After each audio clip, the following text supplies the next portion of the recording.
before we commence. So please stand by. Thank you.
Okay, great. Looks like we're getting our Zoom connections established. I believe Councilmember Montano is in process of the Zoom connection at this moment, and we will provide the council member a little bit of time here to ensure we get this evening started off how we desire. And I do see all 5 council members, the council here. So we will go ahead and get started. Once again, thanks folks for tuning in. I do want to acknowledge the interwebs of Milpitas as we continue to if I may, battle through this pandemic to ensure the best outcome possible. And so we're doing the Zoom, and we know folks are tuning in, and I want to recognize all our community members and stakeholders for being together with us this evening. So I'll go ahead and call this meeting to order. I have my agenda here on my little iPad I'll be going off of, if folks at home are wondering. And so with that, we'll go to our city clerk, Mary Lavelle, for the roll call. Good evening, Mayor and council members. Councilmember Montano. Here. I see you. Councilmember Dominguez. Here. Councilmember Fan. Present. Vice Mayor Nunez. I am here. And Mayor Tran. Present. Thank you so much, Mary, as always. Next on our agenda, folks at home, if you're watching, we do have an agenda. If this might be your first council meeting, the agenda for this city council meeting this evening can be found on the City of Milpitas website. And folks that are constant with us, we appreciate you and welcome back. We are back from our July annual recess and ready to give our all to the challenges that are ahead of us. Okay, next up here is the Pledge of Allegiance, and wherever you may be, I kindly ask you to stand.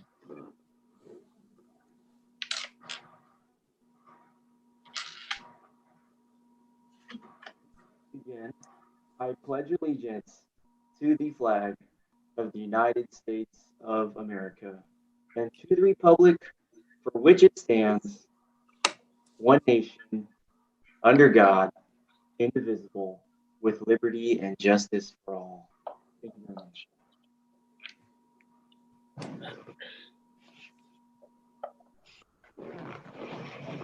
We got a lot of items tonight, a lot of really very significant items, if I may say. And so I will move this meeting forward, and I hope that we can all work together to keep the pace as impactful as possible. Thank you very much. Next up here is the invocation. This evening, it is assigned to Councilmember Carmen Montano, the invocation. Thank you so kindly, Mayor. So most of you know that I'm a poet. I belong to the Milpitas Poets Society, and I'm a writer, so I'm very creative. So I wrote this poem called Corona. And of course, it's about COVID-19. So here it goes. The Crown. No, not that quenchy beer, but an unwelcome guest, an invisible enemy, latching on to a host, seeking a passageway to thrive. Be prepared, like his sister influenza, stronger with a breath of death, seeking the weak first. Disrupted routines, disrupted markets, global distress, a worldwide economic chain reaction. Is it that prophetic time? A litmus test for wise leaders, for wise decisions. Future shock, a sheltered shutdown, my job, my life, what is to come? Survival of the fittest is king, must contain the animal. Medical science, where are you? Attack of the humans silently came like a thief in the night. Round, round, round we go. Where we stop, nobody knows. Calmness is our peace. Resilient humanity will recover and will recover.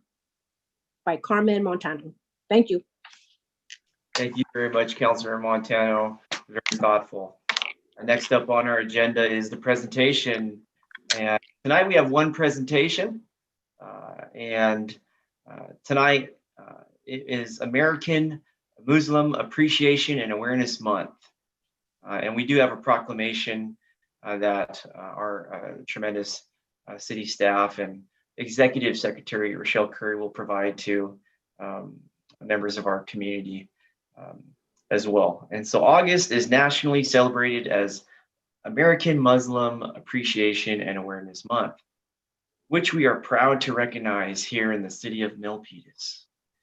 American Muslims have provided social, cultural, and economic growth throughout the country and are an integral part of our community in Milpitas. In particular, as the COVID-19 pandemic continues, American Muslims have been active and engaged in meeting need across Milpitas and throughout our Santa Clara County, providing food, financial assistance, support groups, face masks, and safe online programming and outdoor prayer. Our community and culture are strengthened by the contributions of our Muslim neighbors. And that's why I call on all Milpitians to join me this year in celebrating American Muslim Appreciation and Awareness Month.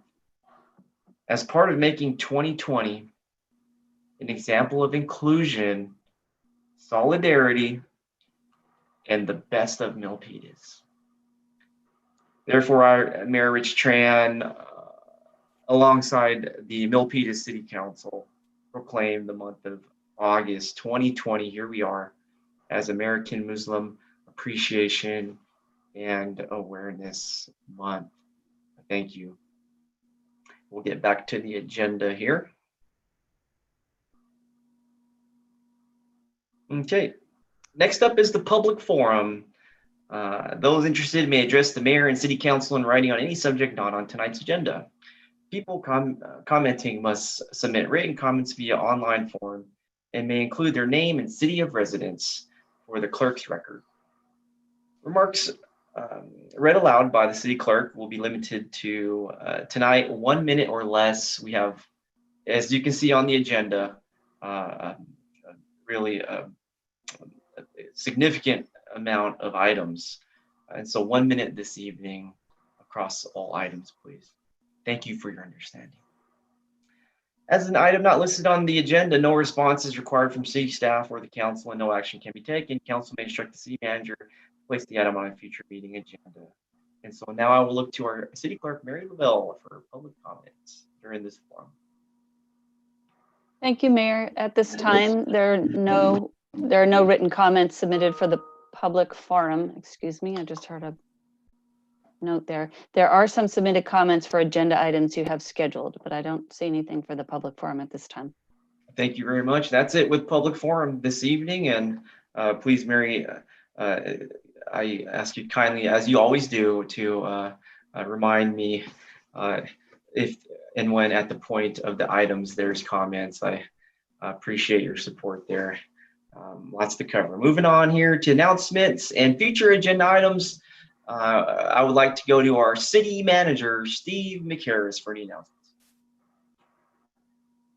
Thank you. Good evening, Mayor Tran, members of the council. It's good to see everybody again after our July recess. Tomorrow marks our 100th day of senior to-go lunch service since the shelter-in-place order. During these 100 days, 7,553 hot and healthy lunches have been served to our seniors. On a similar note, our summer day camps have provided much needed childcare relief to many working parents and lots of fun for children who have enjoyed getting outside and seeing their friends. Also, day camps are finishing up this week, and we'll have an update for the council on camps in our new info memo, or our info memo later in the week. Just a few words on the status of COVID-19. Although we haven't had a city council meeting in a while, the city has been working hard to respond to COVID-19 and our community needs. Last week, the state of California announced that certain businesses, including salons and gyms, can open with outdoor operations. To help local businesses get back on their feet with these new guidelines, the city of Milpitas has created guidelines for these businesses to reopen. Our planning department is now accepting electronic applications for outdoor businesses at no charge and is helping businesses reopen as soon as possible. Lastly, the city has launched an employee self-health check app for essential employees who work in City Hall or in city facilities. The app will help our employees stay healthy, and we believe this is an important tool for us to be able to reopen safely when the time is right. In closing, I just want to thank our community for social distancing, for wearing their masks, and working to keep our community safe. Thank you. Thank you so much, our city manager, Steve McHarris. I truly appreciate your responsiveness during this time. That's the one word I like to use to express how grateful I am for your service to our community. Thank you, Yes. Mayor. And I do see the virtual hands, and I know we haven't used the virtual hands in some short weeks, if I may. And so tonight I'll be recognizing folks, and I want to thank folks with their virtual hand. We're back to business here. So we're still in announcements, and we'll go to Councilmember Dominguez. Thank you so kindly, Mayor, for the time. It's first and foremost, it's so nice to see all of you. I hope you guys had a great July and you guys were able to rest. One of the announcements that I wanted to make is I know that July has been a very challenging month for our small businesses and our businesses in general in Milpitas. And so if you're wondering what is our screensaver, one of the things that our office has kicked off is this program to highlight our small businesses. And so today we are highlighting the Blue Dragon Taekwondo Academy in the city of Milpitas. And so we will be doing this throughout the duration of COVID-19. There's more information on our website, and I just want to thank all of our small businesses and our business community. I know it's been a very challenging month. I also just want to say thank you. I've been receiving a lot of messages from our community, so thank you, staff, Public Works in particular. I know you guys have been getting a lot of requests. I wanted to say thank you on behalf of the community, since they have asked me to relay the message. Thank you so much, Mayor. You're welcome. We're welcome. Next up, we have our Vice Mayor, Bob Nunez.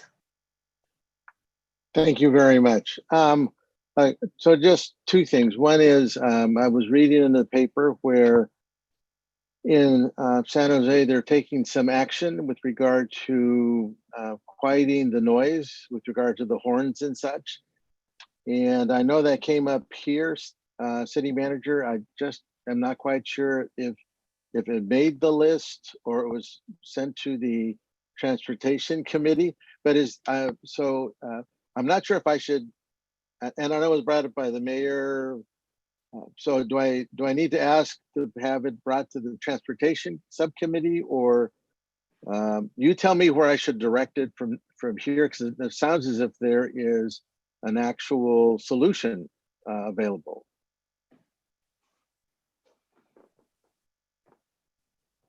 Mayor, if I may then?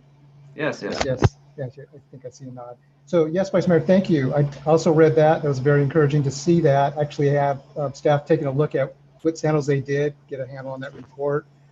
But that's a good suggestion. The council did put it on your referral list, so it is there, and it can come up for agenda for discussion.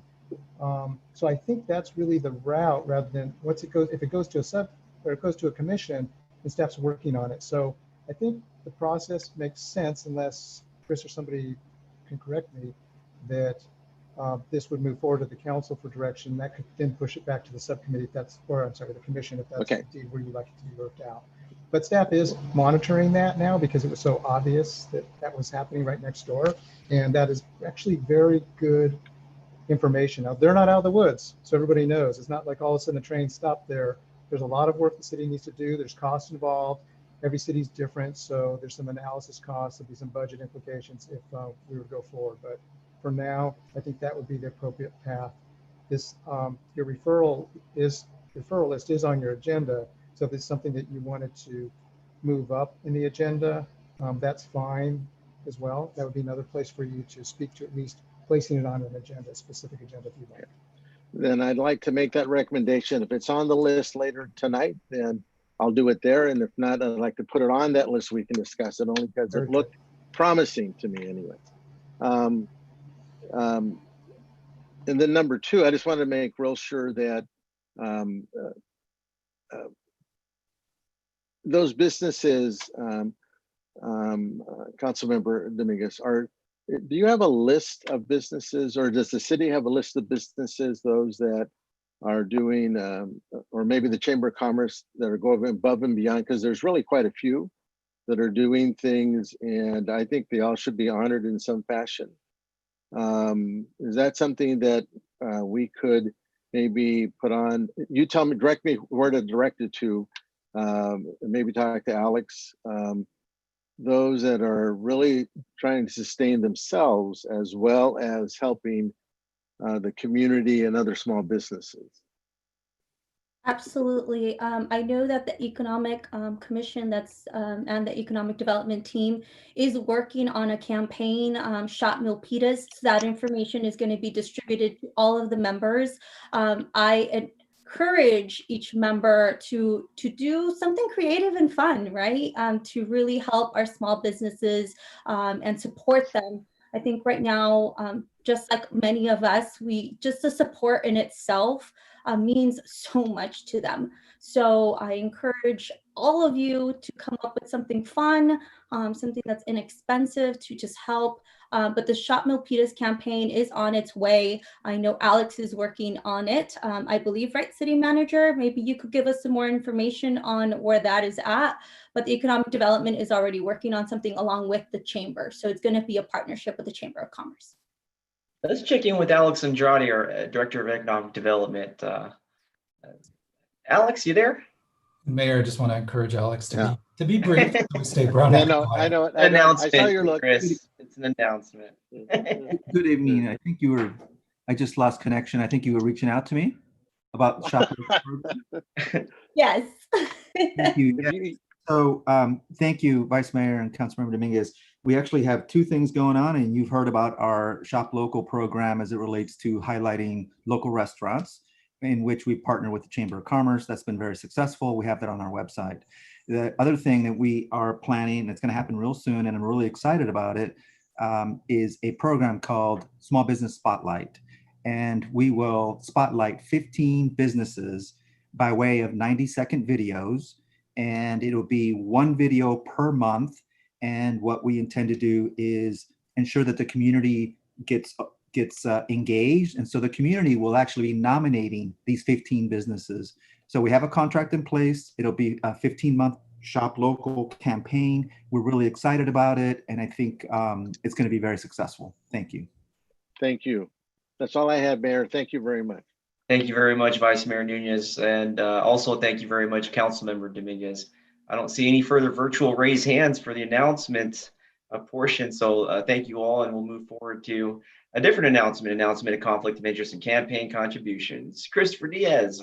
Thank you, Mayor. I just wanted to say to all the members, it's good to see everyone's faces again, and welcome back. But tonight I have two questions for you. The first is asking the Mayor and Council to please disclose any financial or personal conflict of interest related to any of the items on tonight's agenda. And we'll start at the end with Councilmember Fan. None. Councilmember Montano. None. Councilmember Dominguez. None. Vice Mayor Nunez. None. And Mayor Tran. None. Thank you. Let the record reflect none to the first question. And the second question would be to please disclose any campaign contributions of 100 or more received within the last 12 months from any party entering into a contract with the city on tonight's agenda or any development project applicant on tonight's agenda. Councilmember Fan. None. Councilmember Montano. None. Councilmember Dominguez. None. Thank you. Vice Mayor Nunez. None. And Mayor Tran. None. Let the record reflect none to both questions. Thank you. Thank you very much, Chris. Sound as always. Moving on here to approval of agenda. I'll look to my colleagues if there's any requests for the approval of agenda. Consent will be after. I don't have any concerns with the approval of agenda. Looking for a motion. So moved. Second. We got a motion by Vice Mayor Nunez. We have a second by Councilmember Montano. All in favor of approval agenda. Virtual roll call. Councilmember Fan. Aye. Councilmember Montano. Aye. Councilmember Dominguez. Aye. Vice Mayor Nunez. Aye. Myself as an aye. The motion is carried and the agenda has been approved. Moving on here to consent calendar. I will go ahead and kick this one off. I do have request to put, well, I was gonna look to put item number 19 on the consent calendar, but I believe that our Vice Mayor wants to speak about a little bit about the quiet zone proposal, which I support the Vice Mayor with. And so I will actually leave 19 on there. Although I do believe we have 20, 21. Those are items that I believe we have visitors and guests actually that are tuning in tonight for as well. So maybe we can put 19 on consent, because we did discuss that in June before we went to recess. And maybe if it's okay with everybody, the vice mayor can have good faith and work with, have good faith from all of us and work with our city manager about the quiet zone proposal. Does that make sense? It does to me, and I can do that. Okay, and I know you're great, and we can still be very impactful through that way and very meaningful. So thank you very much. Okay, still on consent here. Let's go to Councilmember Fan with the virtual raise hand. Can we put 16 and 18 on consent?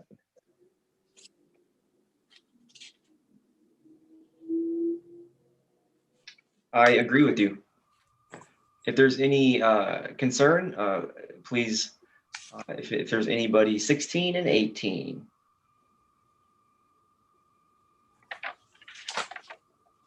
Okay, I don't hear any concerns for that one. So we'll look to put 16, 18, and 19 on consent. And please let me know if you have any concerns. I'm here for you, my colleagues. Oh, Actually, I wanted to discuss number 18. okay. The investment policies. Okay, that's fair. So don't pull it off. Okay, so 16 and 19 so far. 16 and 19. And we'll go down the list here with the virtual raised hand. Councilmember Dominguez. Thank you so much, Mayor, for the time. I just wanted to kindly ask to put item 3. Is that on the consent? If not, if we could put it on the consent, I'm not too sure. I don't think we need to discuss it. And for time purposes, I would be putting it on consent if Councilmember is okay with that. It is on consent. Yes, it is. Yes, it is. Thank you so much. Just wanted to double it. Okay, very well. Next up, our Vice Mayor, Bob Nunez. Yes. So I just have a question, and then they can stay there, but it is first number 11, only because it says receive and review. So it's the review part. If we put it on consent, that means we don't talk about it. Is that okay? If you'd like to pull that one, I definitely would be happy with that if that were to happen. I know the report of sole source contracts was a inquisition that you had previously, and I'd be happy to review that along with the council. So I've called and got my answers early. Oh, okay. But yeah, but it just says receive and review, and we're not going to be reviewing if it's on consent. So right. if, I think if it's still appropriate, I'm fine leaving it there. I just wanted to have to come back to us again, is all. I hear what you're saying, and if you've reviewed it, and I know you were the member of the council that requested, if you're content, I know other people had. Yeah. Okay. Great. So I guess we can keep it there with respect to the review. Okay. Yeah. And then I'm fine with it. Okay. Great. Great. All right. We're gonna keep going here to the council member, Carmen Montano. So number 15, I want to pull that from consent. Or is that already given that we will be discussing that? That we're discussing that for sure. And okay. Never mind then. You could tell it's the first meeting out the recess, folks. Yep. Okay. Yep. Us all. Okay, great. Councilmember Montano, appreciate you. I think that's it. Was that it? Okay. All right, let's go to our city manager, Steve McHarris. Thank you, Mayor. I'm sorry. I just need to go back to the train established railroad quiet zone item. That just so it's clear to me, because I hear that it sounds like the council's nodding to work with the vice mayor on this.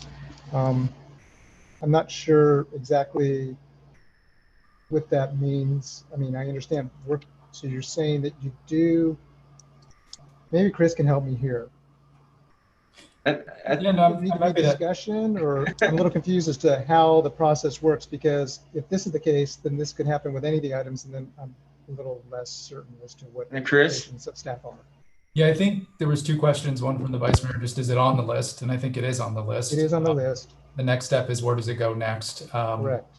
If you feel like you want full council direction for that, then I think we can give, I'm sure council can provide that tonight, but the default would be, I think, just talking to the vice mayor and figuring out where he thinks it should go. Hopefully that is in line with what the rest of the council thinks. But I think it would just be updating the council after you have a discussion with the vice mayor, or council gives direction tonight. So is it, do I take it then that the vice mayor and I can work out a process in which it could work its way to the council, such as a committee or commission? Well, I'm sorry, as a yeah, conservation and commission? as I heard you describe it, city manager, you already have I thought you sort of laid out in following the direction where, like the city of San Jose, there still needs a little bit of work, but we would follow that path. So I sort of listened to you, and I'm willing to sort of follow that path that San Jose is doing. Let them do the heavy lift, and then we would follow in along. I agree to that. So it is a matter of timing, and there's still a question in my mind, because being on the referral means that has made the point where, like, some of these items, I guess you could leave it to me to bring it back to the council, which could possibly happen in the next, say, a couple months. We bring it back to you. If that's acceptable, that's all I need to hear. Yeah. Yes. And then we yes. just bring back a letter to that We can certainly effect. talk Yeah. about it, but yeah. Okay, Yeah. very good. I understand it. Thank Okay. you. Okay, great. So consent calendar, it looks like we got item 16 and item number 19 on the consent, along with those items that are already existing on the consent calendar for this evening. Mayor, before we take the motion, I would just want to check with our city clerk just to make sure we didn't get any comments asking for Oh, yes. pull from consent. Good call. No, there's no requests of that nature. Thank you. So far, so good. Thank you very much, our city clerk, Mary Lavelle. Okay, great. Looking for a motion to approve the consent calendar. Move to approve. Looking Second, for a second. We have a motion to approve the consent calendar by Councilmember Dominguez. I heard a second from Councilmember Montano. yes. And virtual, all in favor, virtually roll call here. Councilmember Fan. Aye. Councilmember Montano. Aye. Councilmember Dominguez. Aye. Vice Mayor Nunez. Aye. And myself as an aye, and the motion is carried. The consent calendar is approved. Let's go ahead now to our public hearing. Item number 13, conduct a public hearing for 2020 weed abatement assessments and adopt a resolution to confirm the assessment report. Here on my agenda, we have Albert Zamora. Good evening, Mr. Mayor, members of the council. Albert Zamora, Deputy Fire Chief, Fire Marshal, Milpitas Fire Department, Office of the Fire Marshal. Today we have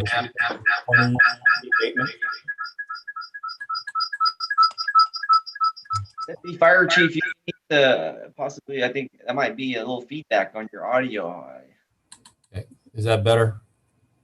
Yeah, proceed, Okay. sir. So we have the 2020 weed abatement assessment public hearings and adopt a resolution to confirm the assessment report. Next page, please. On March 3rd, 2020, the City Council adopted resolution number 8951 declaring noxious and dangerous weeds growing on certain properties to be a public nuisance that must be abated. If the public nuisance was not removed by the property owner, the city contracted with the County Santa Clara Consumer Environmental Protection Agency to remove the weeds and abate the nuisance. In accordance with Title V, Chapter 202 of the Milpitas Municipal Code, the county filed with the city clerk's office a report and assessment list on weeds abated within the city as nuisances.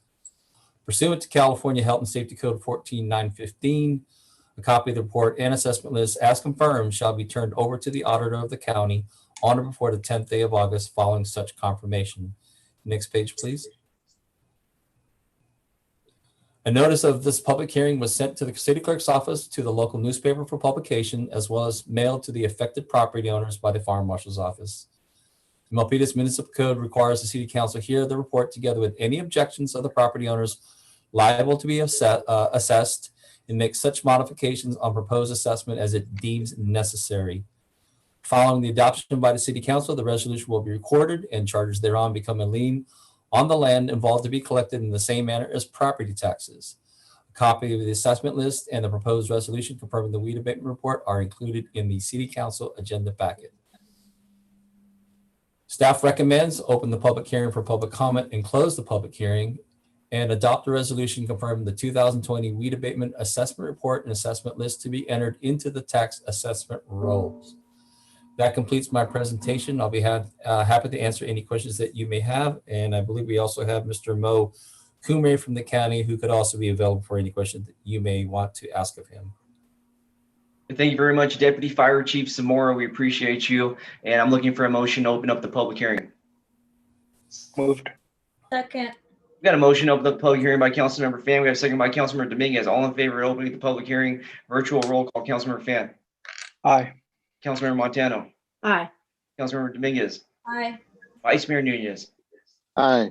Myself and I, the motion is carried and the public hearing is now open. Our city clerk, Mary Lavelle, are there any comments?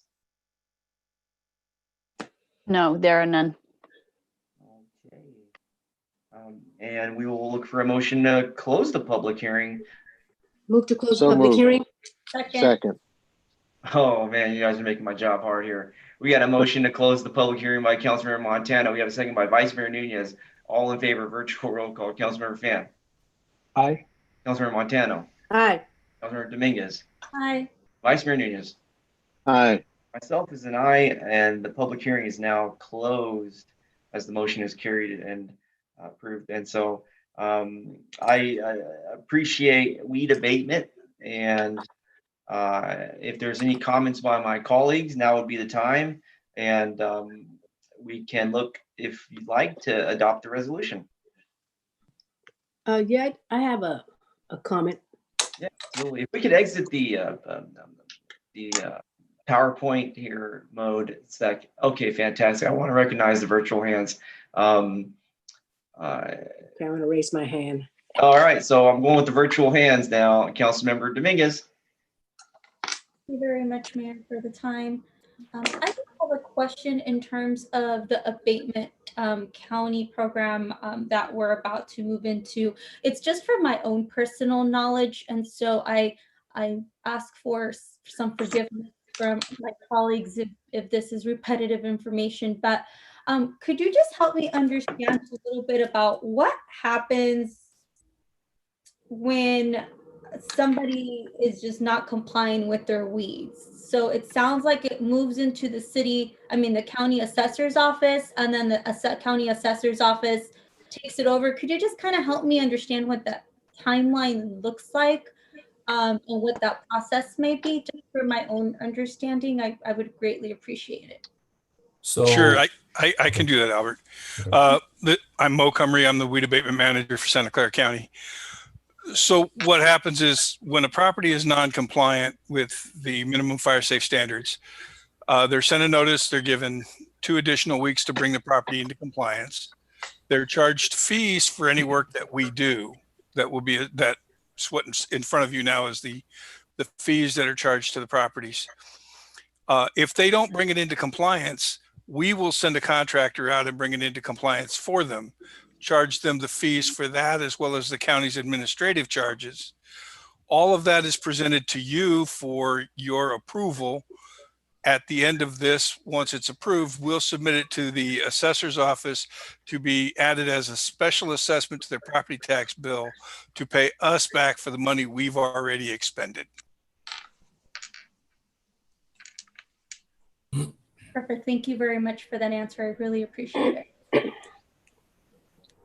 Thank you very much. We will go next here to Councilmember Montano. Thank you, Mayor Tran. Along those lines, as Councilmember Dominguez had mentioned, so that's the private sector, but I have a question on the public sector. For example, Caltrans. How do you handle weeds that are out of control in the public sector? Do you still go to the same motions as you would in the private sector, a private owner? I'll answer that question. Thank you for that question. So what happens is we work annually with the Caltrans group, and they do come out when they're able to do. And lately they've been out there the last several weeks. They go after the on-ramp, off-ramps at all of the intersections, and especially when they come off the freeways, both 680 and 880. If we do find an issue that needs to be mitigated, we do contact them directly, and then they usually come out pretty quickly. They do have a satellite office off of Dempsey, and if we have to, we'll go to that office, but they are very responsive. Okay, so then if that's the case, then I would like to put one site that I feel that needs to be cleaned up, and that's the medians on Calaveras Boulevard, right in front of City Hall. And you've probably already seen them. They're out of control. It's an eyesore. And I know that we have some kind of a mutual agreement that our city staff can do that, can get rid of the weeds. Sure. But if they can't come out, we can do it, right? So, but I'd like to have a formal complaint that they need to come out and clean those weeds. Absolutely. On Calaveras. All right, thank you. Thank you very much, Councilor Montano. Next up, we have Vice Mayor Nunez. So thank you very much. And mine is just following along with that same line of questioning, Albert, is so does every government entity, therefore every landowner in our city, get one of those notices? So if it's state property, special district property, county, federal, no matter what, they would get a notice if there are weeds. Yes, they would. Correct. So Okay. we would notify them if we happen to run into them and they're not on the list, then we go after them ourselves and we do a progressive enforcement action if necessary, and leading up to citation if necessary. So whatever comes our way, either by proactive enforcement or inspections or by complaints, we will go after them. Okay. So if it's one of the other government agencies, we would send, since we contract with the county, they would go clean it up and provide them a bill. We don't wait any longer than we would for any other landowner. I just want to make sure I understand that correctly. Well, if they're on the list, then the county will go ahead and work on our behalf. And Okay. so Mo, if you wanted to add on to that, if there's any, because I know that sometimes we deal with the railroads entities, and so they will notify them and let them know, and then they'll act upon it accordingly. Well, private properties, railroads, utilities are one thing. Public entities are completely separate. The California Health and Safety Code, which we apply, doesn't apply to publicly owned lands. We do have agreements with many public agencies, and we do work with them to try to make sure that the properties get taken care of. But we do not have enforcement authority over those properties under the codes that we apply. Okay. Okay. Thank you very much. Thank you. Thank you, Mayor. You're welcome, Vice Mayor Nunez. And I do see the virtual hand still. Councilmember Dominguez. Thank you so much, Mayor. Along the lines, again, it's just, I think because we're all just thinking about weed abatement, especially as COVID is entering our space. I know that, and this is maybe a request for our city manager. Steve, I know a year ago we met with Assembly Member Kansen Chu. They were redoing the contract with Caltrans, but that was still in process. I'm just wondering, did we ever sign the contract? And if so, could you please give all 5 of us a copy of it just to see what it was updated with? Because I know the contract was outdated and it was in the works, but I'm not too sure, honestly, what happened if we ended up signing an updated contract. And so just maybe an info memo I think would be helpful, because if that hasn't happened, I want to make sure that we have signed a contract, because those weeds, like Councilmember Montano said, they've been, I know all of us at some point have reported them and have talked to our assembly member about it. I have them down for 2 years. So we definitely I would like to see that cleaned up as well. Thank you so much. Thank you Sure, very we can do much. that. Yes, Definitely. and I did speak with the assembly member about that arrangement, particularly with our 237 here in town in Caltran. And so I'm sure the assembly member will be happy to send over the contract. Very well. Okay, great. All right. If there's no further requests, I'll look for a motion to adopt this resolution. So I'd like to move to adopt the resolution confirming the 2020 weed abatement assessment report. Second. We got a motion by Vice Mayor Nunez. We have a second by Councilmember Dominguez. All in favor, virtual roll call. Councilmember Finn. Aye. Councilmember Montano. Aye. Councilmember Dominguez. Aye. Vice Mayor Nunez. Aye. Myself as an aye, the motion is carried and this resolution has been approved. I want to thank our Deputy Fire Chief Zamora for joining us. I see you're still at the office working.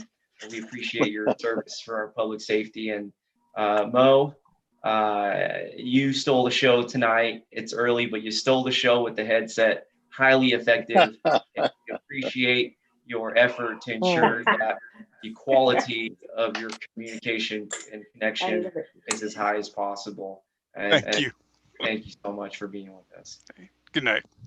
Good night. Good night. Moving on here to community development, item number 14. Let's receive a report and direct staff on the Milpitas Microenterprise Grant Program. And we have a couple of directors here off the agenda. We want to welcome our Director of Economic Development, Alex Andrade, as well as our Director of Building and Safety and Housing, Sharon Goey. I'm not sure who's going to take the baton here, but our council, we are ready for y'all. Good evening, Mayor, Vice Mayor, Council, City Executive, and community members. For the record, my name is Alex Andrade. I am your Director of Economic Development. I will be giving the presentation, but certainly Sharon Goey will be able to assist with any questions that we may have at the end. So I just want to say welcome back. Hope you had a safe and restful month off. Next slide, please. So given that it's been a little over 6 weeks since we last talked about the small business financial assistance with you, I just want to remind you where we left off back on June 16th. So on that evening, the City Council approved the Milpitas Small Business Loan Program to assist local businesses in need of financial assistance. And we got direction to move forward with Enterprise Foundation as the fiscal agent. You also directed staff to proceed with $200,000 of community development block grant dollars as part of the fiscal year 2020 and 2021 CDBG annual action plan approval. You directed us to utilize CDBG CV funds, which are COVID related funds and part of the CARES Act, for loans distributed to both enterprise businesses as well as small businesses.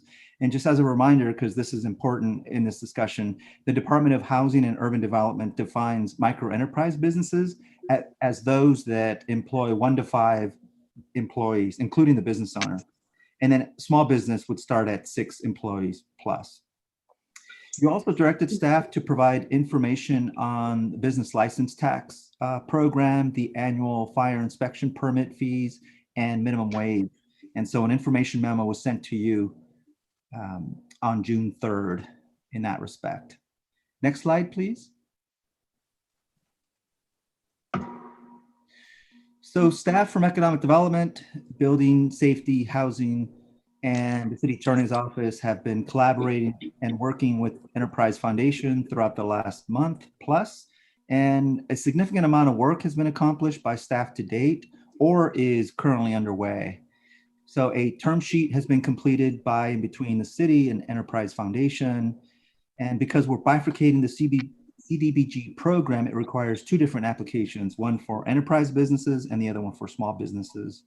We have a draft of many business outreach materials, including a press release, a program flyer, constant contact message, social media message, and paid advertisement. We're really at the point where we need to just determine the launch date. We also will be utilizing our digital billboards to get this information out. And various CDBG documents are required to ensure that we meet the national objective, which is job creation and job retention for at least 51% of low to moderate income persons. Our housing team and city attorney have been instrumental in developing these documents, which include the subrecipient contracts with Enterprise Foundation. Again, one for enterprise businesses and the other one for small businesses. These documents, although they've been drafted, they haven't been signed yet. And our city attorney's office has been very busy. And part of that has to do with the fact that they've developed the associated loan documents. There's also been a supplemental guidance on low to moderate income job creation and retention for small businesses document, as well as an LMI quarterly report for job creation and retention for small businesses, and then a self-certification form for both microenterprise and small businesses. There's a webpage that Enterprise Foundation has been developing, which includes a program description, eligibility criteria, of course, CDBG requirements, and just various other details. So I would say that we're definitely proud of the work that has been accomplished thus far, but we recognize the staff has put a really significant time into this program, amount of time, I should say. And so we recognize that by doing that, we're also diverting time away from other essential council priorities during this pandemic. Next slide, please. As I mentioned back on June 16th, when we proposed a grant program, many Bay Area cities have been opting to proceed with the grant program when employing CDBG funds for small business financial relief. So on the screen, you have 8 cities that are providing local businesses with much needed financial assistance. And you can see that the dollar amounts differ. The important takeaway here is that 6 of the 8 cities are providing grants to their business community. One is a forgivable loan program, which really is another way of saying it's a grant program using CDBG dollars. So there's really only one real loan program represented here based on these examples. Next slide, please. Can I say something here? Let me raise my hand here. Yes, please. So can you go back to the previous? I noticed that their program amount is way higher. I mean, you got talking about 1.3 million, 800,000, and ours is only 150,000 or plus 50,000. So that's quite a big difference. Just wanted to point that out. Okay, you can move forward. I appreciate you, Councilmember Montano, and there is a difference, if I may. Sure is. Follow up with you, and you know, it's really important to recognize our budget compared to theirs as well. Yeah. It's apples and oranges, and so Yeah, it is. Population as well. and population Yeah. as well. Yeah. A number of businesses, and so it's a deep dive, but I do want to add that as well. And so I'm going to pay closer attention to the virtual hands. If there's any, please let me know, and I will do better there. And so Alex, please carry on. Thank you, Mayor. Thank you, Okay, yeah, Councilor. okay, you're good. Okay, yeah, move on. I had one more question, but I'll move on. Let's move on. Thank you. So tonight, staff is asking council to consider moving from a loan program to a grant program. There is no change in the funding proposed, as you've already approved $200,000 of CDBG dollars to help the local business community and of course save the general fund. If staff's recommendation of moving forward with a grant program is approved, we suggest that we work with microenterprise businesses. The CDBG reporting requirements for microenterprise businesses is much simpler. And just to remind you, approximately 77% of our overall business community is made up of microenterprise businesses that employ between 1 and 5 people. So it would be the same amount of $5,000 per business for a total of 38 grants. Another positive is that the funds will be dispersed much quicker than the loan program because we still need to develop the loan process and administration of the overall management of those funds. Aside from less reporting and tracking, importantly, it ensures that local businesses are not taking on additional debt when they're really needing a lifeline at this point. In terms of loan programs, we know that loan programs can require burdensome underwriting, loan processing, repayment procedures, and administration of revolving loan fund. The result could be years of additional staff time required when focus is on council's pandemic recovery principles. So we strongly believe that the grant option meets your objectives of streamlining, expediency, and protecting the general fund. Next slide, please. So in terms of next steps, if the staff recommendation was to proceed with a grant program, the next steps would include executing an agreement with Enterprise Foundation on assisting local microenterprise businesses. Again, they're in draft form. We would just not move forward with the small business agreement. In concert with staff, Enterprise Foundation would complete the design of the website. We've been working quite a bit with Enterprise Foundation's web designer, and I think it's looking really good. Business outreach would start immediately. Staff and Enterprise Foundation would launch the grant program, and then there would be a requirement to amend the CDBG fiscal year 2019-2020 annual action plan and consolidated plan. Next slide, please. So we recommend that council amend the Milpitas Small Business Loan Program and approve the Milpitas Microenterprise Grant Program in its place. We would ask that you direct staff to launch the Milpitas Microenterprise Grant Program. And lastly, authorize the city manager or designee to make any necessary changes to previously council approved CDBG documents to amend the Milpitas Small Business Loan Program of $150,000 for microenterprises and $50,000 for small businesses to the overall $200,000 to the Milpitas Microenterprise Grant Program, and to make any necessary changes to comply with CDBG submission guidelines. And with that, Mayor and Council, Sharon Goey and I, as I mentioned earlier, we're here to answer any of your questions. And Dennis King of Enterprise Foundation is also available to assist. Thank you. Thank you very much, Alex and Sharon, for the presentation and all the hard work behind it, truly. We'll go to the virtual raised hands here. Vice Mayor Nunez. So yes, thank you very much. I have to lower my hand first. So I just have 3 questions, hopefully simple. First, I've seen some of the letters that have come in or emails that have come in support of this. One of them, I think, or more than one, have been from representatives or members of the Chamber of Commerce. Was the Chamber invited in to help formulate this plan or to develop this plan? So Vice Mayor, are you saying formulate the plan in terms of the proposal to move with the grant program? With the this plan that's before. So yes.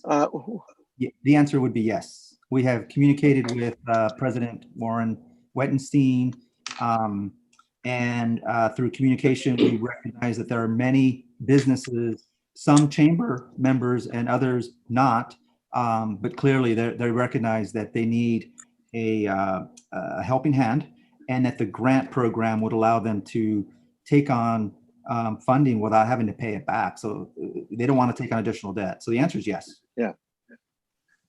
Okay, so yeah, so I was just wanted to make sure. I saw that they were supportive of it. I just wanted to make sure that they had a hand in shaping it. So thank you for that. Yes, sir. My second one is, I thought I heard that we've already spent time and energy on the last proposal, and I'm looking now at this one where you're asking for, if I'm not mistaken, $200,000. So was there no cost in what the work that was done? That was all done with no cost to the city and or to no expenditure of CDBG funds, or there were, and you're asking for additional CDBG funds or city funds to make up whatever was spent on that last proposal? Vice Mayor Nunez, we are not seeking any new additional funding. It is the same $200,000 that council approved back on June 16th. we have invested considerable amount of staff time. We have not expended any of the $200,000 of the CDBG funding. Good, good, okay. And then lastly, I have actually seen a lot of these programs where they are grants or loans that if they are spent in a certain way, they're forgiven. But most of the time there are things within that loan, such as they're forgiven if they are spent on employee salaries and things of that sort. So are there going to be those types of things within this program that will allow us to forgive the dollars that are given to them, or that's forgiven no matter what?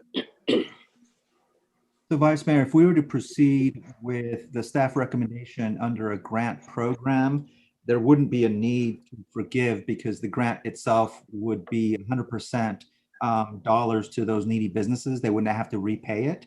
If, on the other hand, council was to proceed with the existing loan program, then perhaps you all can consider making it a forgivable loan. And as you've indicated, the PPP, the Paycheck Protection Program, is a forgivable loan and is tied to job retention. And I believe the city of South San Francisco, which was on the graph, they have a CDBG loan program, and it's a forgivable loan. I don't remember exactly what those provisions are, but I have a feeling it is tied to either job creation or job retention because of the CDBG dollars.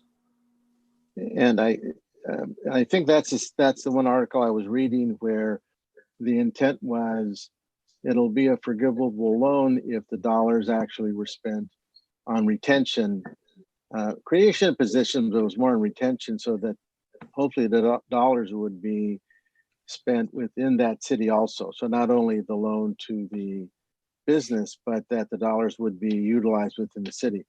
So was that given any thought or consideration in the development of this recommendation, and then maybe not carried forward, but at least given consideration?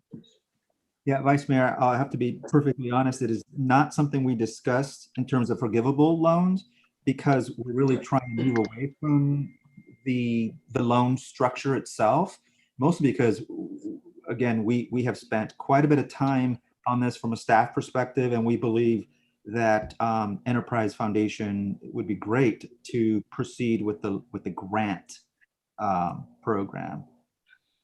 Does that answer your question? Well, so could a grant be? So I don't want to.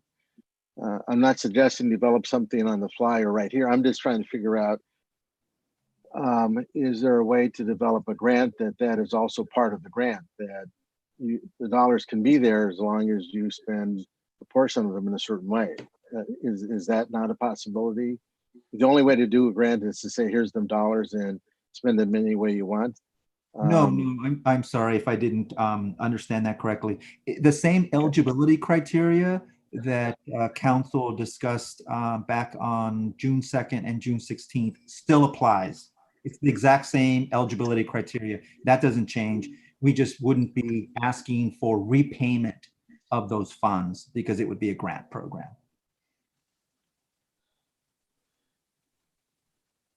Okay, thank you very much. Thanks, sir. Thank you very much, Vice Mayor. Next up with the virtual raised hand, we have Councilmember Montano. Let me see if I have my son. Oh yeah, I do have my son. Thank you, Mayor Tran. Yeah, we've come a long ways. It's been a journey, and you all know that we've been back and forth on this, and staff has spent quite a few hours on this, and I'm glad that we're moving forward to just curtail it and just go directly as a grant. My only concern is that with CDBG, your limit, it's for low income. So that kind of leaves out the middle income businesses. But my concern is just to hurry up and get this to the folks that really need it, because they are drowning, and we need to move forward. So I'm going to go ahead and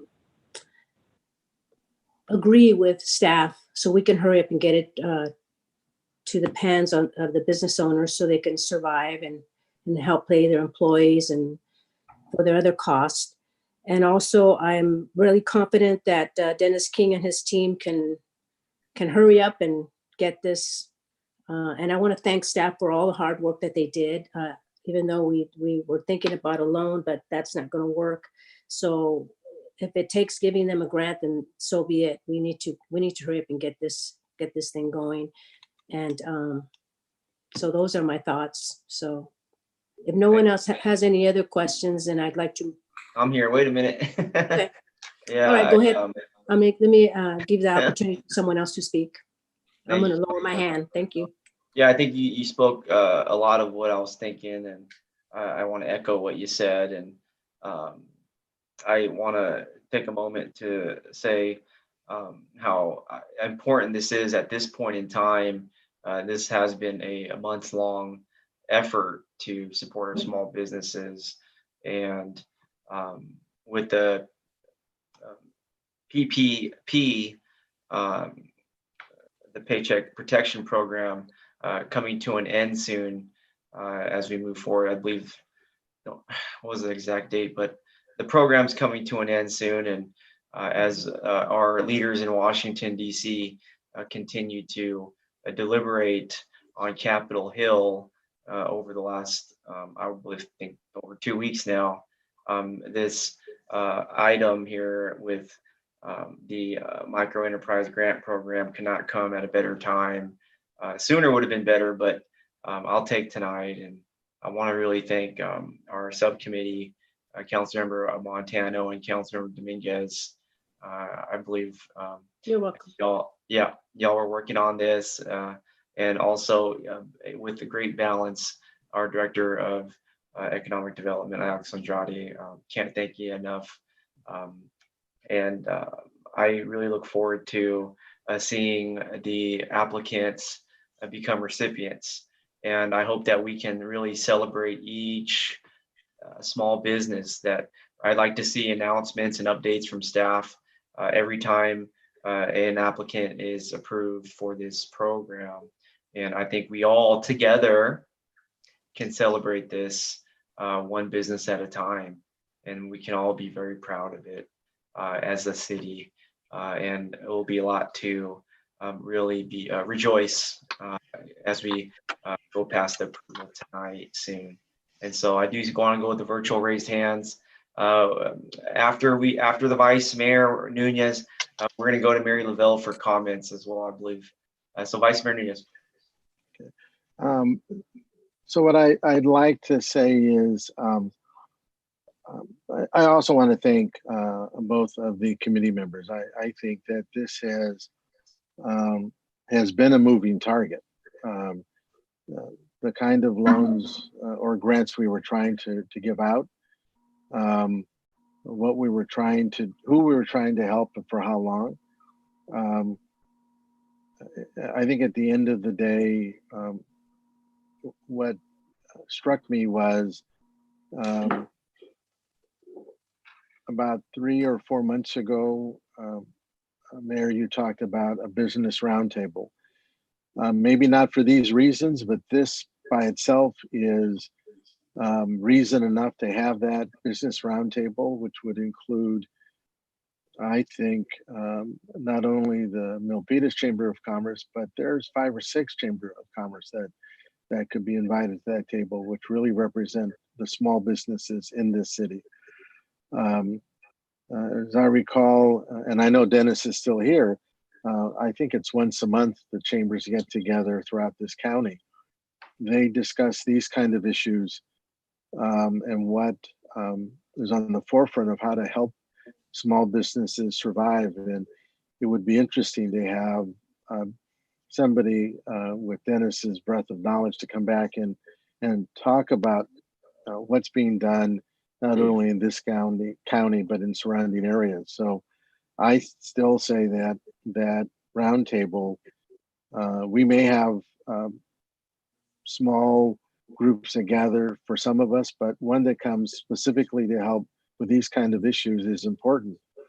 I admire what Alex is doing, what our subcommittee is doing, but asking those that are facing this every day is something that's very important, and to include their voice in the development of any program is important. So I agree that we can't keep waiting.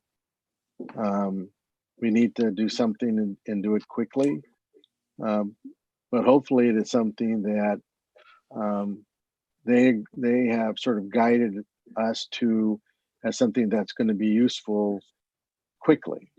So that's all I wanted to say. I think we still have groups of persons that can help us. Calling it a business roundtable or whatever, getting those persons that have to face every day, if they're still going to be in existence at the end of that day, is what I'd like to recommend, Mayor, and that is your business roundtable or whatever that turns out to be. So thank you again to the two subcommittee members, because believe me, this group, every time I go out into the city, there are more, windows that have paper in them and doors that are locked, and we can't afford to just keep seeing that happen every day. So thank you. Thank you very much, Vice Mayor Nunez. And if I may, I'd like to go take public. I just want to take public comment now. I don't want to keep our city clerk waiting. We'll take comment and we'll come back to the dais. Mary. All right.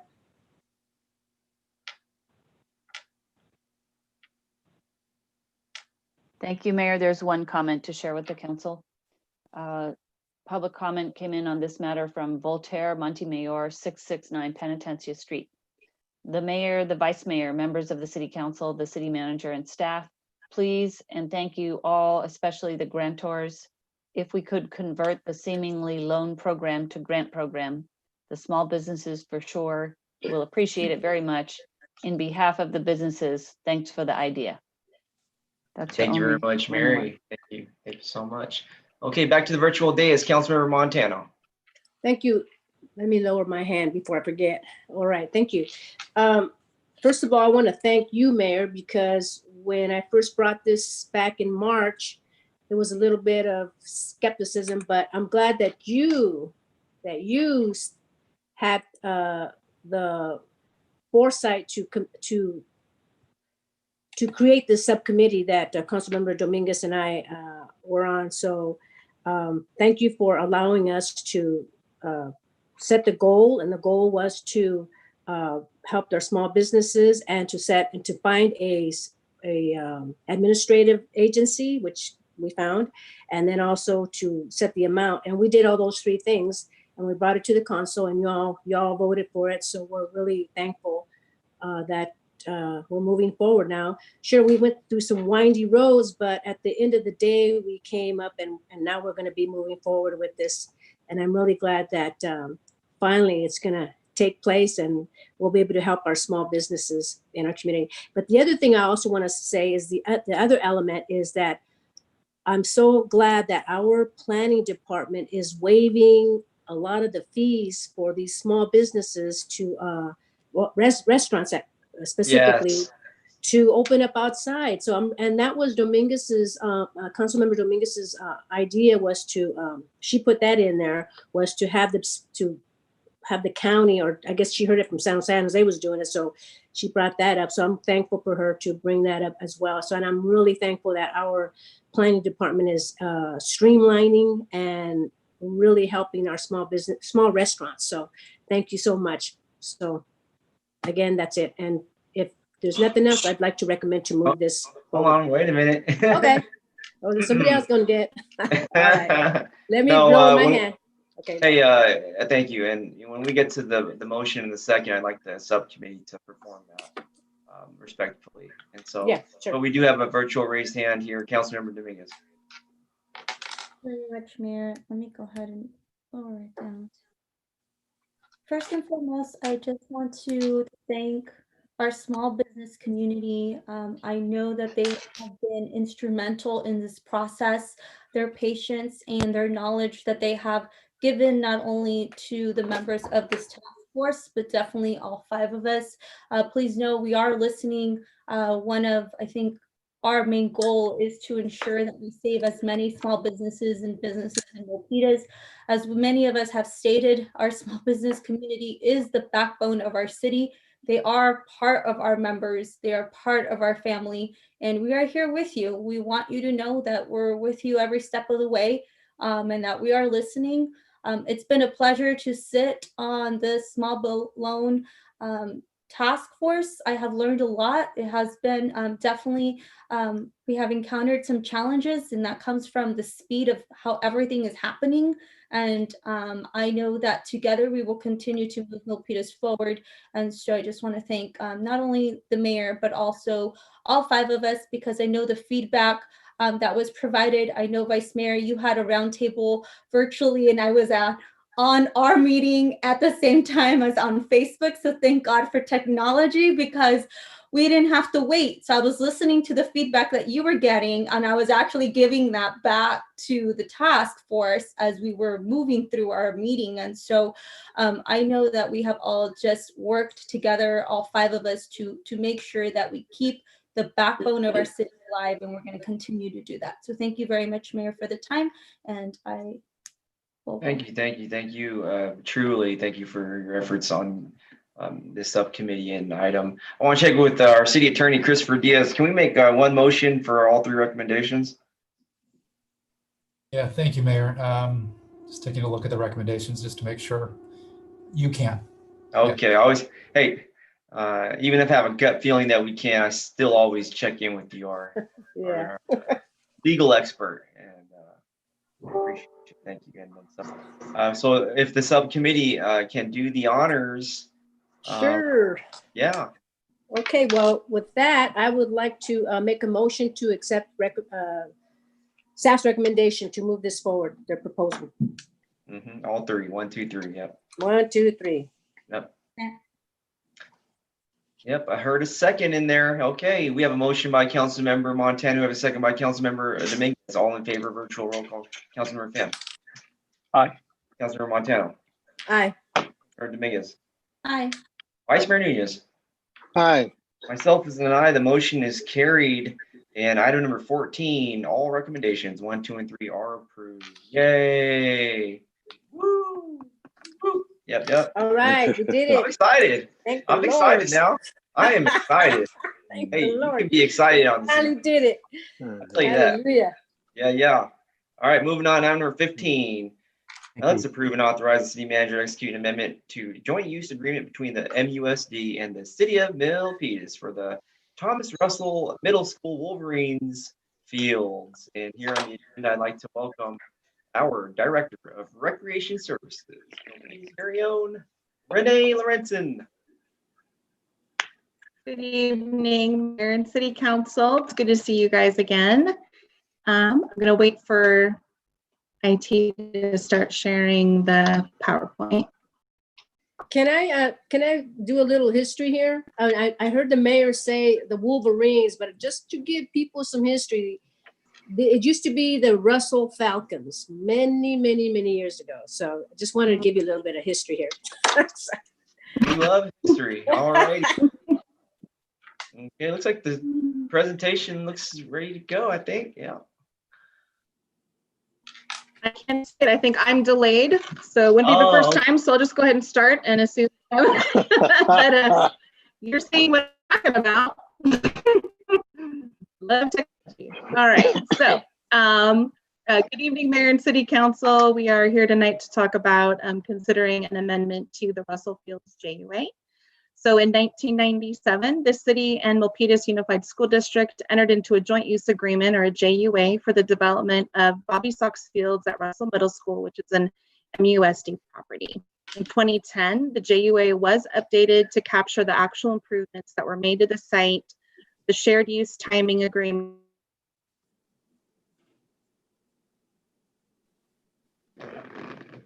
Okay, looks like IT is working on some technical adjustments. We will work with the Zoom here. I know Renee kind of like teleported, like the Jetsons teleported off the screen here, but I'm sure she'll be right back with us here. I do see activity by IT. I know they're doing all they can here to link Renee back. And certainly a really special item here for our community and our youth. I am glad that we are discussing it tonight. It was actually agendized in June, and so it was nice for me, at least, to have some time over the summer to have some conversations. I want to thank the Vice Mayor Nunez for really being very careful with the item, if I may. So, Renee, are you there? I'm back. Okay, all right. Happy. Keep everyone on our toes. All right, let me get out of this real fast. I apologize. All right, so I'll start where I think I left off, which improvements to the Russell site were 4 softball fields and a portable building that housed the restrooms and what is known to become the snack shack. Bobby Sox programs, which is now known as Pal North Valley Softball, held season practices and games at the Russell Bobby Sox field since its opening and through their 2019 season. As part of the last MUSD bond, which was in 2018, the replacement of athletic fields was identified as a project. Planned project details shared for the Russell Middle School with city staff included a renovation of the field grounds to include a track with a multi-use field in the middle and one under 8 or U8 softball field. Next slide, please. Under the 2010 Joint Use Agreement, each organization has prescriptive access to the fields and operations and management roles. The district has explicit use of the fields during school hours until 4 and any prearranged special events. They are also responsible for the maintenance of the grounds for school use activities. The city has access to the site on weekdays after 4 p.m. and all day on weekends, unless there's a planned school district event. The city is also responsible for the maintenance of the fields for non-school use and manages the public use of the site, booking it out for youth sport groups or rentals. Next slide, please. So the Milpitas Unified School District initiated an amendment to the joint use agreement, proposing to end the agreement as of June 30th, 2020, in order to move forward with their athletic fields bond project. The language in the agreement calls for 30 days notification from the district to this regarding changes to the property, selling, transferring, disposing of the property. The board approved the amendment at their June 23rd, 2020 meeting and recommended for city council consideration. Any future joint use agreement for the Russell site's new amenities would be negotiated as a new and separate agreement. And with an amendment to the current JUA agreement, youth sport organizations, using this site would be allocated fields at other city parks or outdoor facilities. Next slide. If the city council approves the JUA amendment, the Public Works Department would no longer be responsible for maintaining the fields and expending approximately $3,400 per month for maintenance costs. However, the $3,400 would continue to be budgeted to account for any additional maintenance needed at other fields that would accommodate additional sport use because of the change at that site. Next slide. So next steps. If an amendment is approved tonight, the City Council, staff would continue to meet with PAL Board representatives, including Little League, and the PAL Softball Executive Board about the change of amenities at Russell Middle School fields and the allocation of new fields to those groups that were city-owned. Staff will continue to engage and work closely with PAL Softball's board and membership throughout the process. As the current youth sports seasons of play are all canceled due to COVID-19, plans and any necessary work for new field allocations would be completed and ready for the spring 2021 season of play, which typically begins in late January and February. Staff will continue to update City Council via an information memo in late August of the resulting youth sports field allocation plan, as well as provide the council an update in mid-fall on the status of the Parks and Recreation Master Plan update, community feedback and data received thus far on programs and park amenities and features, which would include sport fields. Next slide. So we're at the approval slide. So we're asking the city council to consider approving and authorizing the city manager to execute an amendment to Russell Field School Joint Use Agreement between the Milpitas Unified School District and the city of Milpitas. That includes our report, and is here to answer any questions. Thank you so much, Renee, for your presentation. This agenda item is certainly, I think, complex. It looks very simple, the item. This is just me talking here. It looks very simple, but from a community perspective, I feel like it's so complex because there's just so much that's involved, and so many different stakeholders involved. Where should I start? I guess I want to start with the field itself. I mean, it's almost sacred. The softball fields there. If we go back to the 90s, there was a huge push for these fields by so many Milpitas families, and the field's named after Roger Yee. I know Roger Yee as Mr. Yee. That's Jamie and Ronnie and Danielle's dad. And I know Mr. Yee's watching this tonight online. Me and Mr. Roger, we've been great friends for some time now. And Roger let me know that, what these fields mean. I know what they mean. And so during this discussion tonight, I just wanted to really convey how the meaning behind these fields. The women, the young ladies, did not have a place of their own here in Milpitas for some time, and the softball family here in Milpitas worked towards preserving this, creating this space.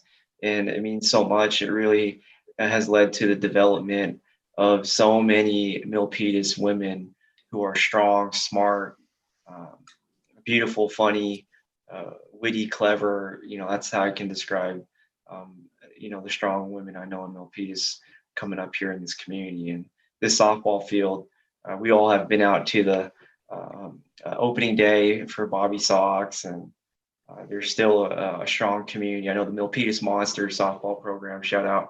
I was at that banquet, and I tell you what, generational families for young lady softball in Milpitas, and still going strong. And so at the same time, it's like we have our school bond that we worked really hard to pass.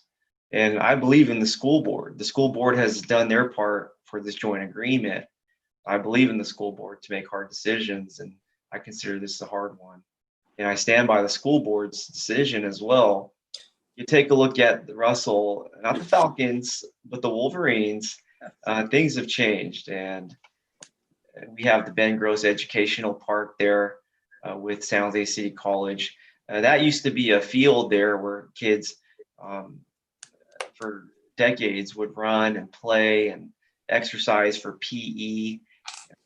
Kids ran actually around the campus, along the Escuela, the fence right there with the homes.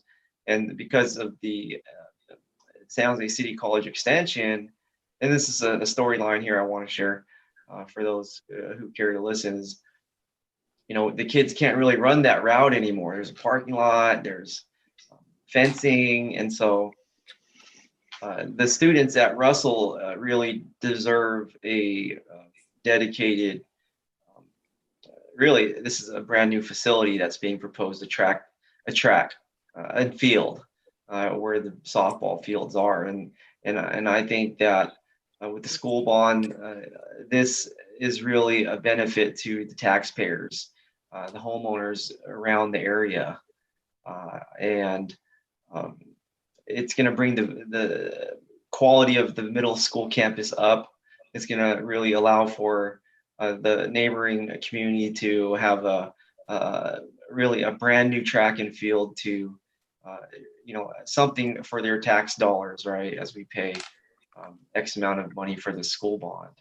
And so the return is there for the community as well. I spoke with a resident that lives in the Walnut Green Acres back there, and they're really excited about this track and field, and they understand the history. So I want to really ensure that we don't rename history, that we don't erase historical places, sacred places in Milpitas. That is really my concern tonight. So I want to check in with Renee. There are the Roger Yee Fields, a softball field, I believe, or a complex of sorts. I think the plan here in this agenda item is to really focus on the 4 softball fields or the 4 fields over at Dixon Landing that can be converted to softball fields. Mayor, could I chime in here just to provide some clarity, I think, to the council and the vice mayor? If you recall, this was a discussion item at your last council meeting because of the fact that the staff report had mentioned about Dixon Landing in the staff report, and the fact that our vice mayor lives within 500 feet or 1,000 feet rather, one of the two, I can't recall, but in a place where we would have a potential conflict of interest. The vice mayor did ask for this item to essentially be bifurcated. So what you have before you tonight is solely the decision on the amendment, but you don't have before you the next step. So if you do approve this tonight, staff will have to do some work, figure out where the new location would be, and that would be an update to council later on. But that is not before you tonight. So I just want to make sure council stays clear of where the new potential locations may be, just because we could have conflicts of interest. But if we just focus our attention on the amendment tonight, that'll keep all our council members safe. So okay, great. Thank you, Chris. Thank you for the clarity. That's important. I appreciate it. It's really hard for me to make this decision tonight because I want to ensure there's equality for the young ladies, but that's not what we're talking about tonight. And I understand that. And so, it's very hard for me to make this decision and I may not make the decision just because I feel that I need to be assured that the young ladies are going to have a dedicated place, because the boys do over at the sports center for their ball and bat and mitt. And so that's really a concern of mine, but we're not talking about that tonight. And I want to ensure that that's the Roger Yee aspect of it is, I'm not going to move forward tonight. I can't. I'll probably abstain. I want to make sure we preserve our history, and like I said, that the young ladies have equality, but that we're not talking about that tonight. So I would just stop right there, and I'll be abstaining from this unless we can bring this back next time with more of a complimentary recommendation. So next up, Vice Mayor Nunez. Thank you very much, and thank you, Chris, for that reminder. And so, Mayor, I'm not going to repeat everything you said, but so I ran into Mr. Gee 2 years ago when he took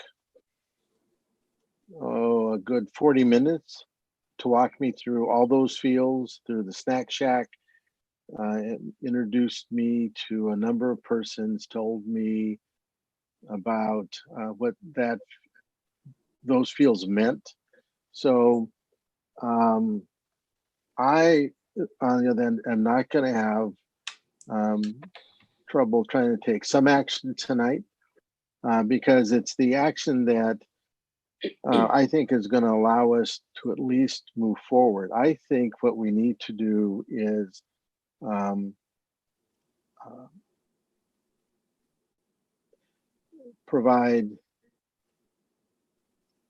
first answer the question, which is what kind of facility we want to provide the young women that are playing softball. And it should be no less than what we're providing the young men that are playing baseball. I agree with that, Mayor.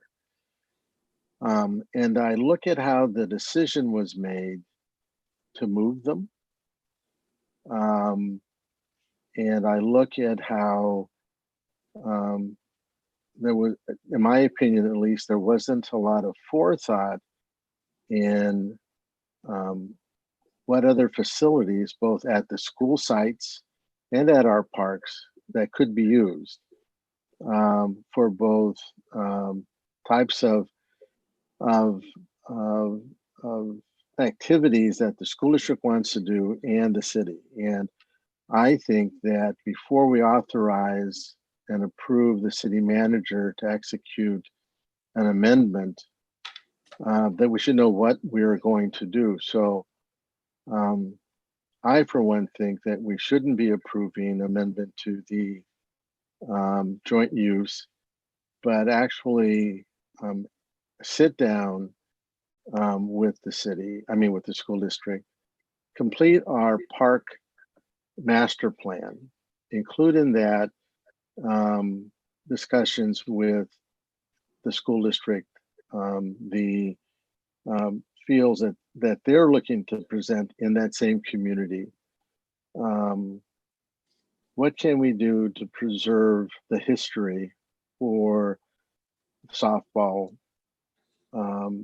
I believe that some of the parks could be looked at for the investment that we are going to have to do at either where they're at now or at any other park.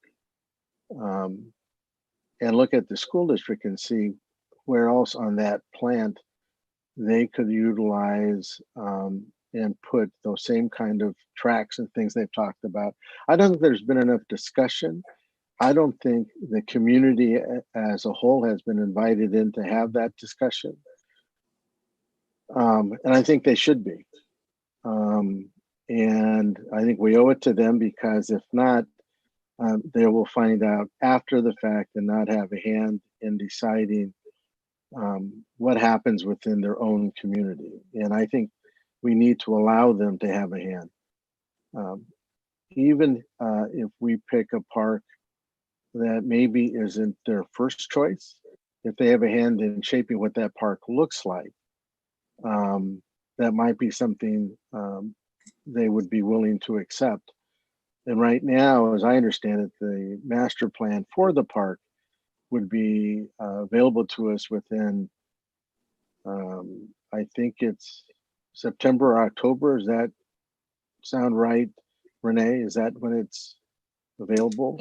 We will have a good update for council late September, early October, and we're anticipating the completion of the entire plan by the early summer of 21. So June-ish of 21.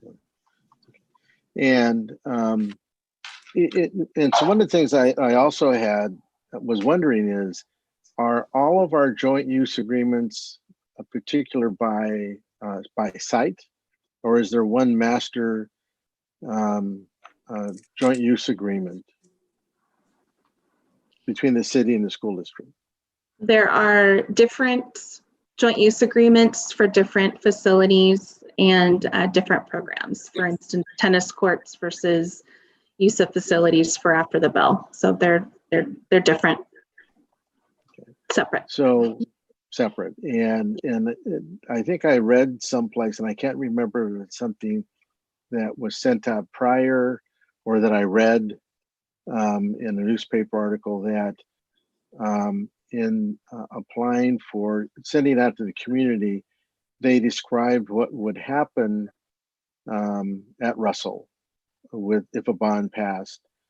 Was it also described in there that if it passed and they put in those new facilities, that the softball program would have to leave Russell? I don't have an answer for the way that the bond material was written out to the residents. I haven't heard that it was, but I also haven't heard that it wasn't. Okay.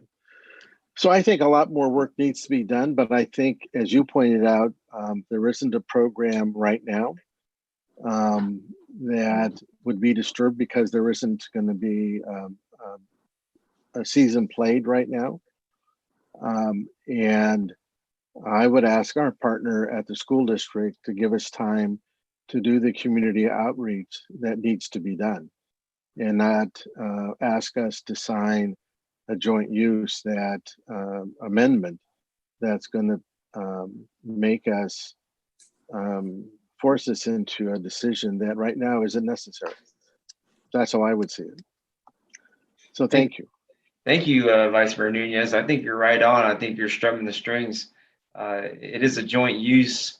The city and the school district have contributed to that area of the current softball fields. And I know the school district already has their plans with the school bond, but if there's anything we can do with a joint project going forward that can really continue a joint partnership rather than just end one here, that's worth looking at. And so you're definitely strumming the strings, Vice Mayor, and I appreciate that.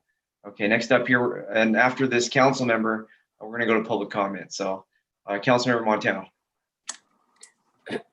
Thank you, Mayor Tran.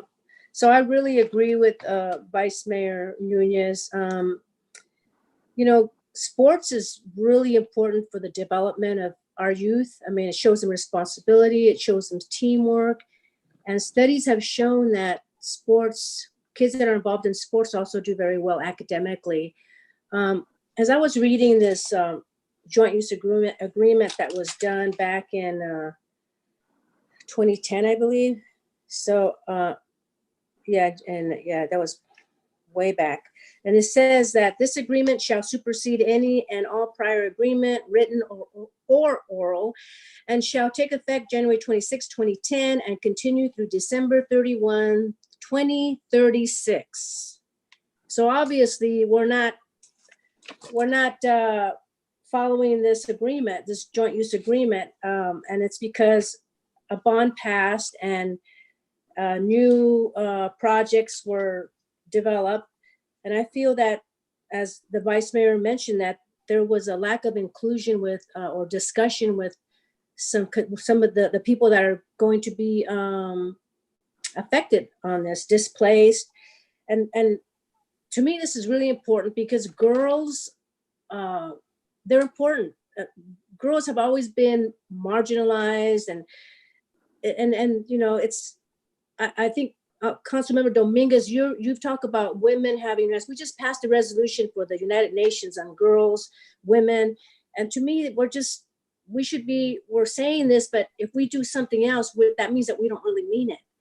So having this discussion to move forward, we need to start talking more about this, because if we pass this, it's like putting the cart before the horse. It'll be too late. And I want to make sure that these girls are going to be getting something that's amenable to what they had. They shouldn't be getting something less.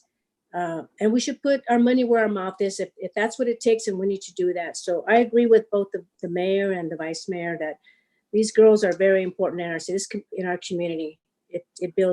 Sports build character. So with that, I just want to make sure that they have my support, and I'm going to be batting for them. Wow. Thank you. Thank you. What a heartfelt discussion. We're going to keep it here on the dais with the next council member before we go to public comment. Next, Council Member Dominguez.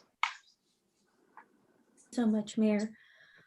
As I listen to our mayor speak, as well as Councilmember Montano and our vice mayor, I think many of you know exactly how I feel, and I listened to what Councilmember Montano said, and I echo the sentiments that we literally just passed a CDOT ordinance that says exactly what each one of you is saying. And so my heart is full this evening because I am very thankful that we're seeing it from that gender lens, and that we are acknowledging that we have disparities, and that those disparities matter to us. And so it matters so much that we are going to have a discussion, and I hope that we're not going to rush this, because as Vice Mayor said, we need to include our community, and we need to ensure that our young girls are also part of this process, because the reality is that softball fields do build character, as Councilmember Montano said,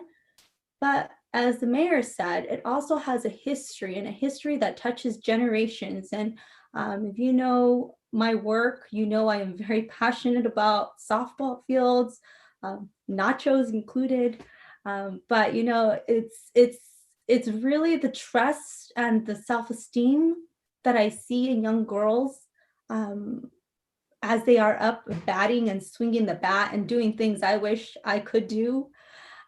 So I do believe that we need to look at this MOU a little more closely.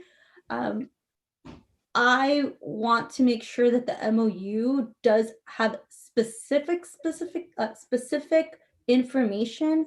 I truly believe that if it's not written down, it gets lost.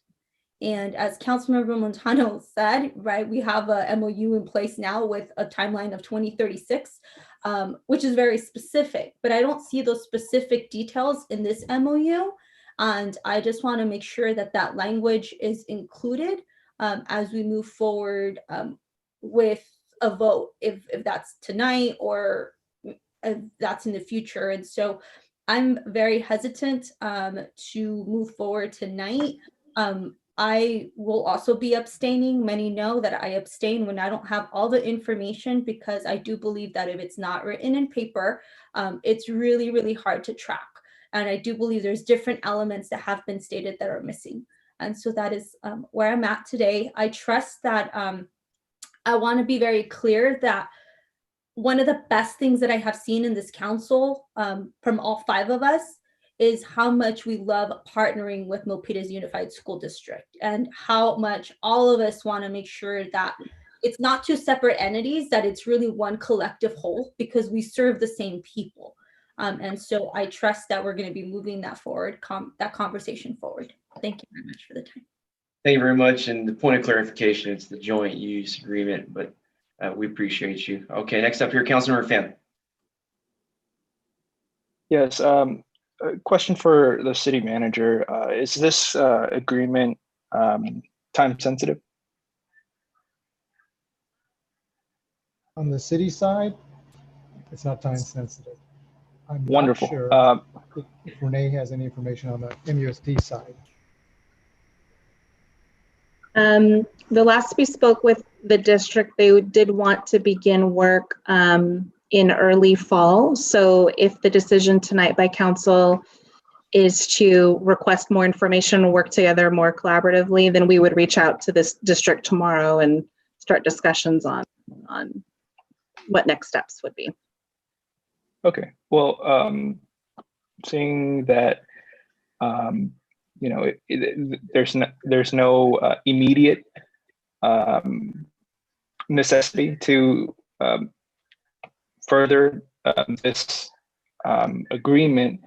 You know, I think it's probably best in the interest of moving onwards with the agenda that we that staff comes back at a future meeting, taking in mind the comments made by this body, so that we can have something that's more reflective of inclusivity while maintaining Milpitas' vibrant history. If that sounds amenable to my colleagues. I second that. Okay, great. And I'll pause you there if I may, sir. I want to go to public comment here. Respectfully, Mary Lavelle, please. Thank you, Mayor. There are at least 3 comments for the council. Here is the first one. My name is Yoli Garcia, and I live at 864 Founders Lane. I would like to comment on agenda item number 15. I would like to request that under section 6 improvements, C, any and all facility landscaping, that a walkway be included. There is already a cement walkway off Columbus Drive in residential neighborhood Walnut Green Acres that goes over the local creek and ends at the school fields. From there, it is a dirt path. We have a lot of neighborhood kids from Pomeroy, Russell, and Milpitas High that walk that path during the school year. The dirt is messy on shoes and clothes spring through fall, and when the rains come, it becomes a muddy mess and the path is useless. I have brought this up and spoke with the superintendent, Cheryl Jordan, about this, and I know she assured me that a walkway is on the plans. I just wanted to bring it to the city council attention, and I'd like to see that walkway actually written in the improvement section. Once installed, it will need to be maintained. The SJCC actually installed a walkway with their new landscaping from their property next to the school fields to Escuela Parkway and where the crossing guard is stationed by the parking lot. The neighborhood residents have used that field pathway since our homes were built in 1971. Thank you for your time and attention, Yoli Garcia. Your next, May I make a comment real quick? Sure. As it relates to that comment. Yeah, so in relevance to preservation of history and whatnot, I think, you know, there's some aspects of history that we definitely want to celebrate and highlight. Others, we may want to look at it from a revisionist perspective. It just occurred to me that we had a road named Columbus Drive, and you know, as you know, there's movements across the country right now, renaming and, you know, rebranding and revisiting a lot of historical relics, historical monuments, historical figures, and everything related to historical figures. And so, you know, that kind of caught my attention. I don't know if council wants to discuss that in the future, but you know, I have mixed feelings that we have a Columbus drive at all. So I just wanted to make that note, and I'm sure you know, that there's a separate occasion we can discuss if you know, there's interest there. Yeah, I think I want to recommend you bring that up on item number 24 tonight, and then maybe we could take action there. Certainly, I do want to encourage some action for your idea here at the right moment. Yeah, good here. Thank you very much. Mary, carry on, please. yes, the next comment for the council comes from Voltaire Montemayor, 669 Penitencia Street. The mayor, the vice mayor, and members of the city council, the city manager and staff. Yes, I heard the word, I heard the kind of worry of the site neighborhood softball players before the amendment. We listened. If it is feasible, as I can sense from most of you and all of you, if it's not too late, I believe the group is concerned. We'll be very happy. Thank you. And there's one more, just a moment. Okay.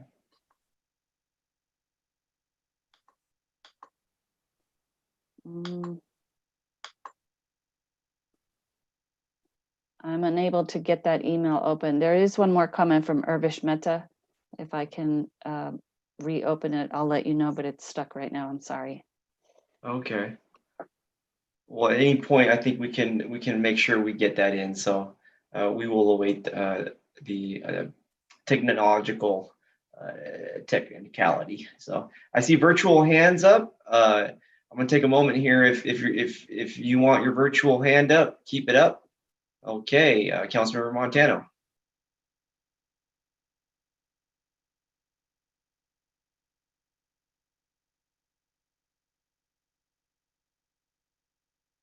Councilmember Montano, are you there? Yeah, I must have forgot to put my hand down, so Oh, so I'm so sorry. no worries. I just wanted to make sure I'm doing my job. Okay, thanks. Thank you for making it easy. Sure. But yeah, you know, I think what I've been hearing tonight is what Milpitas is all about from each council member, vice mayor, and you know, we want to make, I think, a decision that's well-rounded, and we need to make sure that we have a sequence of what we expect here in Milpitas, which is equality. But I do see our city clerk with a virtual hand. I'm going to jump back to you, Mary. Yes, I'm able to read now one more comment for you on this matter. It's from Urvish Mehta with a PO box address in Milpitas. To city council members, any efforts to improve the MUSD and youth is appreciative. I request city council members to support the initiative. Also, to make sure that facility is able to serve the men and women of city of Milpitas, where the recreational activities and sports for men and women of such purpose be appropriately served as part of development. Tennis, softball, baseball, cricket, field tracks. Any form of sport development for youth is important. Sincerely, Irvish Meta. Thank you so much for that, Mary. Thank you very much. Always ensuring the public comment is full. And so I'd like to now, as we move forward past this item, before we do that, I want to propose our city school district joint, I want to call it a committee that's already established. I think that's the Vice Mayor Nunez, Councilmember Montano, and then a couple of school board members and our community members and select staff pertaining to this. If folks can meet soon. I know I don't want to keep the school district waiting to, these are tax dollars. These are tax dollars from our property owners here in town. And I would hate to delay anything related to the school bond purpose. So I believe we have great leaders in place that will work through this, these concerns that we have, and if that's okay. And I want to check in with Renee. Renee, we're all here for you. We know you're here for us. So is there anything you need here at this time? I think just the motion with how the council wants to go tonight, and then staff will quickly work towards reaching out to the school district for your direction. Okay, great. And the discussion here is on video, so you can refer to it as I always do going forward if you need any finer details. If there's any council members that would like to add anything, now's your time. Let's make it worthwhile here. I'll look for virtual hands. Councilmember Montano. Thank you, Mayor Tran. I just had a question for Renee. Renee, you at our last meeting in June, you mentioned that you were going to reach out to the softball teams, the community. And I was wondering if you've already done that. And I did see that there was a survey. Is that part of that for the master plan? I'm not sure if that's the same one and the same thing. So we have promoted the survey. It's a second round of community feedback for the parks. There's an interactive map involved, and so people can indicate uses that they'd like to see in the parks and the fields. So that's one thing. And then we have been in communication with PAL softball and the board, the complete PAL board, and we've met with the PAL softball board and membership as well. So we'll continue that throughout this entire process. So when did you meet with them? In June, July? We met, I don't have the dates with me, but we met. Couldn't have been June, July. No. It was, I believe, oh gosh, it was in right before summer, right before we came to you guys originally in June. And then we met with the PAL board a couple times, I believe in January and then in April. So we've talked about it a couple times. Okay, because the last time in June, you mentioned you were going to reach out to them. We'd already. Yeah. And so you're going to meet with them again, right? We will meet with them as often as they want. And we've been working with the leadership on, any wish lists for alternate sites and reaching out to all the youth sport groups about the survey for the Parks and Recreation Master Plan update, because that's really going to help inform and create that roadmap. Yeah, because from what my from what I hear from all the council members, my colleagues, that they want that communication to be going on, so that way nobody can be left in the dark, and so that way we can all be on the same page. And yeah, so okay, well, thank you so much. Yeah. Okay, great, fantastic. I want to check in with our city attorney, Christopher Diaz. Do we need a motion for this thing, or are we? I think we're on record here. What do you think? Yeah, I think I'm happy to propose a motion that I think if council wants to proceed with it, but I think that the direction or the motion is direction to staff to return with this item with additional information, and then also reach out to the school district to work more collaboratively on this issue. But if there's more, please go ahead and chime in now. I think that's all good. It's a whole consensus here. I think we're all good. So I'm looking for a motion. So Second. We got a motion by Vice Mayor Nunez. We have a second by Councilmember Montano. All in favor of virtual roll call. Councilmember Finn. Aye. Councilmember Montano. Aye. Councilmember Dominguez. Aye. Vice Mayor Nunez. Aye. Myself and I, the motion is carried. And so the motion, thank you, everybody. Just really thankful. Everybody's part really together on this one. Gotta love it. So thank you, Renee. We appreciate you. Thank you. Thank you, Mayor and City Council. Thank you. And I thank you, really, Renee, the steward of all our fields for recreation in town. We appreciate everything you do. Okay, next up, public safety. We put item number 16 on consent. We want to give a shout out to the Milpitas Fire Department. I want to take a moment here. I know we're doing the COVID-19 testing, and we've been hearing absolutely. I'm speechless. I can't even describe it, but every resident in town is able to get a test. I have not heard of one person. I want to thank both together equally, Councilmember Montano and Fan, for really pushing this. I know it goes back, and I know I can remember Councilmember Fan really push. I can't even remember it, but I think you two were really instrumental. I know Anthony was, and I'm so thankful that we're doing this here in Milpitas, and we are the only city in Santa Clara County that has an ambulance dedicated to the mobile testing. And it's certainly fun to watch our fire department cruise around different neighborhoods and schools and parks and parking lots. And so we continue to be leaders. And so all of us can be very proud of that. Okay, moving on to item number 17. Let's adopt 3 resolutions authorizing placement of a quarter-cent general transactions and use, also known as sales tax measure, on the November 3rd ballot. A very important item this evening. We've had really lengthy discussions on the implications of this proposal.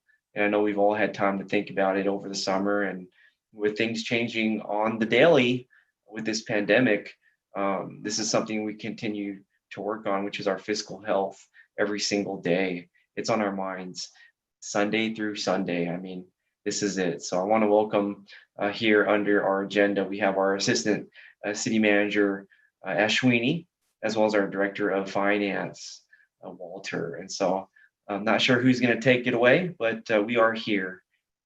Great. Thank you, Mayor and Council.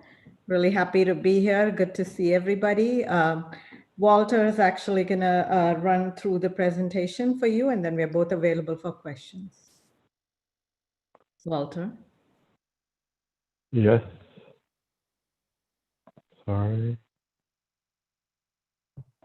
Good evening. Good evening. Thank you, Ashwini. That's an echo now. Hold on.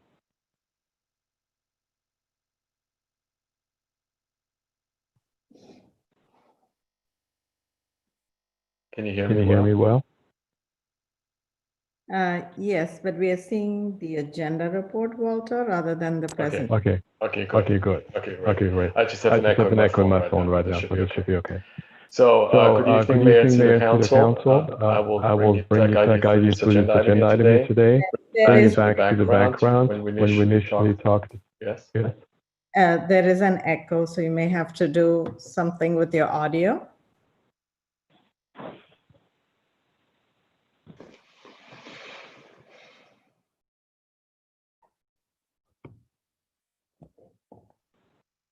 Can you hear me now? Is this better? Yes. Okay, great. Thank you. Sorry for that. I will respond to sales tax information questions which the council had during the last few sessions regarding this item. Share with you the proposed ballot measures as reviewed by the City Attorney's Office. Discuss the 3 actions we're asking the council to take today, and that's 3 different resolutions to adopt. The next steps, which includes educational outreach, the timeline if this ballot measure gets approved by you today to be put on the ballot, as well as by the voters on November 3rd, and repeat the recommendation language, which is the adoption of the 3 resolutions. So the council on May 15th directed us with polling for a quarter-cent sales tax measure. At the time, it still is, not just at the time, because it's considered a potential budget strategy to preserve city services and maintain fiscal stability. On June 23rd, we came back and we pulled on two different types of measures. One was a measure with a sunset clause, and one was a measure with no sunset clause. And the one with the 8-year sunset clause pulled sufficiently better. And the council directed us to come forward with this type of measure, bring it back to you today for placement of the measure on the ballot.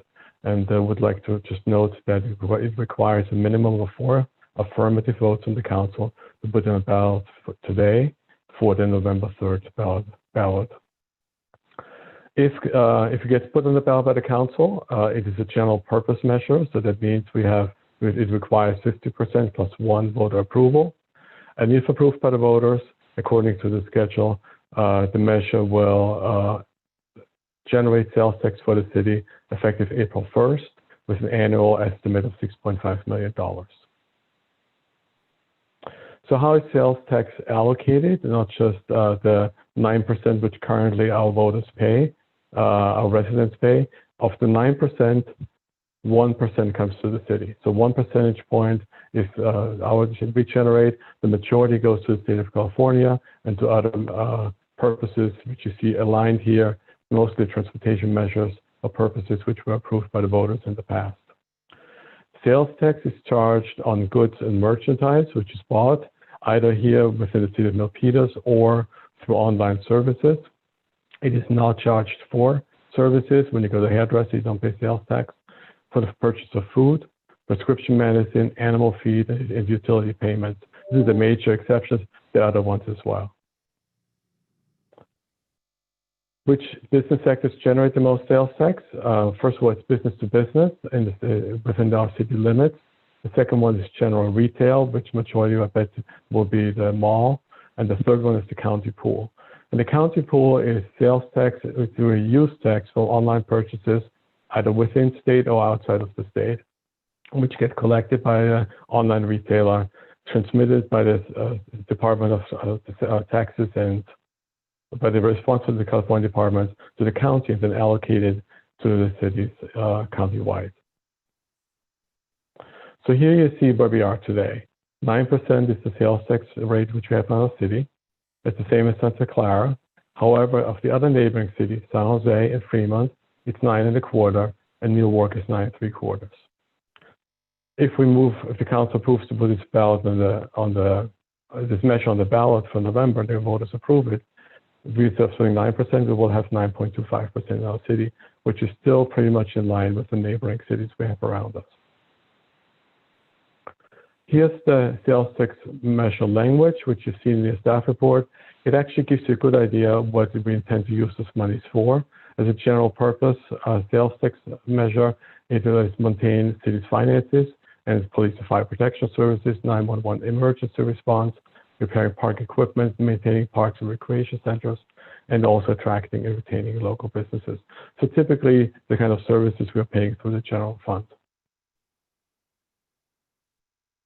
So the 3 resolutions we ask you to adopt today is really those 3 I'm listing here today. Those are the 3 actions. First, submit to the voters an ordinance to enact a general transaction use tax. And by the way, that's what the state and legally we call sales tax, but in the colloquially we call a transaction use tax, we refer to as a sales tax, at a rate of 1/4 cent for a period of 8 years. Then we're going to ask if you adopt the resolution that the Board of Supervisors of the County of Santa Clara consolidate the city's election with the statewide general election. And then thirdly, this is a discussion point which we're going to have, is if the council decides to designate a primary and some of the council members, 1 or 2, to file primary and rebuttal arguments regarding the measure. So how does that work per state law? Written arguments for and against the measure may be filed by the following groups, and they could be the city council or members of the council, bona fide association of citizens, and individual voters, and exactly in that sequence. So if the council designates 1 or 2 members to file arguments for the measure, supporting the measure, then the council gets preference. But the council could also, as an individual voter, submit arguments as the third bullet below there. However, again, the sequence is as stated here with the dashes. And as mentioned, the council may designate today 1 or 2 members to offer and submit arguments and rebuttal arguments in support of the measure. As if the council approves this item today, then we will execute a contract with the Lou Edwards Group, the same consultant who helped us with the TOT measure, to inform potential voters about the sales tax measure as well as the mail-in ballot election. This is very different this year. Like in the spring, in the March primary, this time statewide, the voting will all happen with mail-in ballots, and we want to make sure our voters are informed. The education outreach will happen between September and October. Those mail-in ballots will be mailed out early October, hence we're going to start the work early on to inform our voters. And the estimated cost for the ballot measure is about $30,000 to $40,000 for the consultant services, including the mailers, which could be 2 or 3, maybe 4. It depends what what makes sense at the time. It will cost to place about $30,000 to place the measure on the ballot. The money would be, both items for the funds will come from the unanticipated expenditure reserve, which the council approved as part of this year's budget. Here's the timeline. Again, today is a key notion for a key moment for the council to place the sales tax measure on the November ballot. The last day to submit the sales tax measure to county register of voters would be this Friday, and our city clerk will do that once she gets the resolution signed. On Tuesday next week, or August 11th, all arguments in favor would have to be submitted to the city clerk. She's our election official. And the rebuttals to the arguments would have to be submitted the following week by August 18th. November 3rd is the election day. Certification by the county register is currently scheduled for December 3rd. However, due to COVID-19 and maybe through the mail-in ballot process, this may be delayed if approved by the state. Currently, the council at its last meeting in this calendar year is scheduled to certify the measure results. And that is important. It happens in December, because that effectuates the date of the sales tax becoming effective, and that will be April 1st, 2021, so next calendar year.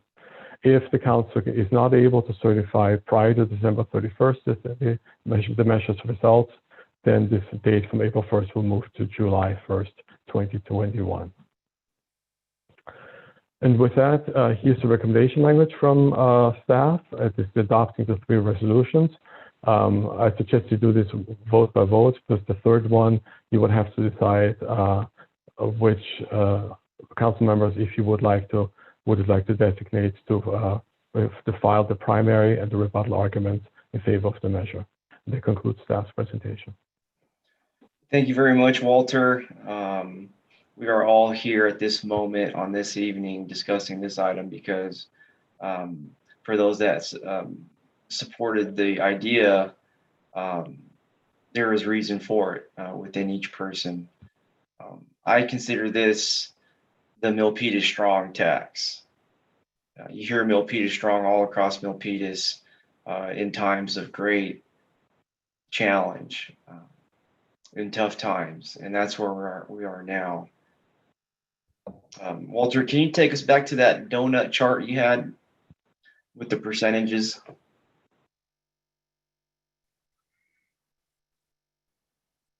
Thank you very much. I appreciate it. Oh.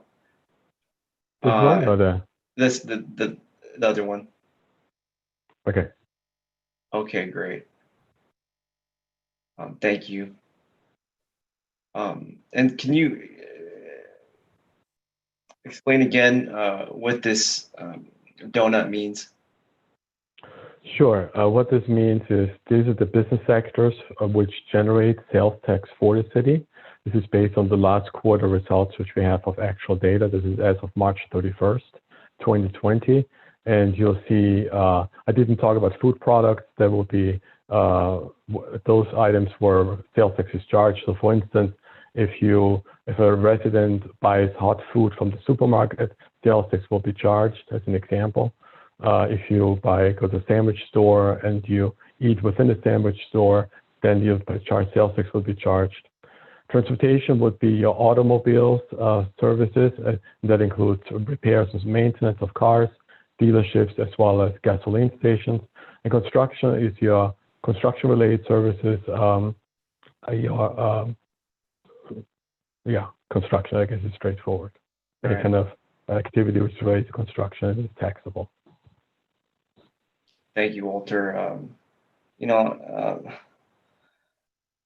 It's important to put our Milpitas families first and understand what type of impact a minimal incremental increase in sales tax would do. And generally, or most frequently, I should say, Milpitas families are paying sales taxes, I would say, in my opinion, for general retail food products. If you're lucky, you might go down to Piercy, Toyota, or Honda to get maybe a Camry. I'm not sure, but the point is, our sales tax is very wide, and we get a lot of sales tax from other channels like business to business, construction, folks coming into our dealership to purchase a vehicle. Honda or Toyota, used to be Chevy, but not anymore. And so if Milpitas families had to incur 100% of this donut, I probably wouldn't support this proposal, even though it's something that I proposed. This is a donut that I think a lot of folks in town can understand with the right community effort or advocacy for this proposal as a minimal increment sales tax increase. And I appreciate this slide very much because we want to make sure that Milpitas taxpayers get a good return. And if you look at some of the other areas of the sales tax revenue that we have, there's a huge return if our community decided to go forward with this. But really what I want to get to now is the COVID-19 pandemic and what the reality is. It's a slap in the cheek, and it's really sobering. There's really drastic words I can use to describe this. Unemployment benefits have expired. We are in limbo. There's over 30 million Americans that are unemployed, receiving benefits. I believe every week there's over 1 million people filing for unemployment. Back in 2008, with the mortgage meltdown and the Great Recession, it felt like it took 3 or 4 years for our nation and our economy to recover. And that was just in Silicon Valley. That didn't really speak for other areas that never recovered. There are communities across the nation that never recovered from that. And so if you look at all of the statistics, and it's devastating what COVID has done to our economy throughout the nation, throughout our state of California, and here in Milpitas. And the recovery at this rate is going to take longer. A number of businesses, I'm not going to put out any number. I usually put out numbers. I read a lot, but I'm not even going to put out a number. But there's a double-digit number of small businesses or local businesses, even big businesses, that have gone permanently closed. And there's no recovery from that. And it's lost economic development and activity. And so what we have now here in Milpitas, we need to look at ourselves from aerial lens. We need to look at every city around us throughout the whole Bay Area. And we need to recognize that all of us are impacted by a loss of revenue. We've already felt it. And as we move forward, and next spring, where the city council is working on balancing the budget, it's going to be the hardest decisions, no matter what, for the council. And this sales tax proposal is the best chance that the city has to mitigate the loss in revenues. The loss in revenues is the loss in the quality of our life in Milpitas.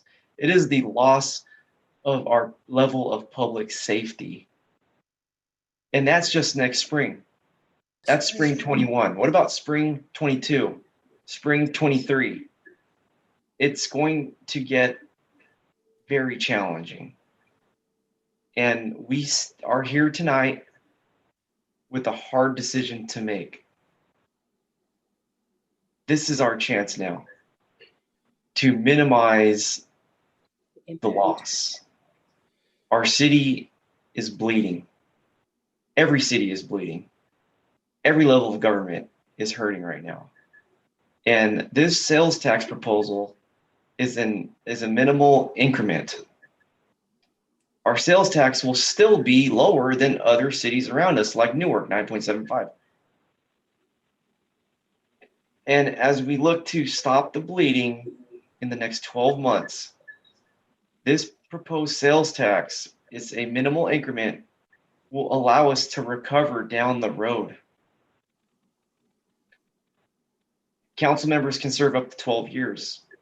And so I guess hypothetically, or, members that are on this council right now may be here in many more years. And your job will be challenging because you'll have gone through a 100-year pandemic. And you'll need every resource and tool available.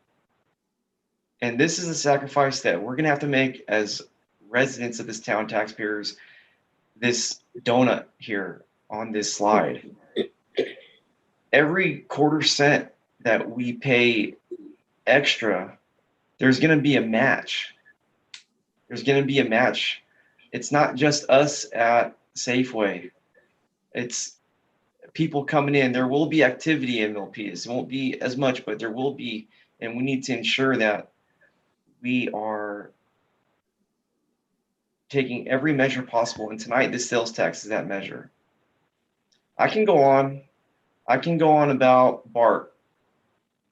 I can go on about when there's a vaccine and there's a medicine and more people are taking BART and the mall opens, even though it won't be overnight back to normal. It'll take X amount of time for us to get back to what we believe is normal. Or if there's even a new normal, but the mall will open one day. People will come into town one day. There's already people taking BART down to Milpitas and Berryessa. We need to ensure that we're not making cuts to our level of service for the public safety, which is what this is all about, the public safety of our town, because it is a bad, bad day when that happens here in Milpitas. And so I'm going to say this again, like how I started it. This is our Milpitas Strong proposed sales tax. This is the hashtag Milpitas Strong. And our community is Milpitas Strong. Our community loves public safety. Our community loves our quality of life. Our community, the voters, they will appreciate this proposal because it is a necessity. Thank you very much. I want to go next to Councilmember Finn. Thank you. No, I agree with you, Mayor Tran. I think at the end of the day, our city is hurting, our community is hurting, and this tax, the way I see it, it's not so much of a tax as it is a recovery. I think that is the impetus of this tax. It's not just a tax just to tax. This is a tax so that we can get some relief and recovery for all of those that are hard hit by the pandemic and quite frankly by the recession, because that's really what this is right now. So I wholeheartedly support this for that purpose, and I want to make sure that the public knows that the monies that will be generated by this tax, it's going to be monitored in a transparent process. It's going to be distributed in a transparent process where people within the community can contribute their perspectives, as they always do when it comes to the budget cycle. So I want to make a note of that. In regards to the expenses that are going to be needed as part of this initiative effort, can we move to the slide where I saw a topic on consultant expenses?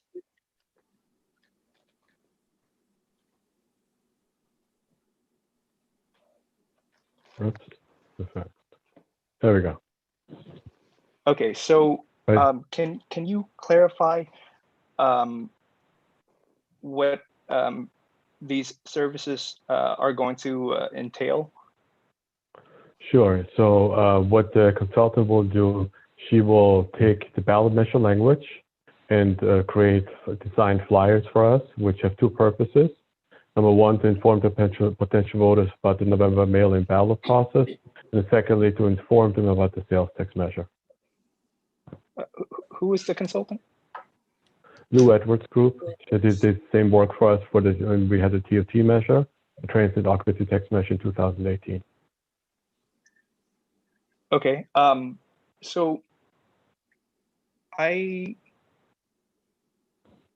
don't really recall the work product. I might have received it, but I really can't recall it. Either way, though, I have some reservations about funding mailers. I think there's a very gray line that cities can tread in. I was following some of the scrutiny that the city of Santa Clara had to experience with their PR firm. And I believe as well as mailers, where it's being perceived as taxpayer dollars are being spent for political purposes. And I believe that there has been cases, I think, in Southern California, I want to say a school board where city-funded mailers were used in the process. I'm sorry, not the city, but public-funded mailers were used throughout that initiative process, and ultimately, even though that ballot measure passed, going through the legal system, it was ruled that that spending was not appropriate. So I believe that the money needed to be returned to taxpayers, and the entity was fined heftily. So that's something that I would want to avoid. So Chris, do you have legal input on this?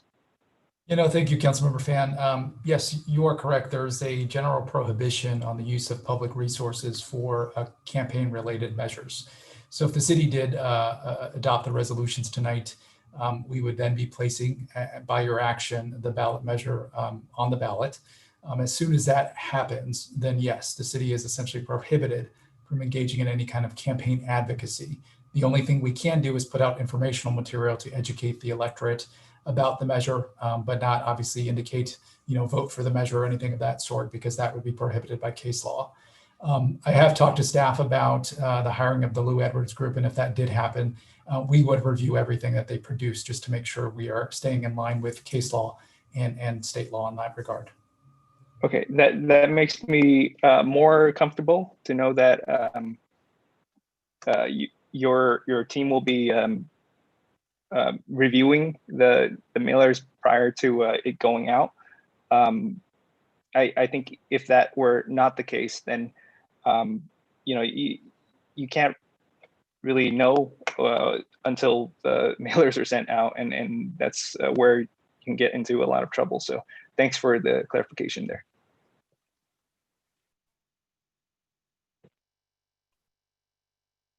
Thank you very much, Councilmember Fan. Next up with the virtual raised hand, Councilmember Montano. Thank you, Mayor Trent. I totally agree with you. Actually, I was impressed with your words about Milpitas Strong and your arguments for this general fund, this general tax, sales tax. You're right. It right now, and the reason why we're doing this is because of COVID. If all the impacts of COVID, if you will, if COVID didn't happen, then we wouldn't be doing this. But we're doing this as throwing like a lifeline, so that way we can make sure that our city services are public safety, absolutely. Public safety and public works. And also the rent relief program, because if we don't have money in the general fund for the rent relief program for those this is for public safety strictly. No, this is a general fund. This is a general sales tax. But the priority is safety. Well, yeah, but it's a general. But so you can be putting that. It gives us more flexibility to put out fires where there's a need, if you will. So no, I agree with this. If we don't do this, we're going to be another city that is going to be in dire straits. If you recall, in the Great Recession of 2008, many cities went bankrupt. They laid off a lot of their employees, and as you know, that has a multiplier effect. If someone gets laid off, then they don't have the income to put back into the economy. So it's a chain reaction. So I'm glad that that our staff has the foresight to go out to the voters to say, hey, help us, because if we don't get this revenue in, we're going to be impacted really bad. So I think that if we pass this, it would help sustain us to keep our city from going under.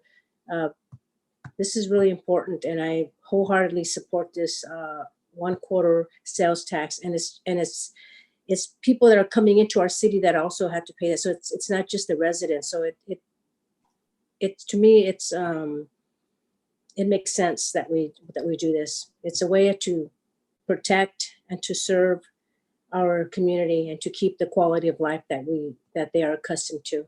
So thank you for those great words that you said. You said it was right on. Thank you very much, Milpitas Strong. Thank you very much, Councilor Montano. We'll go next here. After the Vice Mayor, we'll go to public comment. Vice Mayor Nunez.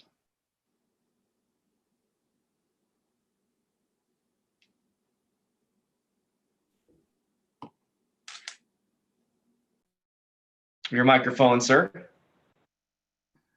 Well, I just said some great things. So I would like to hear the public comment, and then I'll have some questions. Very well. We'll go to City Clerk Mary LaBelle, please. Yes, Mayor, there are 2 comments so far for the public for the council. The first comment is from Jamie Schlechtbaum, 1775 Millmont Drive. Hi, I've lived in Milpitas for 10 years now. I typically vote for increases in taxes when asked. Currently, no one can afford to pay more in taxes. This is not the right time for an increase in taxes. This is regressive tax, not a luxury tax. This measure is not a good idea regardless of a sunset clause. I did not get polled in your polling, but I'd like to say that I will not vote for this, and I have not missed an election since I registered to vote when I turned 18 years old in the 1990s. I have seen many others opposing this tax as well as on the mayor's page, as well as on other social media pages. I have not seen anyone supporting this increase. Good luck if it's getting passed. Good luck getting it passed, sorry.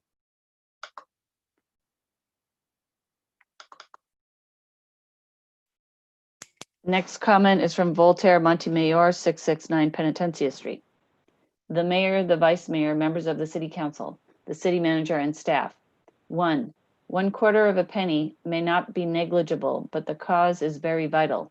2 Consolidation of one-time election for the board of directors and the statewide election is a savings of such dollar for the amount and manpower efforts, volunteer fee, and the expenditure for the materials needed. 3 It is fair and important to know the pros and cons of every or any city measures. It is the budget on providing as a whole is the main problem, I would say.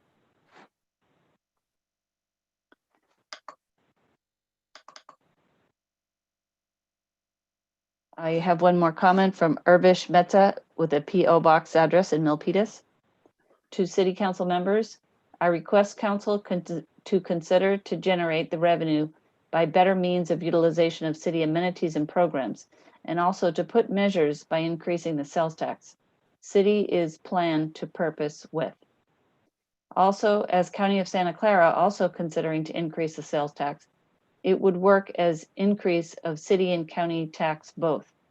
I request City Council members not to increase the tax measures, as with ongoing COVID-19, it is not appropriate to increase the tax and collect revenue from City of Milpitas. As to further enhanced measures, there are other means of facilitation that could be implemented by City of Milpitas prior to increasing the sales tax. Park and recreational fees, parking permit program. Sincerely, Urvish Mehta. And those are all the comments received, Mayor, on this item. Thank you very much, Mary, and we'll go to the Vice Mayor. Thank you very much. And so I have a few questions of the city attorney, if I could. So Chris, first, and I think it was about the term, it's a general tax measure. So we can say what we want unless it's written and passed by us, either as an ordinance or something else. Those dollars really could be used any way City Council wants in the fiscal year. Is that correct?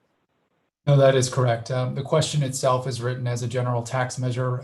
There's many different types of uses listed within the question. And so that is really what is determining where the money will essentially flow. But in my opinion, yes, it is a general tax measure. So do you know of cities that have taken or is it allowable for cities that pass a general sales tax and write an ordinance that that those dollars generated, that some portion of those dollars, even if it's a major portion, be set aside for specific use towards public safety or whatever? Have you heard of that? Is that allowable? So you're questioning whether we could have a general, essentially sales tax with some earmark of a certain percentage of what that would be to a special type of fund or use. Is that correct? Correct. I have not seen that. And usually when I think you try to be, for lack of a better word, cute in that regard, usually you see lawsuits because ultimately it's unclear whether it's a general or a special tax. And because of the voter requirement needed for each, you often see legal challenges in that regard. Okay. What about something that also, we've talked about oversight here. And so have you seen where, as I understand it, there's no requirement in a general tax measure for a citizens oversight committee or anything of that sort. Is that correct? That is my understanding, but I'm just skimming the ordinance to see if we had something in there about that, or if Walter wants to chime in just in terms of our finance director, just in terms of what the oversight would be.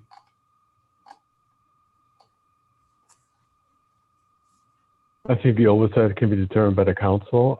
Obviously, what we have done just this fiscal year, we are pushing our budget out onto the web. It's through the OpenGovTrans portal, transparency portal. So basically, we are much more transparent nowadays than we were perhaps in the past. We changed the way we present you the budget document with a budget brief document. So I think we are well positioned to allow citizens to individual oversight, or the council may determine to create a committee in the future. Okay, but so with that, Chris, could the council establish a citizens oversight committee, budget oversight committee for just those funds generated by a general tax measure? Yeah, I think does. Oh God. No, I think if this measure does pass at the ballot box and council at that time wants to explore, putting, whether it's citizens or whether it's council driven, somebody just looking at what the numbers are and making sure that that's transparent for the public, that would be at the discretion of the council. Okay, and then if I could have so as I look at this, where it says that we're looking at assisting police and fire protection, 911, emergency response, all of those, it appears to me are very valid and important items. I also know that what falls under that, under this city council may not fall under one that is here in 5 years, 6 years, 7 years. I think as one person, yes, I understand the need. Sales tax also hits those with the least amount of dollars in their pocket. And I think if we are going to say that what we need to do is we're going to be promising that there are citizens oversight, that because we put up a new system on our website that isn't citizens oversight, that's a new system on the web. I think it's allowing persons to see what we're putting into our budget before we adopt it, and allowing them to have a voice. That all funds are being spent locally, and what that really does mean. What does an independent audit really mean? Those kinds of things that we're talking about need to be memorialized into either an ordinance or something that persons can look at prior to the vote, so that when it passes, it is in fact already there. Because too many times when something is voted on, those things sort of fall by the wayside. And so for me, I can understand the need, but I also don't think that we should do it without really giving some teeth to those things that we're going to provide. I also don't think we should be supplanting, that is putting these dollars over the things that we're already spending our dollars on. So I would like to see that in place. And if that's something that we're going to do, then I can be supportive. If that's not something we're going to do, I'm really much more reluctant, because that's what happens when citizens say, you promised me one thing and I got something else. If we're going to say we're going to provide these things, then let's really say, let's do it and put it in writing. So those are my thoughts. And I thank those persons that are the citizens that spent the time to really review what the dollars are for. And I agree that the COVID and the impact of what's going on right now is going to be with us for quite some time. It's not going to be over in the next year. It's going to be here for the next 5 to 10 years. And then we're just going to be coming out of it. That's my opinion, at least. Thank you, Mayor, for the time. Thank you very much, Vice Mayor Nunez, for your comprehensive review of the implications of this proposal. And next up, we have Councilmember Dominguez. Thank you very much, Mayor. I appreciate the time in advance and appreciate the comments that have been made by all of my colleagues. I appreciate hearing the Vice Mayor say and go into depth about the oversight in terms of the funding. I have been very clear that Milpitians have expressed to me they do not want to see new buildings being built from this fund. They want to see services. COVID-19 has shooken our community in a way that we have never seen. I want to share a story with all of you, a really quick story. In 2008, my dad was hurt on his job. He lost his job. My parents lost one of the properties that they had taken equity to buy. So they lost the equity on that home. As an only daughter, I had to pick up 2 additional jobs to make sure that we made ends meet at home while being a single mother. This is not just my story. And I choke up just a little because if you have talked to Milpitians everywhere, a quarter may just be a quarter for us. But I have a question. City Attorney, could you please clarify for me, because I've been trying to follow all the different sales taxes that are going to be on the ballot. And so some things have changed from the last time we had this discussion. I do know, and please correct me, or if there's a point of clarification by any other member. It sounds like Santa Clara County has passed a tax. It sounds like VTA, the Santa Clara County VTA passed some sort of tax today. I'm not too sure where the school board, but I know that there was an item on the school board yesterday in where they were proposing putting some sort of tax on the ballot in November. I'm not too sure if that passed or not. Yeah, no, thank you, Councilmember Dominguez. I do not know either, I'll be honest, but our finance director may be more in tune with what's going on with the other agencies, I think, in the county in terms of our percentage cap and what room we have for this measure. Okay, thank you. So, oh, sorry, go ahead. So there's a local measure cap, which once if the voters approve, if the council approves the measure today for the 25 basis points or a quarter cent sales tax, then we're actually maximizing the local cap for our city. I believe the Board of Supervisors rejected their sales tax measure this week or last week. This week. This week they failed by a vote of 3-2. As I mentioned, we need 4 affirmative votes to put the measure on the ballot. And I understand too, there was a sales tax measure for Caltrain, and that was not yet approved by the Board of Supervisors in San Francisco. And I believe the local board has not made a decision yet, our county board, if I'm tracking this correctly. So if I may, just that the MUSD had a parcel tax and they voted last night to move the discussion to January. Okay. Our county board voted 3-2, and you are right, they needed 1 more vote, and so theirs is a no vote to move forward. San Francisco, I understand, is taking the vote again on Friday, but the San Jose Evergreen Community College is taking a vote this week. for a parcel tax, I mean, for a sales tax. So there's still a number of others that are involved. I know that if I'm not mistaken, the water district is looking at some type of tax.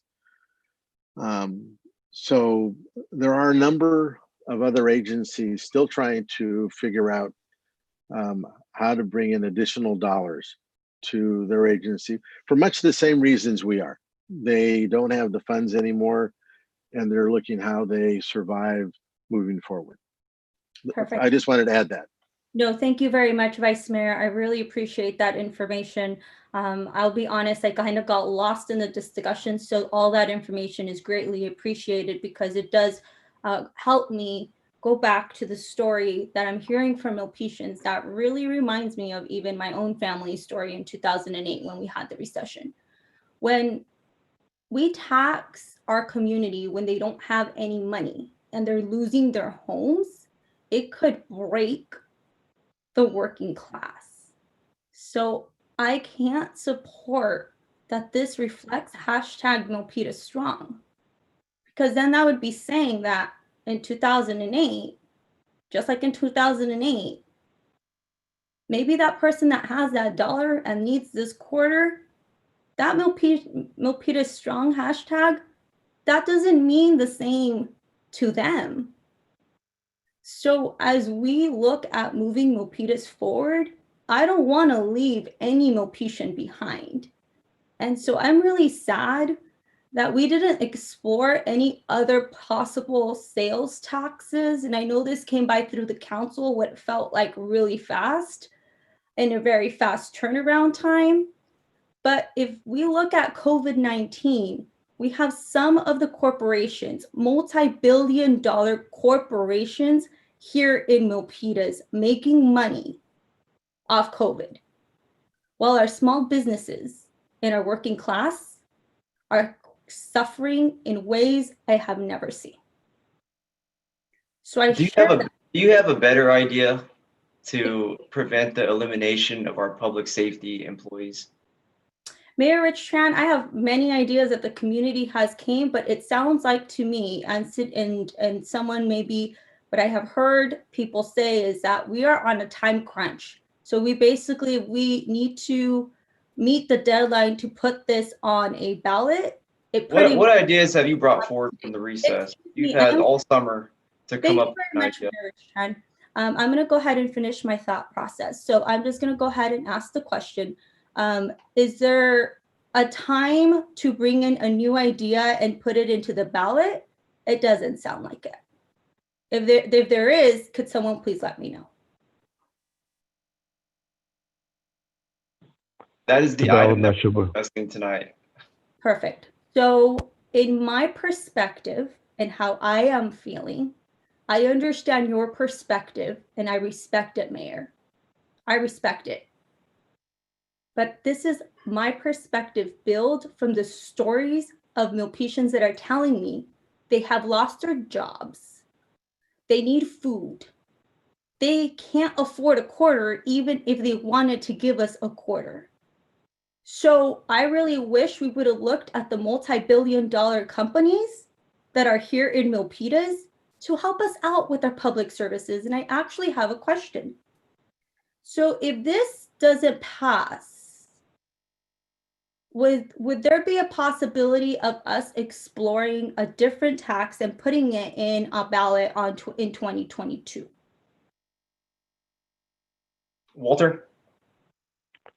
Sure. You can, as you mentioned, Councilmember, probably insinuating is that only general elections we can ask the voters to pass a ballot or pass a tax measure. And that will be 2022. That is correct. That will be the next chance. Okay. The other possibility that I see, Mayor, to answer your question, is I don't believe in dividing our community. I believe our corporations in Milpitas value being in Milpitas. And I want to echo the idea that Councilmember Carmen Montano has brought up many times, which was we need to have a conversation with those technology companies that reside here in Milpitas, with the Amazons of the world that are here in Milpitas, to help us fund some of the city services that we provide in the community. I honestly don't think they would be reluctant to do that. I just don't know if we've asked the question or if we've even had that conversation. So I do believe there's other ways that we could explore to bring in revenue. So the goal that I am hearing today is we will not have enough money to provide city services. In my heart and in my moral compass, I cannot support a tax measure that's before me for many reasons. But the main reason is Milpitas families, we need to put them first. They're losing their jobs. They don't have money. And morally, I cannot ask our working class to help us out if we haven't explored every single possibility and have flipped every possible stone to collaborate with the corporations who are making billions of dollars and reside and have headquarters here in our city. Thank you for your time, Mayor. I respectively respect your opinion. I thank you for your idea, but at this time, I cannot support it. Thank you. Thank you very much. I'll respond to your input, which I value. Walter, can you go to the slide with the timeline?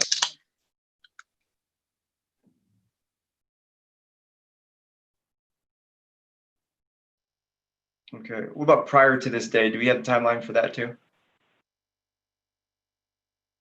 Prior to August 7th, or which date, right. Mayor? Okay. So we've been working on this proposal, or discussing it, I should say, since I would say mid-spring. I'm not sure which month it was, maybe March through May. When was it? We started discussion of sales tax measure in April. Okay, so April it is then. And so even in April, folks were bringing forward ideas. Now, Councilmember Dominguez, you have an idea for a corporate tax, which I respect. I see it happening in other cities, and I respect that because it allows for a revenue stream from channels that have resources. If you wanted to propose that, we've been working on protecting Milpitas strong since April.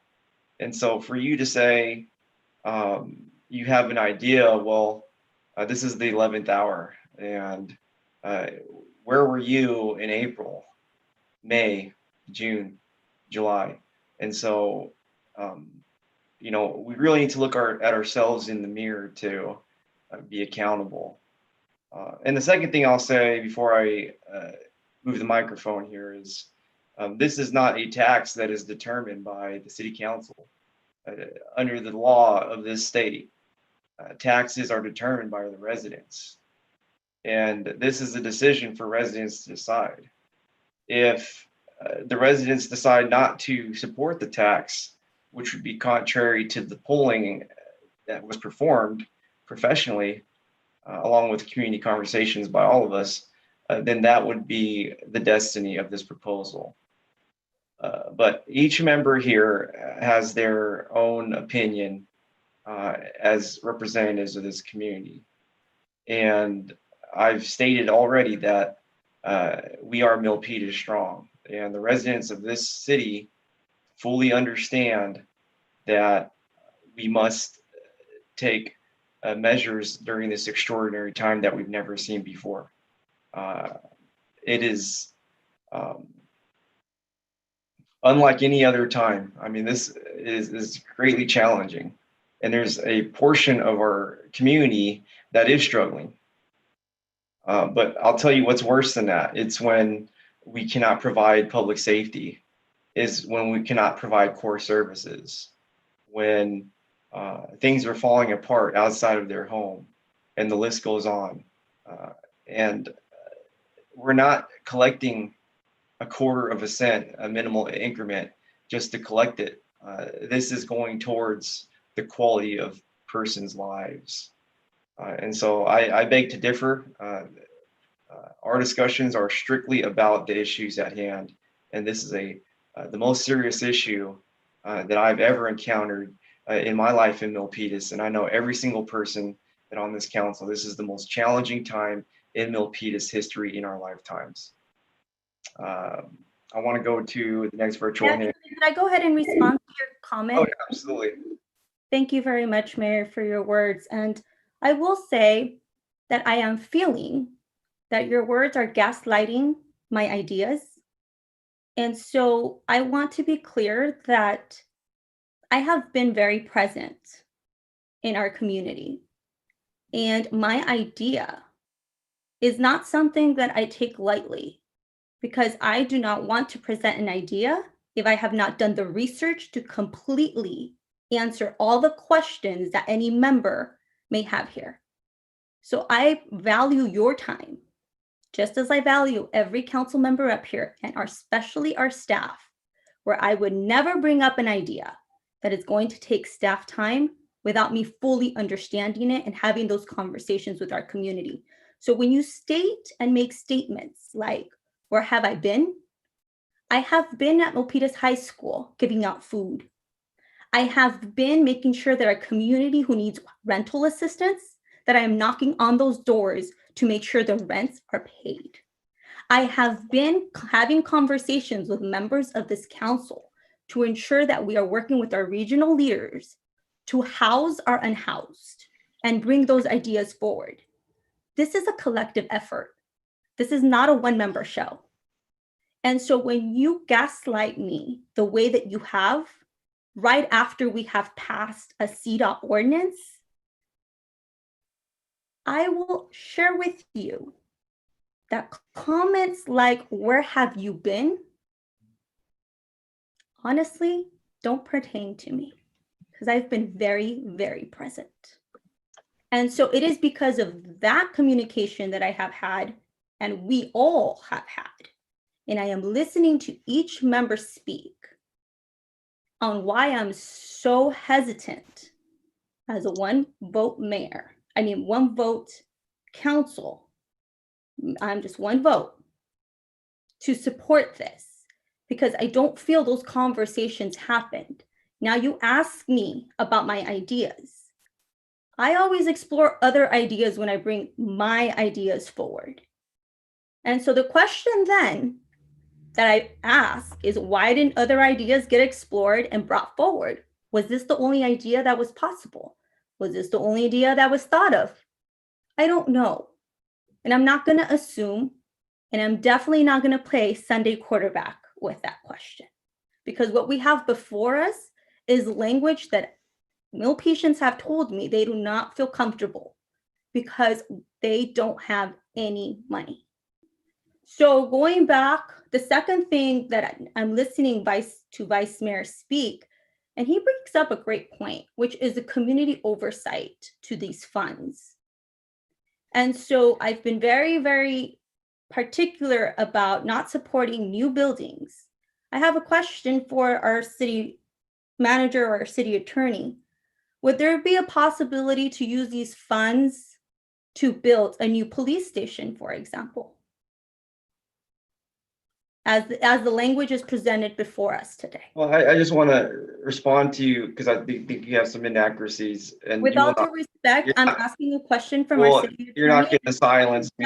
I will be definitely. No, the agenda item is really about proposed revenue measures. And so for you to go off into other things, I would like to stick to the issue at hand, because you tend to stray from the issue. And so I'll let you, I will be respectful actually, and I'll ask you kindly to carry on. Thank you very much for your opinion. City Attorney, could you please go ahead and move on with the question that I have presented before you? Thank you, Councilmember Dominguez. It is a general sales tax, so yes, it could be used for that purpose. At this time, I do not feel comfortable building new buildings in a time where we need services. Therefore, I cannot support this. Thank you very much for your time. Again, I respectfully respect everybody's opinion, and I yield my time. Thank you very much, members, for listening to this conversation. And I definitely really appreciate the feedback and the opinions that have been presented. Thank you. Thank you very much. And I really appreciate discussing the issue at hand. And, just a point of clarification, we have really frozen our capital improvement program in areas that are not essential and not needed. So to float the idea that we are going to build new buildings throughout town is not aligning with our strategy at this time, which is to be frugal with our capital improvement program. And so that is the point of clarification. Next up with the virtual raised hand, Councilmember Finn. Thank you. Can we go back to the slide of the language, the ballot measure language?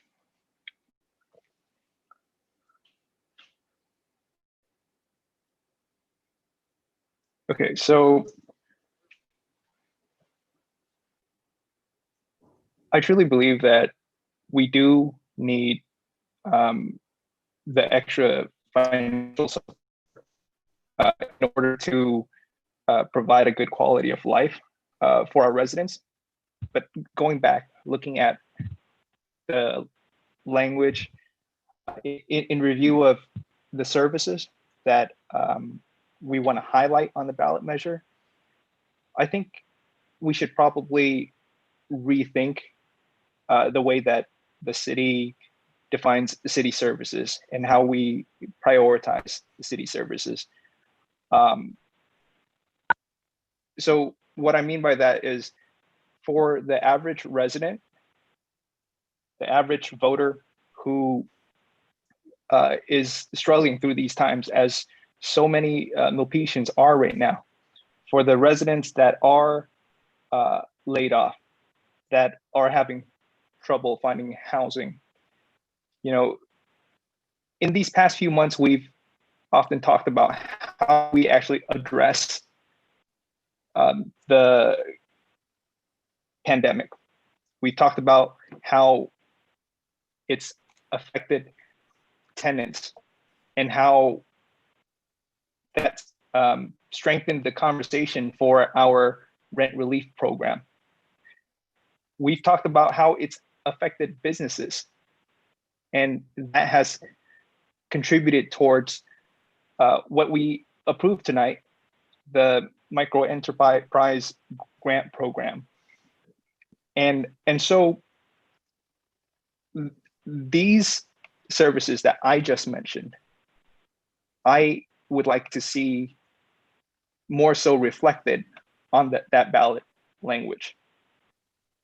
Because the services that we are listing on the language right now, it looks like, it doesn't look so much as pandemic relief. It looks like the city being the city, what we've always done, providing these things that we've always done. And we need to start thinking about things that we haven't been doing or haven't been doing enough. So that said, look, my goal is to get this ballot measure on the ballot.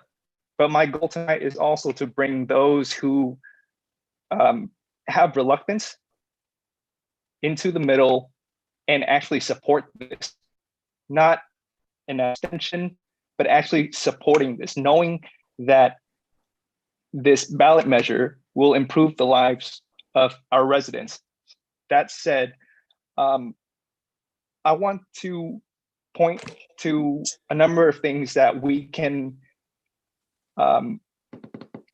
think about putting into tonight.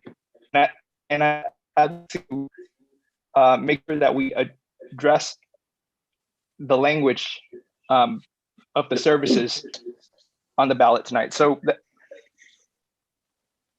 when we talk about this pandemic and how it's affected the economy, you know, I'd like to see something on economic development, something on small businesses. For those who are unemployed, they're thinking, how is this sales tax going to affect me positively? How is this sales tax going to help me? And it's kind of hard to see that with just the language that we have right now. So if we can, I know initially we had already wanted to prioritize workforce development. This year, we had to be frugal in our budgeting, and we had to cut back on some of those priorities. I'd like to prioritize that again. Workforce development, job training, helping people get back on their feet and getting them to find a source of income, a long-term source of income, ideally. For the way that the city is hiring employees, I know that we didn't have to make drastic cuts or furlough employees, but I want to go beyond that, and I want to hire folks because a lot of people are looking for jobs. And so if this ballot measure can contribute towards enough revenue so that we can increase our workforce, increase our PTEs, I'd like to take a look at our hiring practices. Maybe it's time that we abandon contracting employees and hiring temporary workers. Maybe it's time that we create more full-time positions. With this ballot measure, with that revenue, we can do that. It's not a matter of saving money in that case anymore. Now it's a matter of giving people jobs that they desperately need. Middle-class jobs, good paying jobs. That's where I see this having the potential to go towards. In terms of housing, I don't see anything about housing. I'd like to expand our rent relief program. I think that's something that has been positively received. But if any indication by last council meeting, or maybe the one before that, where we were discussing how strained financially that program is, how limited in resources we have there, this can address that. This can really give more relief to everybody who is affected. So these are just some of the things that we can include in the ballot measure, but I really want to take a look at the services that we are putting in the language here, because like I said, what we are providing in this ballot language, that's something that we have always been providing, not just during times of pandemic, right? So that said, I really want to bring the no votes to the yeses, because if we're gonna make this work, we have to send a statement that we're unified in this. And so I've thrown a lot of ideas out there. I really hope that my colleagues can respond to some of that. Thank you very much, Councilmember Fan. And wow, yeah, job creation can be an opportunity. I know we've done it with the Youth Force program with the young people and in Milpitas, and that is an opportunity to ensure the quality of life for Milpitas as well. Next up, Vice Mayor Nunez. Councilman Fan, I think that each and every one of your statements had merit. I think that, I'm going to back up a little bit. I'm going to try to be short in my comments, and for me, that's difficult. I think that one of the things that Councilmember Dominguez said is, and if I paraphrase this and it's wrong, let me know, that is this the only item we have? Is this where we landed this ballot measure? And to that, I think the answer is no. This is the only one that has a timeline. I think we have the ability to still look to corporate America for assistance here in the city of Milpitas, just the idea you were talking about. I think we have the ability to look at other government agencies for the services they can provide, so we don't have to spend our dollars on those same services. Those ideas that I just heard Councilman Fan talk about, even if we were to pass, when this general tax passes, if we were to say we were going to start looking at hiring locally, persons that live here in Milpitas, and Chris, you'd have to help me with that language, because I know you can start looking at hiring persons that live here and provide them with either entry-level positions, higher level positions, but that they get some type of credit that allows them to, like veterans credit and things of that sort, so that there's a reason that there's a benefit to them. These dollars that are generated here get to stay here. And I think if I look at this, I think Anthony's correct. If you look at the language, it talks about maintaining the city's finances. A lot of the good work that's been done since the pandemic hit us aren't really addressed here. And we need to find a way to say we are going to provide these additional services because that's what's needed now. So I think, and I'm not a wordsmith. I am not an author. I'm a better editor than I am an author. I think that those are the kinds of words you want to include in there, that for those persons that are going to be giving us their tax dollars, they're also going to be spent right back here locally, and persons are going to benefit from that. So we can take these dollars and put them into not only our police and fire and emergency response, but also into that rent relief, also into job creation and things of that sort. And I think that would go a long way into making persons feel as if the dollars that are going, additional dollars that are going to us are going to come right back to them. So I think if someone can help with that, those kind of wordsmithing, that's important. But I want to go back to that first part. I think as that's happening, we continue to look and work on that, the corporate partners. How do we do that? Because I can tell you, I look at some of the cities that have the corporate headquarters of Apple and such, and believe me, they're not getting lots of dollars from them, but we won't know until we start, and we should be doing that anyway. I think that trying to get dollars from other government agencies to be spent here, we should be doing anyway, because we need to be bringing in dollars for many different areas. And so, Councilman Dominguez, I believe that all those ideas are still relevant this minute and will be tomorrow, next week, next month, because you can't depend on just one thing to be the way to go. You got to keep working on everything. At least that's the way I see it.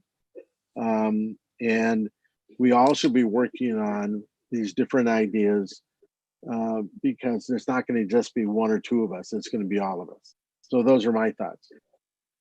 Thank you very much, Vice Mayor Nunez. And now I want to go to our Assistant City Manager, Ashwini. Thank you, Mayor. I just wanted to respond to a few things, and I know Walter and Chris will add to some of that.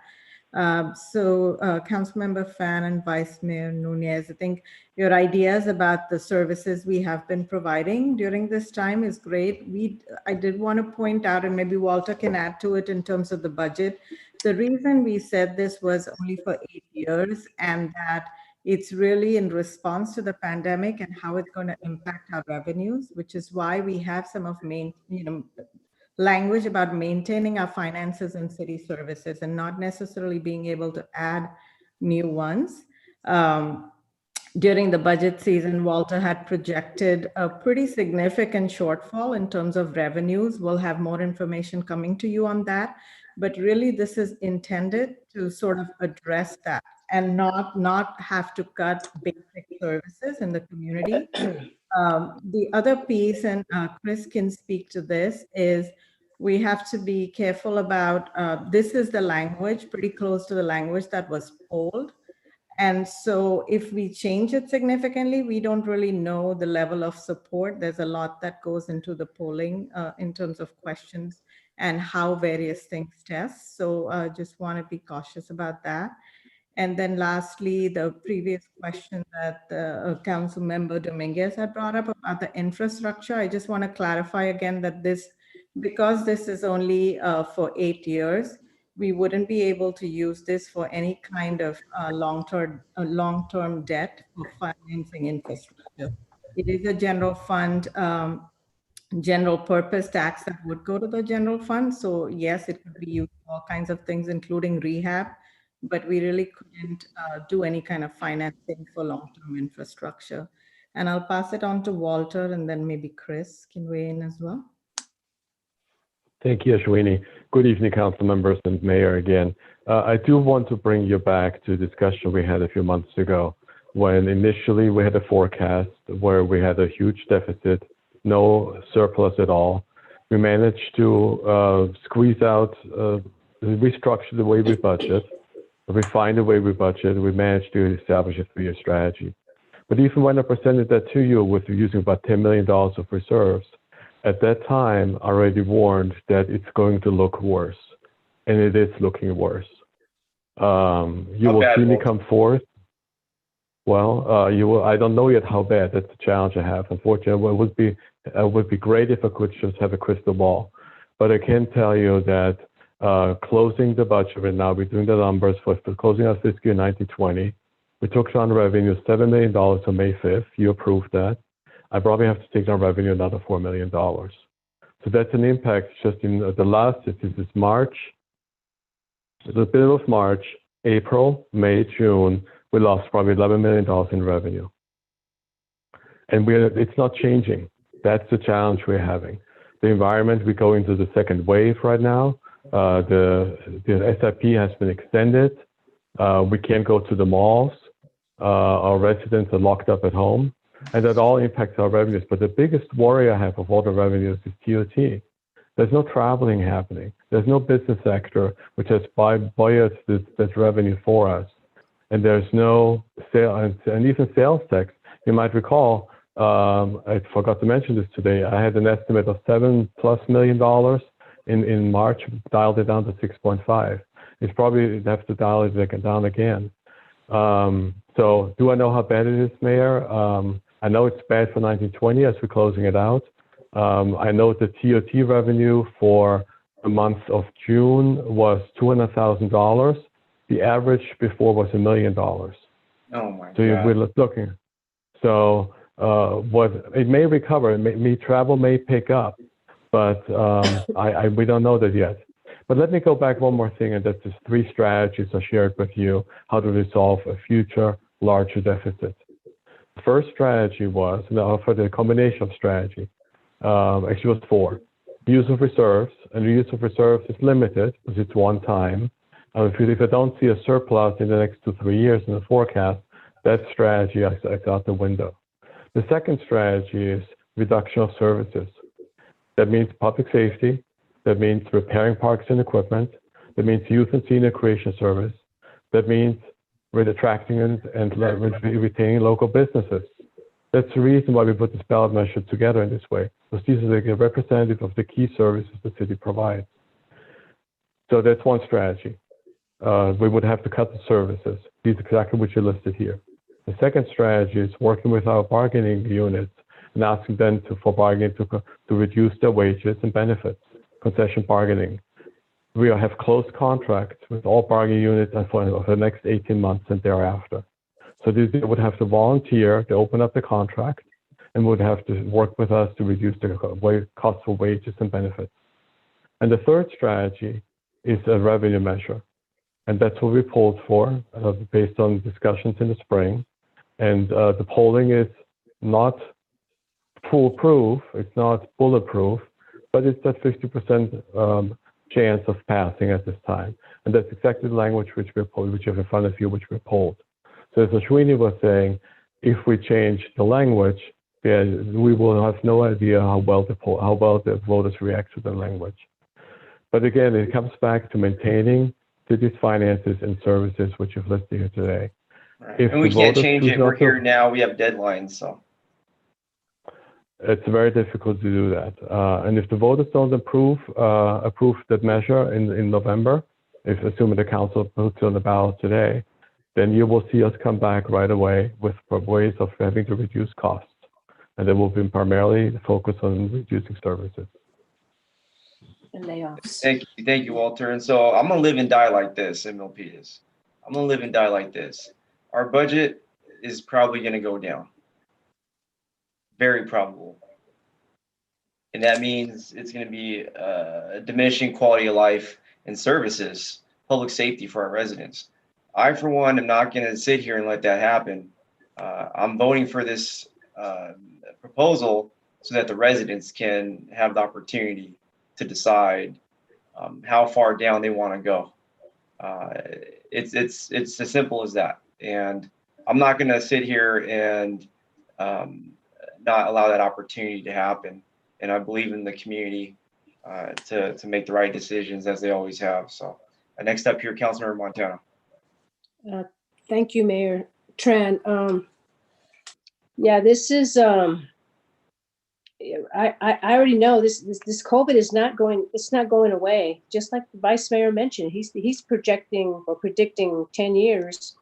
Even if you do have a vaccine, it can't be possibly be distributed within a year, because we got millions and hundreds of millions of people that will need that vaccine.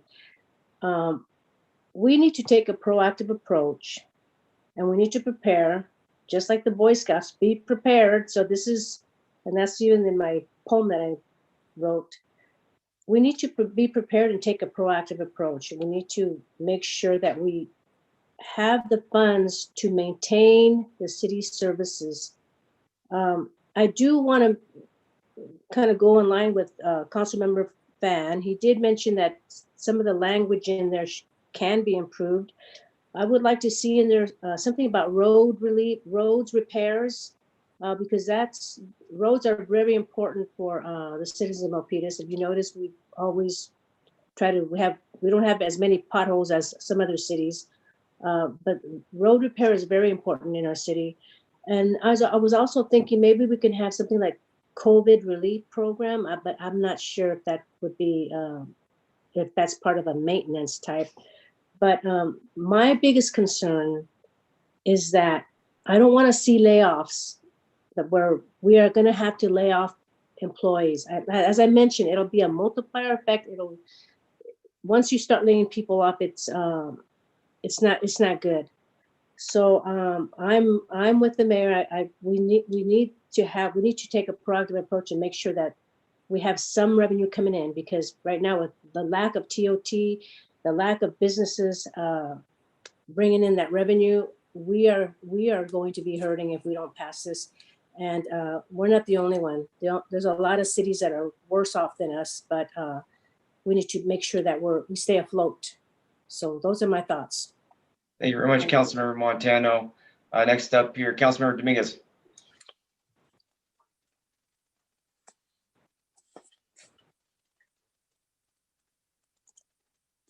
I was sounding really good, says Vice Mayor Nunez. First and foremost, I want to thank all of you. I am listening to you, and trust me, my hands are sweating, and they're sweating because this is the hardest decision that I believe any of us are going to be making. First, I do want to thank Vice Mayor Nunez, and I want to thank Councilmember Fan. I want to thank you for truly listening to my words. And I know sometimes we all have different ways of how we interpret our words, but I felt I was heard. I felt I was respected. And I felt, most importantly, that the citizens of Milpitas were heard by both of you. Because my words are not mine. I'm the voice of those that I speak to me. And so it's really important for us to listen, and however that means to each one of us. So I do want to truly let both of you know how much I value you for that, and for allowing my voice to be heard on behalf of those that we all represent, because this is a team effort. I loved your comments, Councilmember Fan. I will share that each word you said was mimicked what many community members have been sharing. And so for you to be so fine-tuned with what the community is saying and what the community is feeling, it's valued. And so I want to let you know that. I still have some questions in terms, again, of the oversight of the funds. That makes me really nervous because it's not written here. And so to say that this is it, I don't think this is it. I think we could make an amendment today to the language that's before us, correct? Mayor? Yes, please. Can I speak? Thank you, Councilmember Dominguez. You could make some changes. Again, just have to keep the polling in mind, and also its maximum of 75 words. So if we made changes, we would have to delete words accordingly. To add to that, what I'd encourage the council to do is if there was a desire to change some of the wording in the question, as our assistant city manager indicated, there was a 75-word limit under state law. In addition to that, there's case law that details certain buzzwords that could be problematic and could get the ballot question essentially kicked out and off the ballot if somebody wanted to sue on that basis. So I think we've heard some of the concepts tonight. I think there's the polling argument that I think our assistant city manager and finance director have raised for the council, which is if we change the question, we don't know what the polling results will necessarily be. But I think if council felt strongly about changing some of the wording, we would have to delete some of the wording, and we would just take your direction tonight if you did want to adopt the resolutions and make those changes on the back end. It doesn't make complete sense, Chris. This is the language we've brought forward to the public already.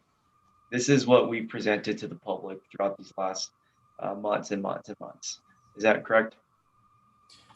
It's yes, Mayor, it's pretty similar. We did work closely with the city attorney, and as Chris was saying, that there are some words that could be problematic. So we actually refined a couple of them to make sure we would have sort of ballot measure language that would be appropriate and not be challenged. But it's pretty much what was polled, close to what was polled. Okay. And so I do want to maintain that consistency with the proper legal risk management. And so I appreciate that. Can I make a quick comment? So where it says repairing park equipment, can we say repairing roads and park equipment? Yes, remember Montano, we just have to take out two other words. Yeah. So and who came up with this language? Was it the firm, the consultant, or staff? It was a combination. It was also partly based on how things poll. So they had all these questions, if you recall, that separately asked for sort of community priorities and importance of, kind of how much it mattered to them and what they perceived was the condition and the need. And so based on that is how this language was put together. And the way I see this is that if this measure passes, if this quarter-cent sales tax passes, what it does, it frees up money in the general fund for other things. So that's the way I see it. It's like money in a pot, and you put more money, you can use more money for other social services and rent relief and so forth. So I'm okay with just tweaking the language a bit, little tiny bit. I think we can replace recreation services with roads.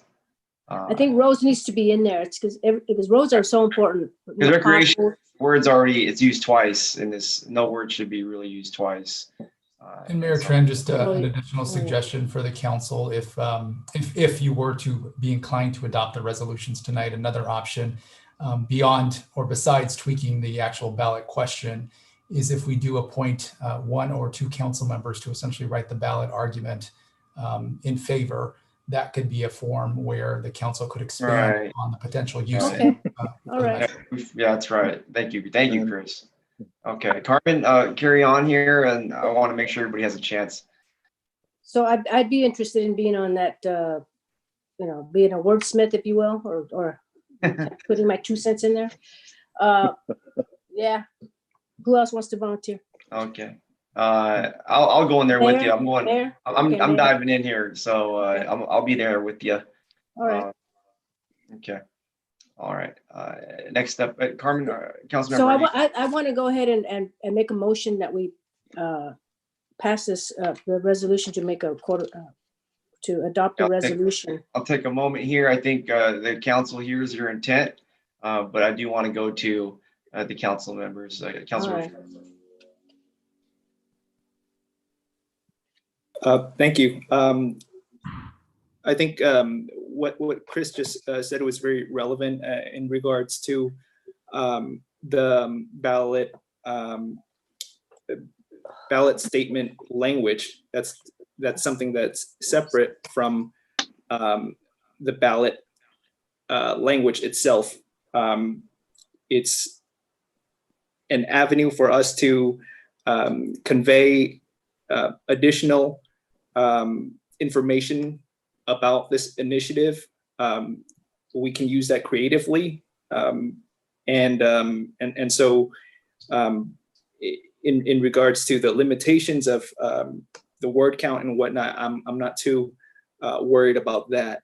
I think the other point that I want to address that appears to draw reluctance from staff in regards to changing the ballot language is that the polling, we don't know what will happen if we change it. If there's anything that I have spent more money on than my student loans, it's polling. The amount of hours that I put into polling, is why I have gone through 3 of these just during this meeting itself. The polling that that was presented to us,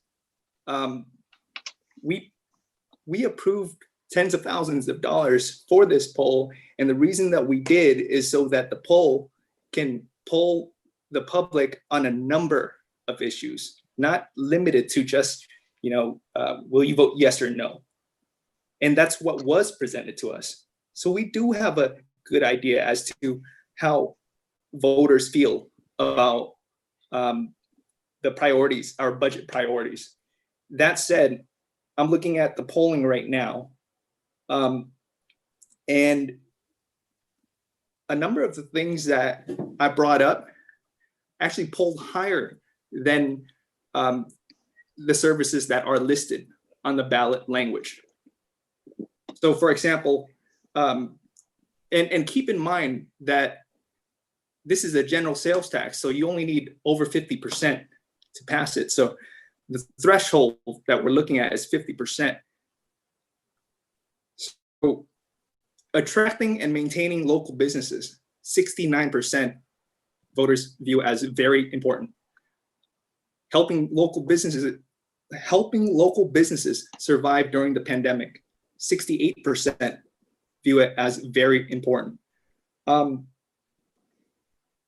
And then we see connecting low-income residents to housing and health supportive services, 57%. That polls the same as repairing unsafe park equipment. And then we see encouraging affordable housing development. We see providing homelessness prevention services, 52%. So we do have a good idea as to how voters are gonna feel if we tweak it. Granted, maybe that's not what the question that was asked, but the other services that I brought up, services that directly affect residents that are impacted by the pandemic, if anything, they're more relevant than some of the items that were listed on the ballot language. So I just wanted to bring that up. The numbers are there. And that's what's important to me. The numbers adding up to a budget that's going to be equitable. The numbers showing broad support for services that go back into the system. At the end of the day, I want my colleagues to keep that in mind, the numbers. And I'll leave it at that. But please do not say that we're not going to know what is going to come out of the polling. Thank you very much, Councilmember Fan. Next up here, we have Vice Mayor Nunez. Thank you. Could you go back to the slide that had the language? Thank you. So, Chris, real quick question to you, I think anyway, is you said it was the ballot measure question. Is that why we see the question mark at the end? Correct. That is what the voters would see when they vote. And they would answer yes or no to that question. Okay, thank you for that. So I don't know who this question to, but it actually says proposed ballot measure language. Correct? That's the title of this slide. So when I read that, proposed means it is not the final language if you're bringing it to us. And so when I keep hearing, no, don't change it. No, leave it alone. No, we don't like that. No, don't be careful. Don't do that. Then don't put proposed in front of ballot measure language. To tell us this is what the language is, because you give me, I'll speak for myself, you give me false hope that I have some ability to make a change. If you just listen to Councilman Fan, it seems to me there were lots of things that pulled ahead of some of these items here. So my feeling is that my assessment is that you might have enough to get this passed if you're willing to work with changing some of the things. Without that ability to change, I think you're going to be hard pressed. So tell me what's more important. This is a question out to the city manager. Is it more important that we pass a ballot measure that we're all comfortable with? Or are you looking at locking in on language? And I'm not even asking who drafted the language on this language.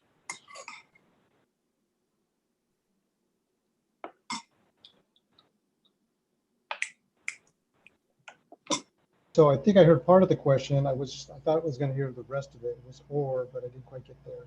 Well, no, so it really is, my own sense is if you need 4 votes, I hear at least 4 of us trying to get there, maybe 5, but I'm hearing 4 of us, but it's the language that is tying us up. But I think I'm hearing staff bringing us back to this language, and I don't know that you're going to get the 4 votes. So help me understand if you're locked in on this language. Yeah, I think what's happened is in June, we presented this to you, and I do see what you're saying is why is it still proposed? This discussion could have happened in June, and I think it didn't.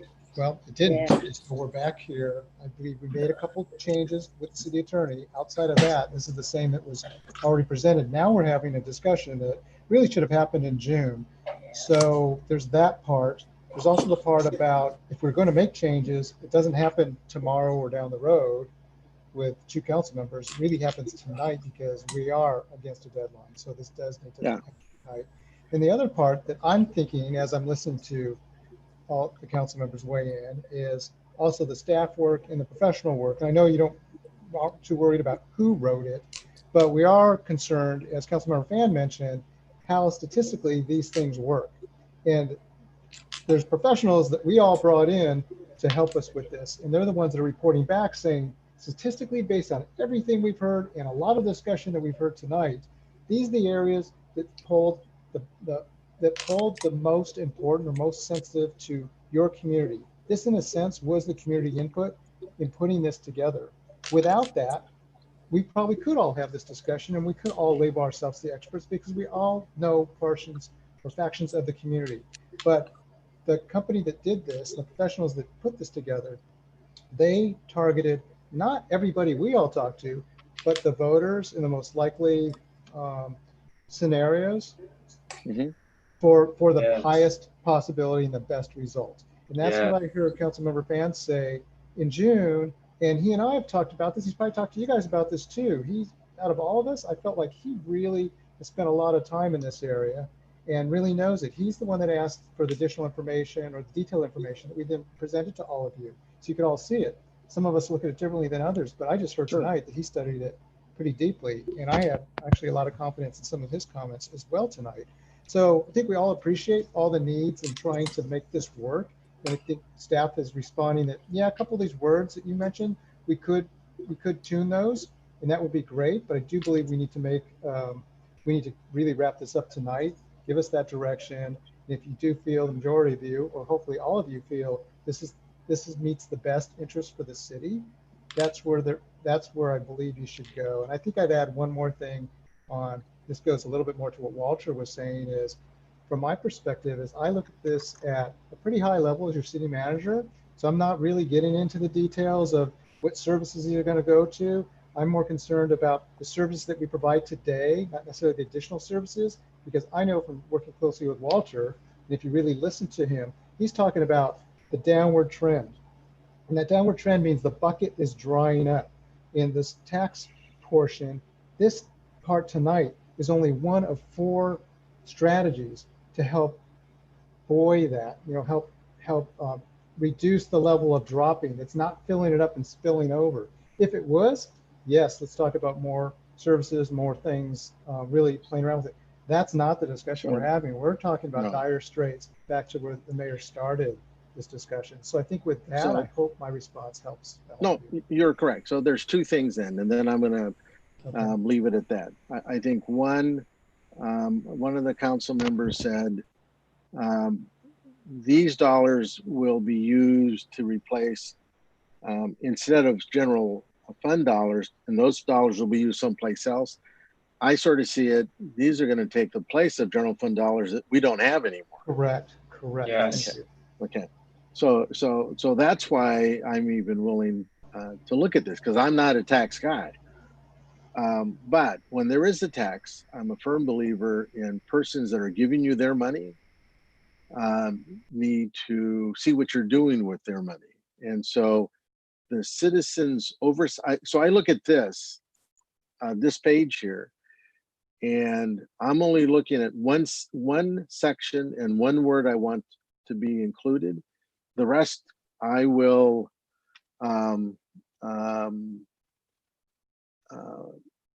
leave up to everyone else. If we can include where it says citizens oversight, have it say citizens oversight committee, because I want them actually there. Looking on a website all by myself isn't going to help me, isn't going to make me trust anybody anymore. But I've been part of citizen oversight committees with school districts when they get bond dollars and everything else.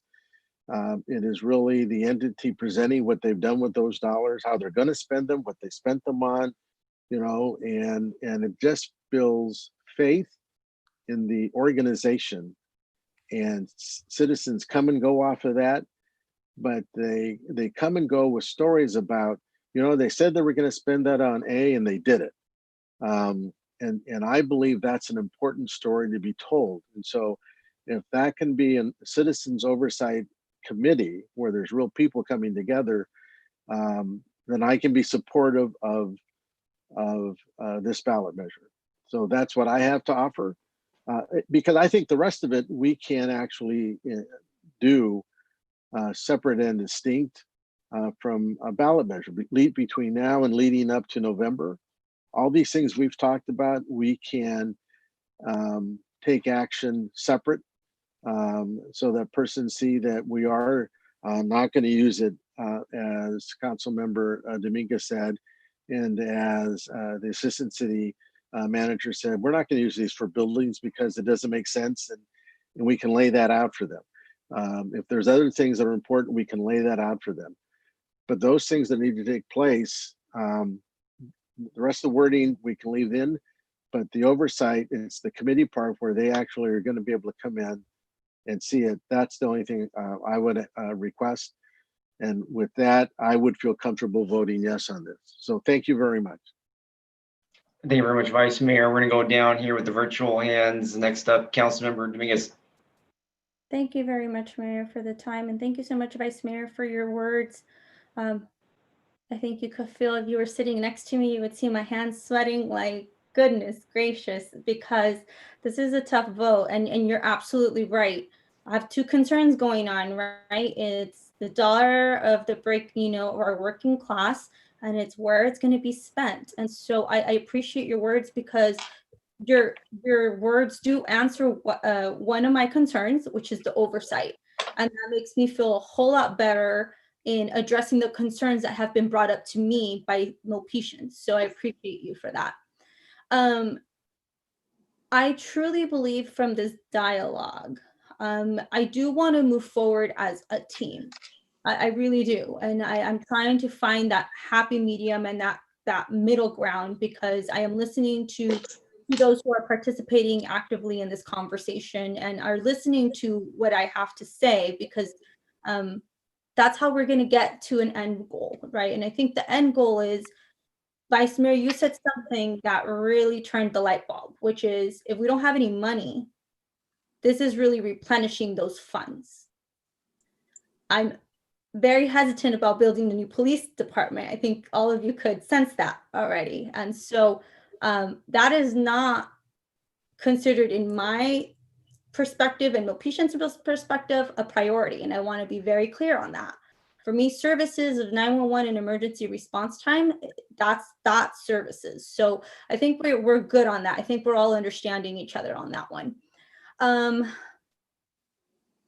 In terms of what I heard individuals, I do believe that all of us bring strengths and all of us feed off each other's weaknesses, right? I would hope that that someone is helping me grow, because that's happening to me. And then I hope that I am helping someone else grow, because that's what happens in a team, right? We learn from one another. And today I learned something from Councilmember Fan. Boy, you are good at your polls. You asked questions that nobody else did. And to the point where even our city manager acknowledged that the knowledge that you brought cannot be found in anyone right now that is speaking. And so if we're going to move forward a ballot measure language, I truly want to feel comfortable that we're going to have someone that's knowledgeable explain the collective decision that we're going to make tonight. Because that's what I trust, right? I want to trust that. I'm nervous, but I want to trust this team that we're going to put language that isn't going to make Milpitas think that we're going to use the money one way and then eventually use it another. That's my priority. Because we are reinvesting this money in hardworking families. That's what I'm listening to you say. So I would feel comfortable if supporting some of the different things that have been said today, based on what I have heard Vice Mayor speak. If we could go ahead, I know we can't put 3 council members. So at this time, I would want the members that are going to be representing us on behalf of the community, represent all collectively our 5 voices. I would want that to be Mayor Rich Tran and Councilmember Anthony Pham. And the reason for that is because Anthony understands some of that information that I haven't heard any of us really articulate. And it's not something bad, it's just a strength he has that we're learning from him. But if he's able to articulate our collective message, then I would feel comfortable moving forward with a vote to move this forward, because it's going to help me go back to the voters and say, this is why we are doing it.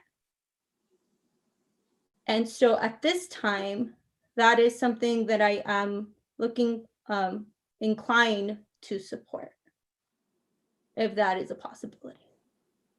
Thank you. So I have a comment, Mayor. Please, please. So Anthony, I guess the question would be for Anthony if he wants to do it. Yeah, I'll do it. I think, this, I was happy to support it initially, the whole ballot measure when we had the conversation. So I do think that with respect to the data, I do want to bring that perspective in crafting some of the language so that in terms of perception with public opinion, that it lines up to a positive result, as that's what we are all looking to. Yeah, if you, I will concede, and if you want to take that position, I'll go ahead and. I mean, if it's we're okay all with on the team here, right? Like we want this to pass, right? So, yeah. But my suggestion is don't break it apart so bad that it ain't gonna. Well, it's a different one. It's gonna be a different page, so to say, and so go ahead. It'll be wonderful. Okay. It will be. And then I have a comment for Vice Mayor. When you said oversight committee, I think that they would have, when it says Citizens Oversight Committee, I think because I think they were just trying to save some words because we faded committee. If you look now, committee's there. Thank you, staff. Yeah, it is. Thank you very much. Thank you. Vice Mayor. Yes. Okay. Yes. Vice Mayor. Okay. Yeah, I see it's there. Okay. Thank you, Ashwini, for keeping the count. Okay, great. So I want to call for the question. Well, I think Councilmember Dominguez still had the honor to speak. So I do want to, before Councilmember Dominguez, I want to thank Councilmember Montano and Councilmember Fan for yes, so do I. Yeah, for their unselfishness and really their focus on one mission here. So back to Councilmember Dominguez. Thank you very much, Mayor. So absolutely. I want to be one team. And I know that there's going to be times we may not see eye to eye. But I think communication needs to happen, and it's okay to have these conversations. I mean, look at where we started and now where we ended. And I want to show Milpitas that they have the leadership that will take the city forward. And I do appreciate the extra steps. And I know that sometimes it's a lot of extra steps to really listen to what I am saying. And please know that it's nothing personal. And that when I say it's the needs that I need to excel as a leader, because I was voted to be that, and that I'm growing. And I am asking as a team to be supportive of that growth. And so I hope that makes sense to some of you. If it doesn't, I would totally take an offline conversation. My door is always open to all of you. And again, it's just, we all have different strengths and we all have different perspectives, and it's okay, because that's what makes a true team. So Councilmember Fan, thank you so much for taking up that challenge. Councilmember Montano, thank you so much for not taking it personal. It's not that I don't believe you can't do the position. I definitely believe in you, but I believe Councilmember Anthony Fan has shown today that he understands certain things that all of us could learn. And I am so excited to learn off both of you and the mayor. Well, and the goal, the bottom line, the goal, the big picture is to get this, is to have this pass, have the voters, to be amenable to the voters, that it will pass, so that way we can maintain and sustain our city services. That's the greater goal. That's the bottom line. So. Absolutely. And see, when you say that, the way that I articulate it is the big goal is to make sure that we reflect the voices of all Milpitians, which if you look at the messaging, it's the exact same thing. It's just you say it one way and I say it another. So with that, I thank all of you for the time. I feel really good moving forward. It's not that I am flip-flopping my position. I believe we came to a compromise. Correct. Yes. So Nunez had made the motion, and I'll second that. Okay, I want to go to our city attorney, Christopher Diaz. Can we have one motion for all three recommendations, sir? You do, if you are inclined to adopt one, you will need to adopt all three. I'd recommend you do them one by one, only because number 3, we want to take the names down of the 2 council members, which would be Councilmember Fan and Mayor Tran. Copy. So Okay. Vice Mayor Yeah. Nunez and Councilmember Montano, if you could lead us one at a time, 3 total. Yeah, so I'd like to adopt a resolution of the city council. The city of so I need to read the whole thing, Chris? I think 1, 2, 3 is good. Yeah. Okay. As stated on the agenda. Yeah. Good. So adopt number 1 as stated on the agenda. Motion. A second. That's my motion. Yes. Okay. We got a motion by Councilmember. Let me rewind here. We got a motion. We got a motion by Vice Mayor Bob Nunez for recommendation number 1 as stated on the agenda. We have a second by Councilor Montano. All in favor of virtual roll call. Councilor Fan. Aye. Councilor Montano. Aye. Councilor Dominguez. Aye. Vice Mayor Nunez. Aye. Myself is an aye. The motion is carried for recommendation number 1 on item number 17. Approved. Now, So- Vice Mayor Nunez, please. Yeah. I'd like to make a motion to recommend adoption as listed in number 2. Second. We got a motion by Vice Mayor Bob Nunez to the motion for recommendation number 2 on item number 17 as stated on the agenda. We have a second by Councilmember Montano. All in favor, virtual roll call. Councilmember Fan. Aye. Councilmember Montano. Aye. Councilmember Dominguez. Aye. Vice Mayor Nunez. Aye. Myself is an aye. Recommendation number 2 on item number 17. That motion is carried. And back to the Vice Mayor for recommendation number 3. So Chris, is this where I put in the 2 names? It is. There's one thing I wanted to clarify per staff's request. Just wanted to note for the council, when you voted on number 1, it included the additional word committee under Citizens Oversight Committee. So we'll make that correct. change. And then number 3 would be where you would include the names. So just note those for the record as part of your motion. So I recommend adoption of number 3 with the committee being the mayor, Richard Tran, and Councilmember Fan. Second. We got a motion by Vice Mayor Nunez to approve recommendation number 3 and item number 17. We have a second by Councilor Montano. All in favor, virtual roll call. Councilor Fan. Aye. Councilmember Montano. Aye. Councilor Dominguez. Aye. Vice Mayor Nunez. Aye. Myself is an aye. Recommendation number 3 and item number 17. That motion is carried. That is approved. Thank you, everybody, for the healthy discussion on this item. And thank you, staff, for your turnaround through these past several months. Really taking it day by day, and where we are today here in August is completely far off from where we were in April. And as we approach the fall and we experience COVID in colder temperatures, along with a more drastic economy, I have full faith that our Milpitas community will pull up our boots. We are, according to the United States Census, average household income over $100,000, very educated community that will make the right decision at their decision. And at the same time, I'm so thankful to be a part of this council, which represents the underrepresented and underserved. And so we're going to balance this thing out. And again, it only takes a simple majority, and that we have faith the voters will do what's right.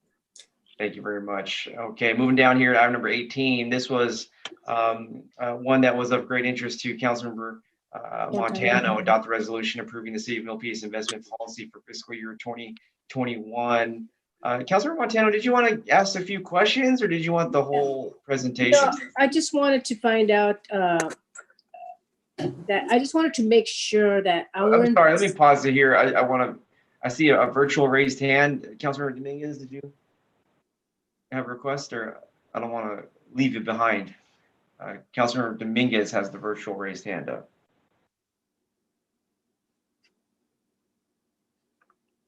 Okay, down. Okay, guys, carry on, Councilor Montano. I'm just doing my job. Sorry. Okay. No, I just wanted to make sure that our city investments were not being used for, in companies that are using child labor or some type of pipelines that go through the Dakota rivers. How do I know that our investments are not that they're being ethical? So good evening, Walter Rossman, Finance Director. I am here with Carlos Oblides, who is the representative from Chandler Asset Management. And I do believe they have a process in place about green companies, so companies which have certain, are not involved in certain activities. Can you, are you online, Carlos? Yes, I am. Good evening, council members. Can you speak to that issue, please? Absolutely. So when we do our credit process on the issuers that we purchase on behalf of the city to build the portfolio, socially responsible and environmental, social, and governance issues are automatically part of our process. We have 3 goals that are mandated by California government code. And those goals are safety, liquidity, followed by return. And once those 3 goals are met, then you can overlay socially responsible filters like some of those that you mentioned. Generally speaking, the issuers that you have are going to be broadly held issuers, companies which are widely known. Mainly it's going to be financial institutions. Now, anything that goes beyond what I just described typically would have to be encapsulated in some policy level language as written by staff, as guided by city council. So, but generally speaking, the issues that we're looking at I'm looking at your holdings right now, and none of the ones that I see here would have issues like child labor or some of the issues that you mentioned. One thing I will mention is that the holdings of your portfolio are available to you they're available to staff 24/7, and I believe that staff presents them to you on a quarterly basis. So you're always able to see exactly what holdings you have and what the names of the issuers are. And I don't recall seeing them unless it was an oversight, but I will ask them for them again. All right, thank you so much. Appreciate it. That was it. So with that, I'm going to make a motion to approve the adopt the resolution. Yeah. Approving the City of Milpitas investment policy for fiscal year 2021. Second. We got a motion to adopt the resolution approving the City of Milpitas investment policy for fiscal year 2021 by Councilmember Montano. We have a second by Vice Mayor Bob Nunez. All in favor, virtual roll call. Councilmember Van. Aye. Councilor Montano. Aye. Councilor Dominguez. Aye. Vice Mayor Nunez. Aye. Myself, aye. Motion is carried and approved. Item number 18. Thank you very much to both of you on the staff side. Moving on here, reports of the mayor and council members. We're still going. We're doing pretty good. I want to thank everybody. Take a moment. Let's. Hey, they say it's how you finish, right? Let's go ahead and do it. I want to now. 19 is on consent. I think 20 and 21 here. That's where we're at. And let's go ahead and go to 20. Let's discuss and provide direction to staff on agenda topic requested by Vice Mayor Nunez, Community Workforce Agreement. And so, ladies and gentlemen, Vice Mayor Bob Nunez. Thank you very much. So hopefully you all got as many emails as I got on this subject. So I'm looking to the city manager. What I was asking is for consideration for this item to be placed on the agenda and for passage. And talking and listening to the city attorney in the past, what we have done, correct me if I'm wrong, Chris, project by project. The reason I happen to like this one is that it also provides for interns into the trades, and it calls for local hire. And so for us, I think it's going to provide jobs to those persons that work in Milpitas.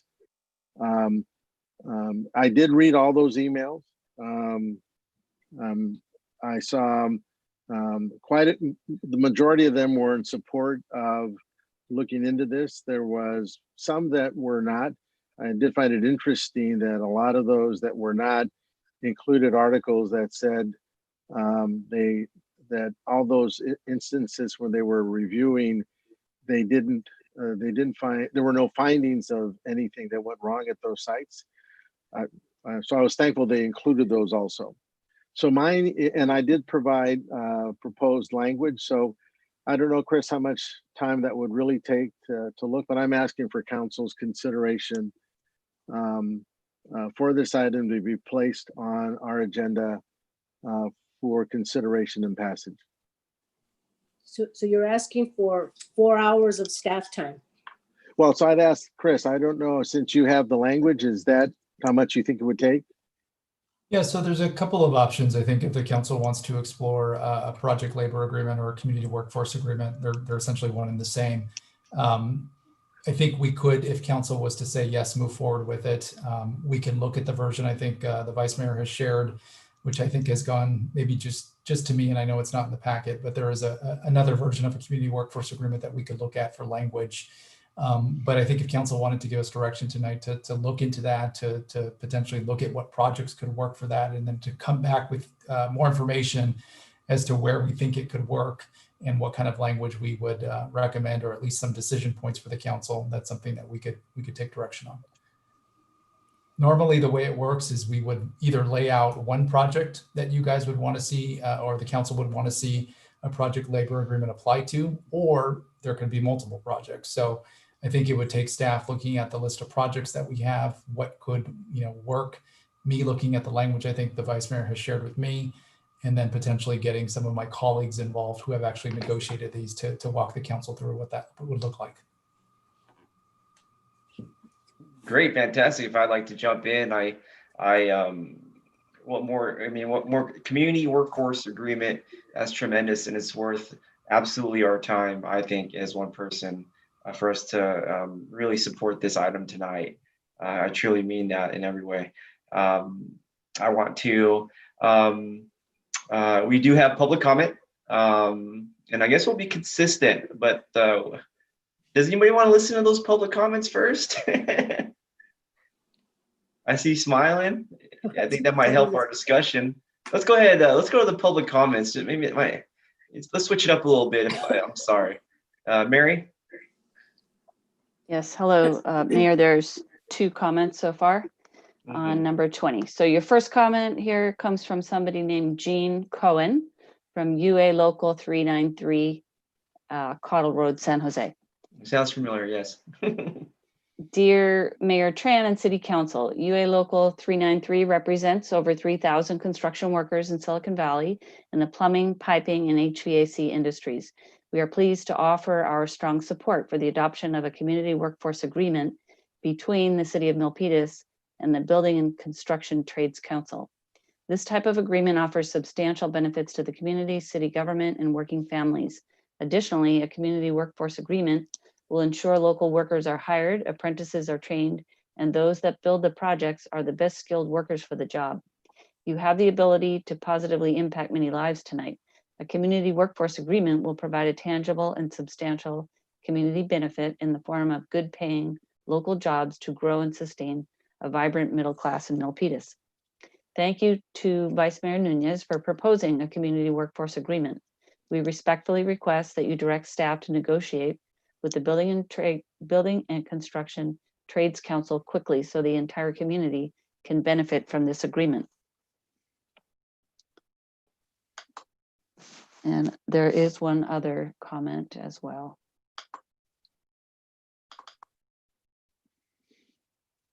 The next comment for you on this item is from Nicole Gehring, 4577 Las Positas Road, Unit C, Livermore, California. Dear Mayor Tran and Milpitas City Council, I'm writing on behalf of the Associated Builders and Contractors, Northern California Chapter, ABC NorCal, and its nearly 500 essential construction and construction-related firms representing 21,000 merit shop construction workers and over 800 apprentices who perform exceptional quality work building their and your communities every day.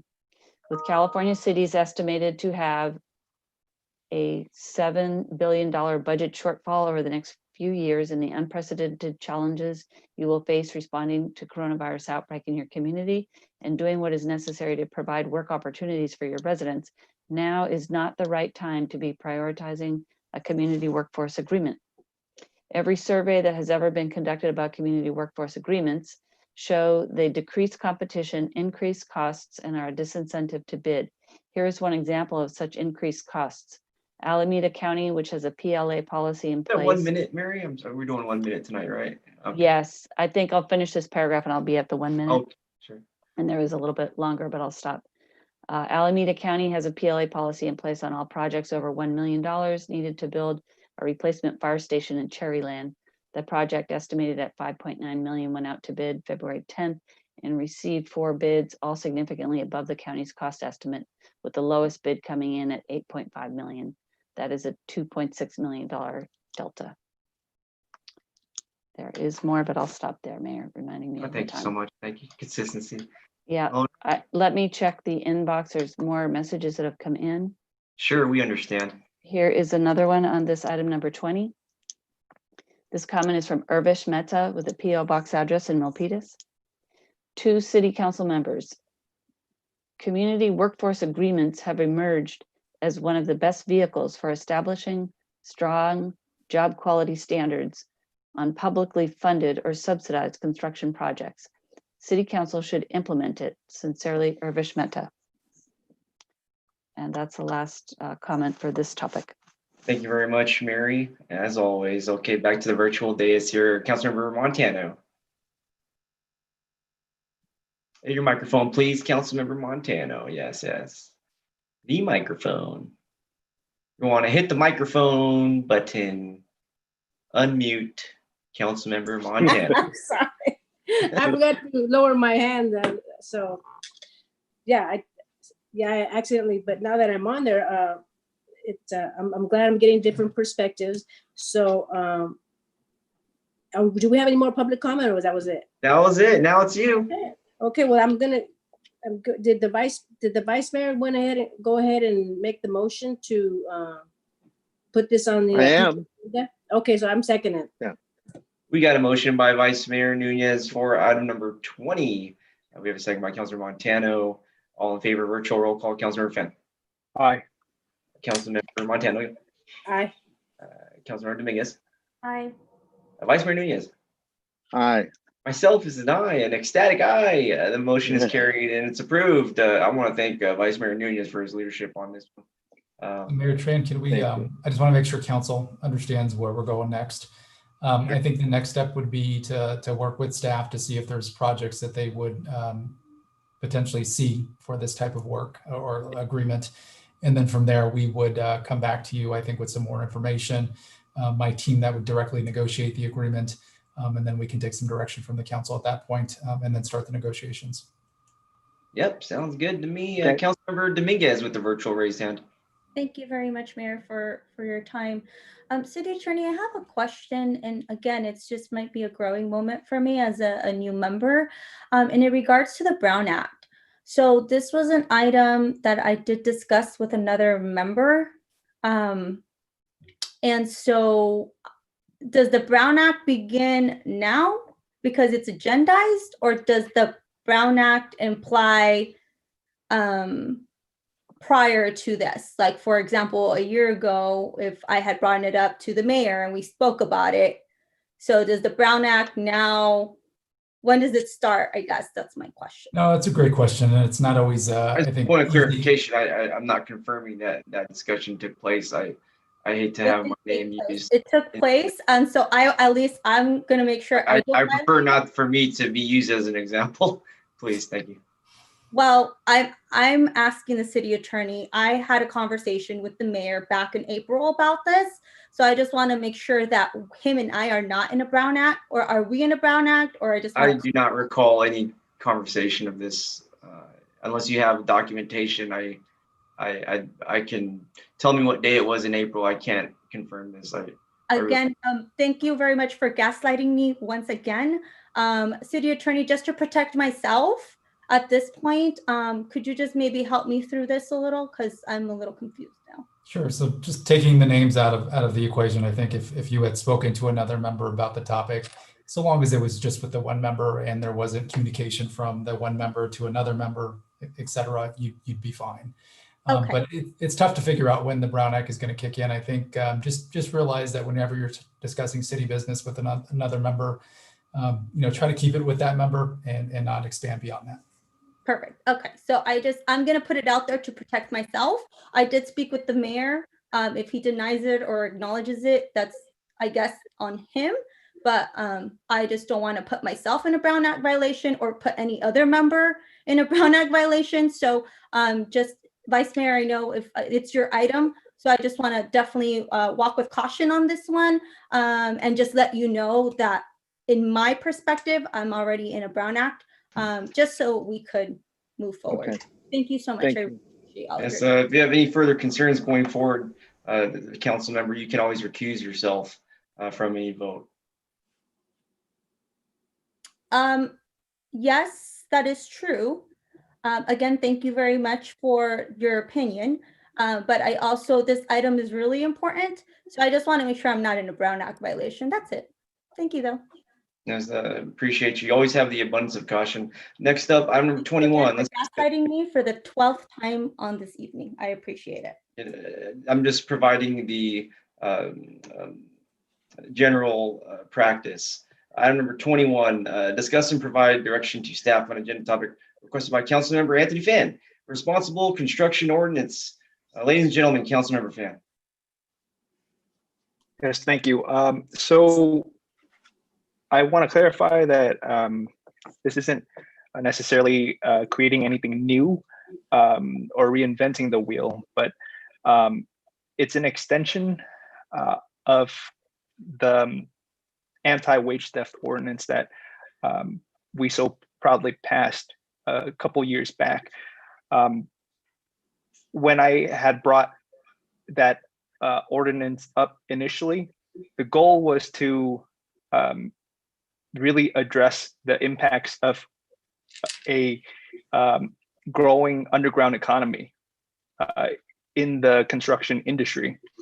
And while we have made progress, I think that anti-wage theft ordinance, it simply addresses the issues pertinent to, for example, wage theft. Well, mainly wage theft. However,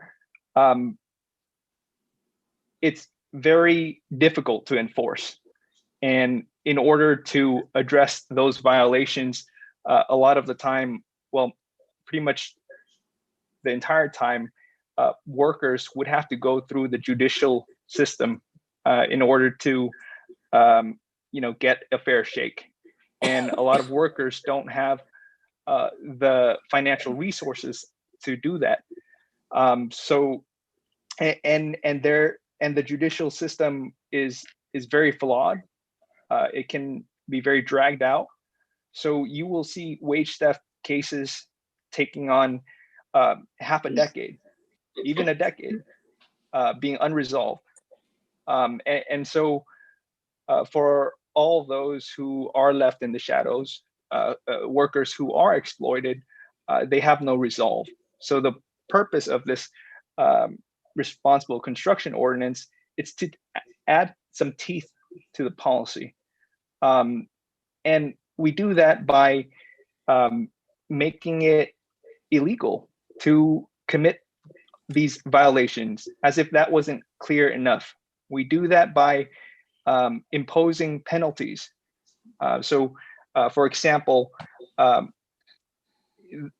in the draft ordinance that I've asked staff to include on the agenda, fines of $1,000 minimum can be imposed on businesses that violate our regulations. Furthermore, we can also have the ability to revoke a permit, a building permit, for example, for the bad actors. At the end of the day, this isn't so much about squeezing out businesses or creating additional regulations or anything like that. If anything, it creates better business. It makes a competitive market because there are bad actors who ruin it for everybody else. The responsible businesses, the responsible builders, and there are a lot of them, but it's a disservice to them. It's a disservice to workers when we have these loopholes that allow our workers to be exploited. And so that's why I bring before you a proposal to approve a responsible construction ordinance, and that I'm hoping that the city attorney can review and come back with final modifications, but the meat of it is there already. And it's not too much additional research on top of the research that you have already put into when you worked on the wage theft ordinance. So that said, I'd like to yield to my colleagues. Thank you very much, Councilmember Fan. I'm so happy that you are bringing this forward. I want to really express my great respect for your leadership on a proposed responsible construction ordinance. It's really not easy to garner support, and tonight I have a great hope and optimism that we can move this forward. And you're right, it is an extension of some policies that we've passed previously, and these are even more effective. This responsible construction ordinance that's being proposed, it's really tightening the screw in the 2x4. That's what it feels like, and so I'm so excited to see this move forward as one person tonight, and I think our community is going to be thankful for it because we are a responsible community when it comes to labor. Next up here, Vice Mayor Nunez. Yes, thank you very much. And so during these times, you find employers that it's possible to take advantage of employees because they're fearful, they're trying to keep their job, and so I'm going to be supporting this, Anthony, and I am thankful that you brought it up. I just have one question, not of you, but of Walter, I think. Just in June, didn't we contract this out, or our contracting out of the wage theft to San Jose? Did we do that? And is this going to impact that at all, or is that something totally different?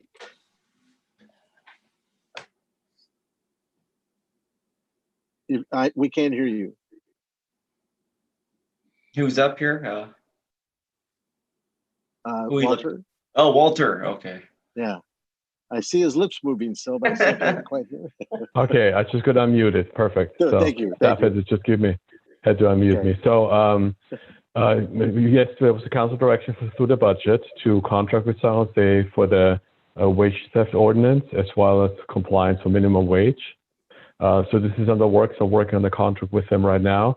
Will there be extra requirements potentially through this new ordinance? There could be, that may affect the contract, but it will surely work with San Jose to incorporate that if possible. So maybe in this, as long as what we're doing then, Anthony, We don't have to back up and then include Walter later on, city attorney, if that all can be involved in this, so that we get it all done at one time is all. Yeah, well, the ordinance specifies that the city could hire a nonprofit organization. We obviously can craft an ordinance that would expand upon that and could indicate a neighboring city. So we could. Okay, good. Thank you. And thank you so much, Vice Mayor Nunez. I want to go to the virtual hands. If anybody has any requests, you go ahead and virtual hand it. Councilmember Fan. Yeah, on that note, as it relates to San Jose, it might be helpful for all of you to know that San Jose did adopt the same ordinance in February 2020. So, you know, it wouldn't be difficult for us to continue the work that we're already partnering with San Jose on. Thank you. Awesome. Okay, great. Next up, Councilmember Montano. Thank you, Mayor. Am I on? Yeah, thank you, Mayor Tran. Yeah, yes. With COVID now, I could see people being desperate, and also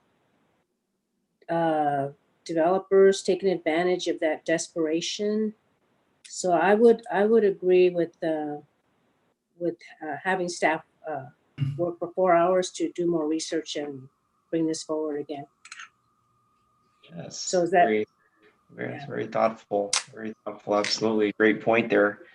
Absolutely, thank you so much. I see your virtual raised hand still. If you can lower it, yes. Oh, let me lower it. Yeah, it matches. Your virtual raised hand matches a little bit with your top tonight. If I may. Yeah. Yeah, maybe one of these days someone might get like get a blue glove, you know, and then you can just put your hand up in the screen. That'll be a virtual raised hand, huh? Okay, great. If there's any further comment, now is your time, City Council. And I will look to Council Member Fan here as how he wants to conclude the item. I think he proposed it, so now he needs a second. So I guess I'll move approval. Our city clerk may have some comments. Oh, you know what? Yeah, let's do that. Yeah, Mary, if you could put your virtual hand up, that'd help. Kind of a one-stop column of panelists for me. That'd be great. But yes, City Clerk Mary Lavelle, I believe we do have comment. Okay. This comment is a little long, so I am going to go ahead and time it, which I forgot on the previous one. All right. There's just one comment submitted for number 21. This is from Jean Cohen, UA Local Union 393, San Jose. Her comments are these: Dear Mayor Tran and City Council, on behalf of 3,000 local union members in the construction industry, thank you for your continued advocacy for working families in the city of Milpitas. Your previous support for the Responsible Construction Ordinance affirms your commitment to fight the negative impacts of a growing underground economy. Now more than ever, construction workers need protections to ensure they are safe on the job and get paid the wages they earn. By adopting these policies, you can help ensure that construction workers in Milpitas are not exploited and the city can focus on responsible development. The proposed Responsible Construction Ordinance introduced by Councilman Fan does not create new laws. It simply enforces the existing rules. While it's unfortunate this needs to be done, both the city and construction workers need protections from low-cost contractors in the industry. Some work without a valid contractor's license, others engage in tax evasion, wage theft, and don't provide adequate workers' compensation. It's the right time to pursue this policy, and we are hoping to see it enacted very soon. Thank you so much, Mary. And I apologize. It must be getting late in the evening because I usually remember to go to public comments. So I think what time is it? I appreciate you. I'll try to use the hand. That's a very helpful feature. Raise hand. I'm only human, folks. And so great. I want to go back now to Councilmember Fan. Take it away. Thank you. I think Jean's probably being humble in her comments. She's recently been named acting executive officer of the South Bay Labor Council. So I thank you for her advocacy, and I thank you all for your support of this ordinance tonight. I think it really sends a strong message that you know, we care about the little guys, or rather the little people, because the work that they do is not so little, and that they have a place in our community and they matter. So that said, I want to move approval of moving forward with the adoption of a responsible construction ordinance. Second. Fan, do you mind if I? Yeah, so our city attorney, Christopher Diaz, yes. Yeah, so what we'd be doing tonight is providing direction to, I guess it would be my office, and as well as to work with anybody else on the management team to bring this back to you, hopefully within an expedited period, but I would guess, maybe a month or two at the longest. But there are, and I do want to let the council know there's a couple of things we're still looking at, but we will work on those to put this into a better position in terms of defensibility. Fantastic. It'll be great. You always do great. Thank you, Chris. And with that being said, we have a motion by Council Member Fan, and we have a second by Council Member Montano. All in favor of item number 21 as stated by our city attorney and on the agenda. Virtual roll call. Council Member Fan. Aye. Council Member Montano. Aye. Council Member Dominguez.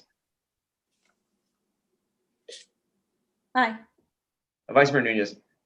Aye. Myself is an aye. The motion is carried. Item number 21 is approved. Super awesome. Moving on to item number 22. We're being very efficient tonight. Everybody should be very recognizing of themselves, if I may. So item number 22, discuss and provide direction to staff on an agenda topic requested by Councilor Montano, which is elected officials term limits. Wow, I can't believe I'd ever see this on any agenda. Yeah. Council Member Montano, please take it away. Thank you. So as you know, right now there's the council members for quite a while have had 3 4-year terms. And I'm proposing that we change that to 2 4-year terms to allow residents the opportunity to serve on their council. Gives them a better opportunity, gives more diversity, more. I just think it's better. It's healthier, and also a lot of cities in the area are restricted to 8 years. So I think it falls in line with other cities. So that's what I'm proposing. Thank you very much. Simply put, we will go to the next virtual raised hand. Councilmember Dominguez.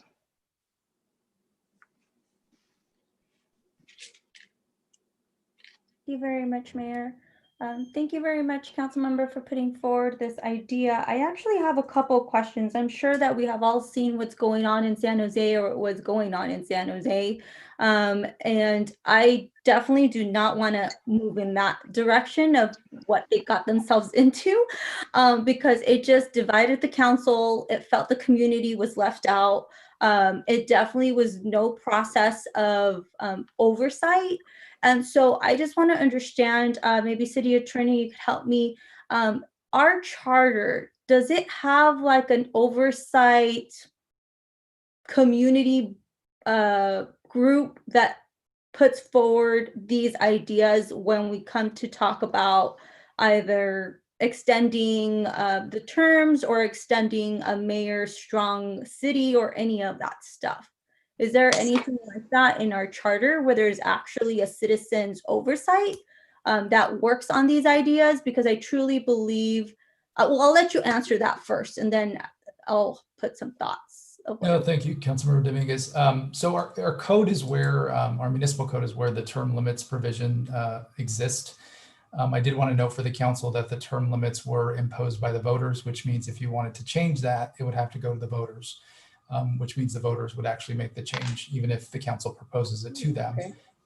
My understanding, and I'll answer the question, but I'll do some more digging into the municipal code. I don't think there is anything within the code that would give a citizen's oversight or something of that sort. But I'll keep checking and chime in if I do find something.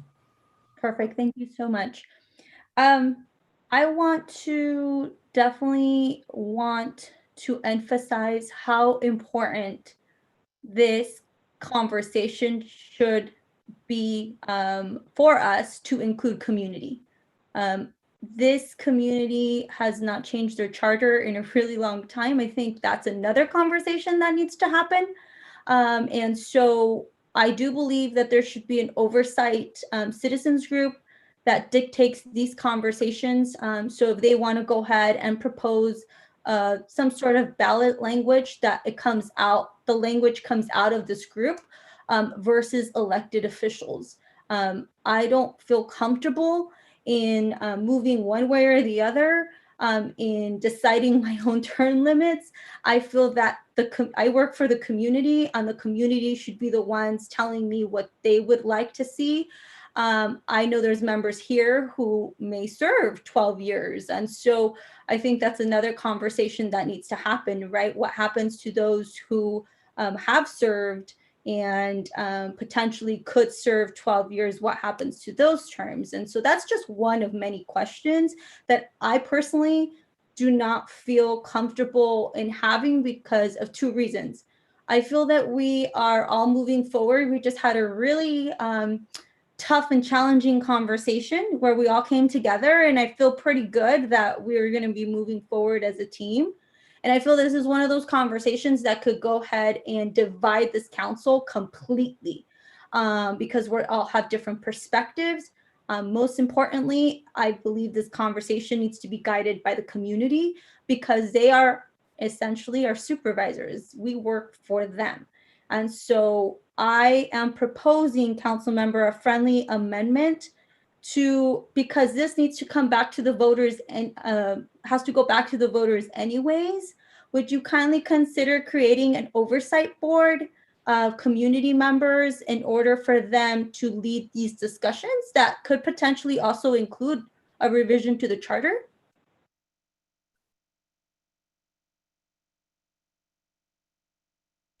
A microphone, please, Councilmember Montano, kindly. Thank you, Mayor Trent. So this is the first step. The first step is to bring it to the council, which I am doing right now. And then the council will decide, and then staff will research it, and then staff can, if they want to bring a second party in. But it's really simple because the voters are going to vote for it. And that's, you know, so why would you have another body to do an oversight when the voters are the ones that are going to vote for it? So, so I would probably not do that now. I'll let me think about it, but it's not up to me. It's up to the whole council.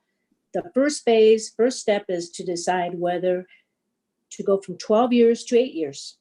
That's the first step. Thank you. Thank you very much, council member. That is where I'm going to disagree with you. I don't believe that that's the first step. Actually, let me ask one more question for clarification from our city attorney, just to confirm. City attorney, could we go ahead and move a friendly amendment and make the oversight committee now and take a vote to bring that back? Not necessarily vote on the oversight committee, but instead of bringing back, could we go ahead and move in that direction? Yeah, I'm a little, so just wanting to stay as tight to the agenda as we can. I think if council wanted to say, you know, we're in favor of this idea, staff, please bring us back more information as to what that would look like, the history of, you know, the changes on term limits. We could do that. And then I think you guys could have a more robust discussion as to whether it stays with the council, does it go somewhere else? But that would be an option, I think, tonight. Okay. I'm a little hesitant, and the only reason that I'm hesitant is because I saw the division that happened in San Jose, and it's a division that I do not want to see during COVID-19. I have expressed this many times. It's one of the reasons why I did not run for mayor. I do not want to move into a division that we cannot see ourselves coming back from. And so I am going to be abstaining. Thank you very much. Thank you very much, Councilmember Dominguez. I appreciate your input, and I am in support of this item. I know if I can reflect when I first came into council, I think within the first 3 or 4 months, I had said in the Milpitas post, it's out there, you know, it's got Google Mayor's term limits, but at that time, I felt like, every member of the dais should only serve 8 years maximum. I was even bold enough to say the mayor should have a 4-year term. I just kind of went out there and said it. And sometimes it's not good to say things like that, but I was pretty open and honest with the community. And so even today, as we sit here, nearly 4 years later, I still feel the same way. But the thing is, today, we're talking about the potential for item number 22 to happen and having the voters decide. But let's all remember that their decision, if it even gets to that point, just to be, very real, it's not going to happen this year. I mean, this thing's not going on the ballot this year. It's not. And so that's another reason why I'm in support of it, because, I do think it's, as one city in the county that's general law city, we do have a unique kind of elected structure. We have an at-large mayor for a general law city. That's I can't think of any other general law city in the county that has the same format as we do. Anthony's pretty sharp. Councilmember Fan might know. Is there any other general? You know a lot of stuff, Anthony. Is there any other general law city in the county that has at-large mayor? In the county? Yeah. I think one more. Hey, Morgan Hill, huh? I think Morgan Hill. Is maybe we should Sunnyvale, I think is yes, Sunnyvale. Yeah, Sunnyvale, yeah. Elected at large. And, well, I don't know. I Santa think Clara. Glenn Hendricks was mayor, and then I think he switched out with Larry Klein. Oh, no, so they're going into direct elections. That's yeah, right. So they're in the moving districts towards too, right? Yeah. Yeah, and the districts, and Santa Clara, obviously. Yeah, right. Okay. I'm sure there's more, but yeah, that's right. So there's a few, very few, yeah, which is unique, and it says a lot about our community. And I know in 1978, Pete McHugh, ironically enough, was the first at-large elected. But what I'm trying to get to is, I'm happy to have this conversation, really a comprehensive one, and that's why I'm supporting this tonight, because we're not on a timeline. We are not bound by, this is something that would happen in 22 if it got there. And so that's really plenty full time for a period of discussion. And so I would like to make an amendment to this item in my support, which is to form a subcommittee. And knowing that Councilmember Montano and Councilmember Dominguez are not up for election this year, they have the and I don't believe they're running for anything, respectfully. I believe that they have the ample opportunity to have work with the oversight committee of residents and to get feedback from the community and do all the things that are due diligence. And so I'll be supporting this item tonight. Yes, just like Councilor Montano said, at the end of the day, it's the residents, and this is really an item that is for later, months and months from now, and I'm in support of item number 22. And I just hope my colleagues, really have that clarity that this is not happening soon and now. So we have really, I want to say, some slightly an abundance of time to have all these actions take place that are justified for our communities. Yeah, like I mentioned, I think 12 years is just way too long for yeah, and and so if the council decides on the item tonight, which I think we will make a decision, then we can do all the things that are requisites to ensure this is proper for our communities. Yeah. I want to go next down to Vice Mayor Bob Nunez. Thank you very much.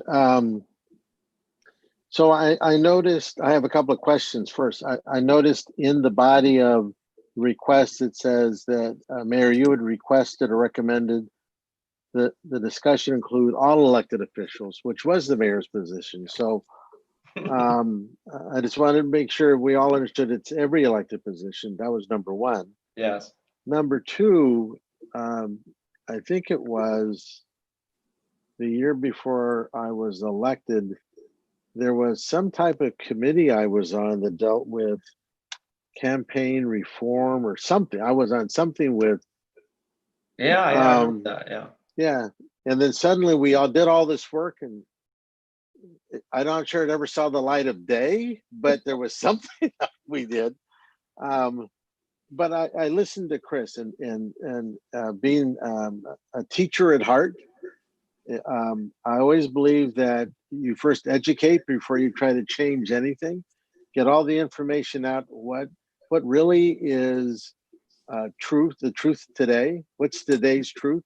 What are the regulations? What's in the ordinance? What's all those things there? How do you go about changing these things? What's the impact on anything else that goes on? What's the impact? Yep. See, there's Mary. She already blanked out her square. What's the impact on the clerk? We had talked about the number of elections and things earlier, and just, we need to talk through all of that and then say, what's the best way of moving ahead so that whatever change is positive change. So I liked your idea, Chris, about pulling all that information out and saying, okay, here's what is. Now, what is it we want to do? And I agree, Mayor, that this is something that is not going to happen overnight, because you change a council person's term, that is going to have an impact on the mayors.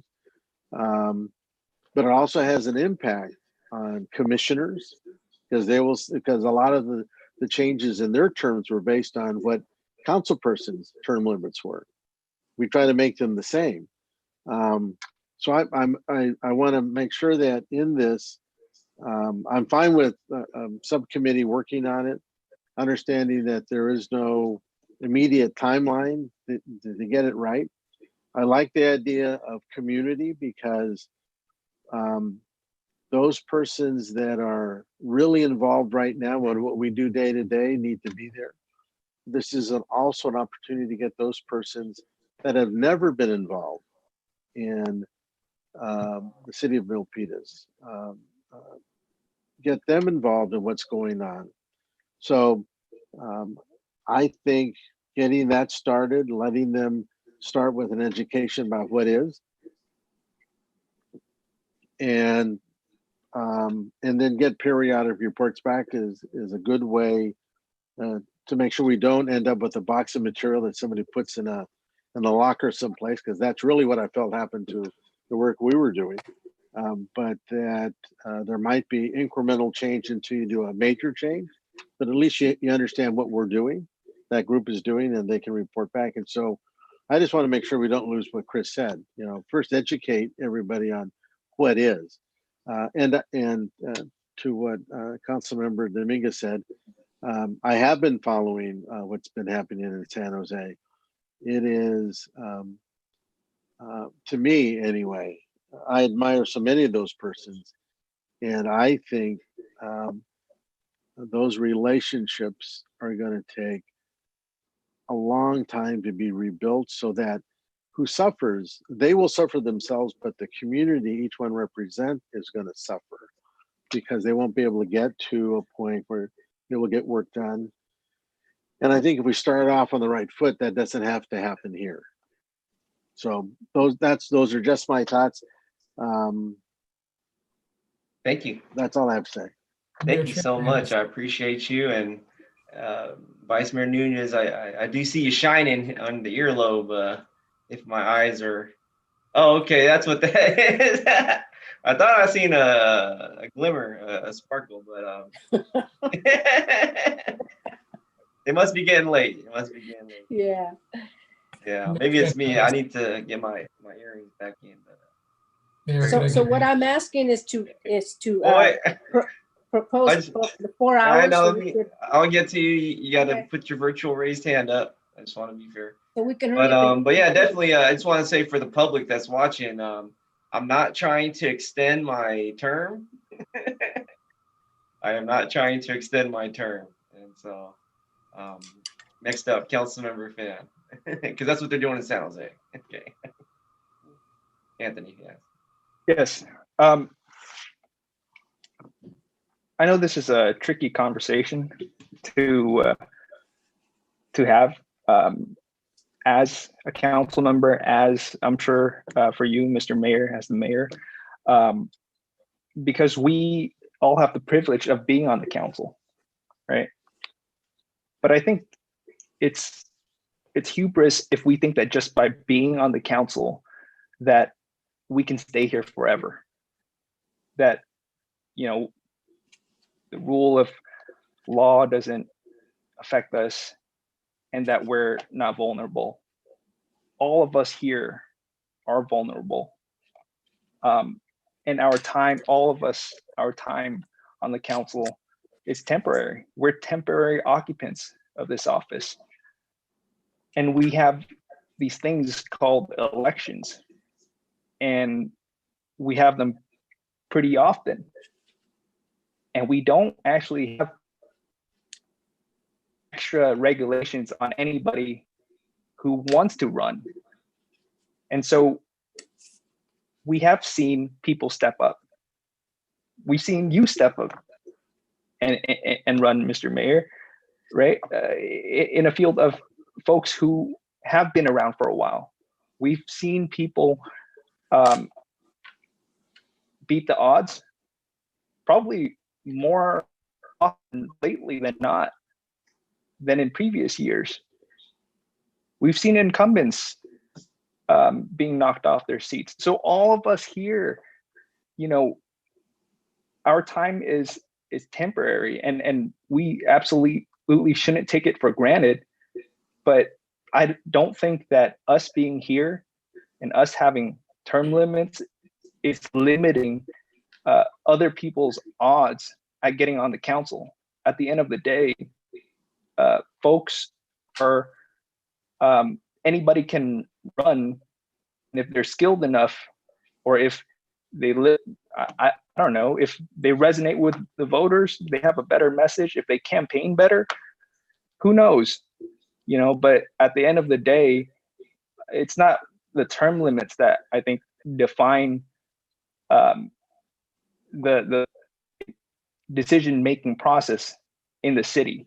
We all know that residents are very active and they do pay attention. So I'm reluctant to move forward with this, but I'll say that it's not a hard no. I think, you know, if this was brought forward by the community, if somebody was saying, hey, you're on the council for too long and we want to have a fair shot at getting elected, then, you know, I can see myself adhering to that perspective. Certainly they would have to change my mind, but if we're on the council and there's no demand for it from the residents, you know, it's difficult for me to move forward. And I say these comments not out of disrespect.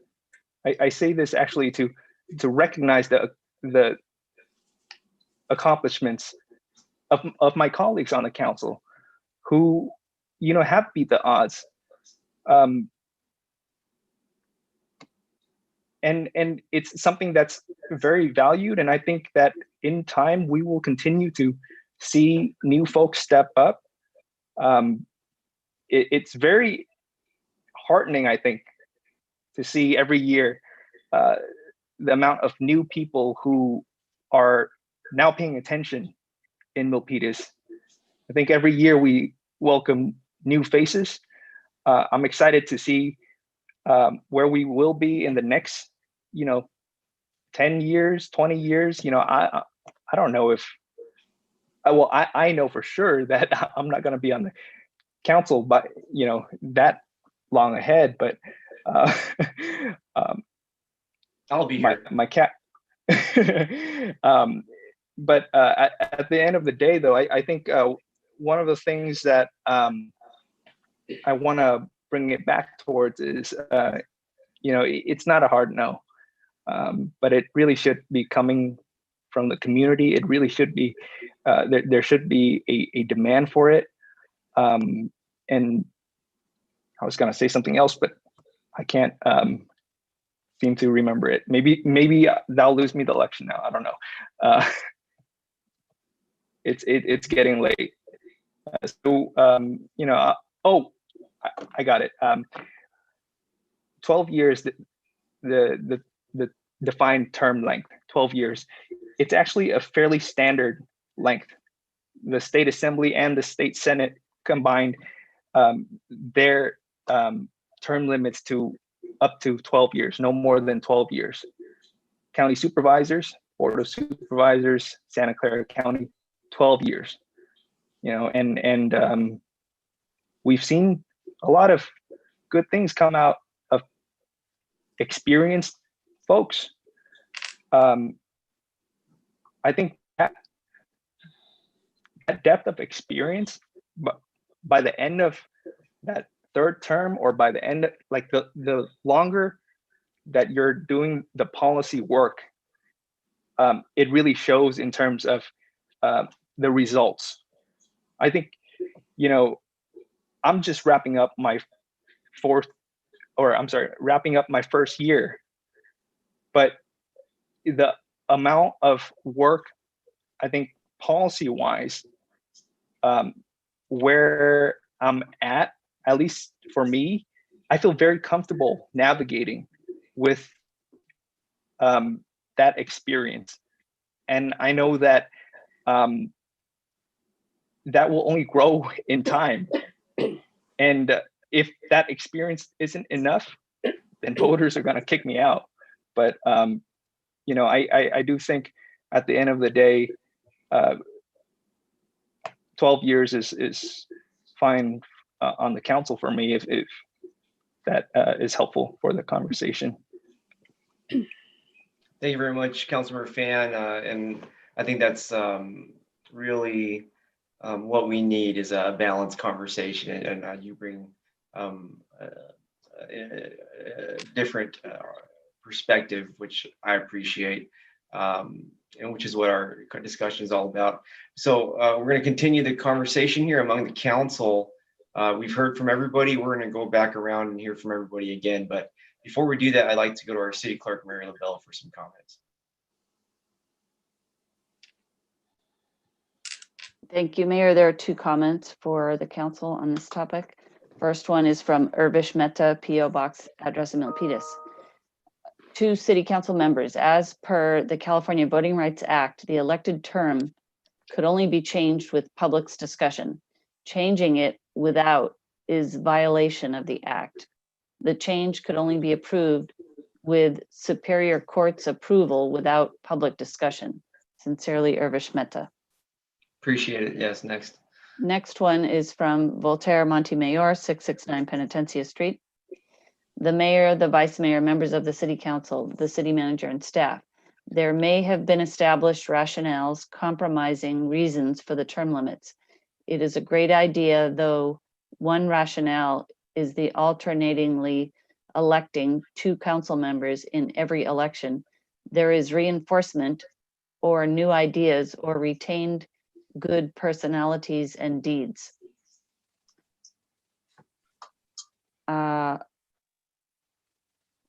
There's one more comment, but it's from the same person that I just. Oh, no, we can't.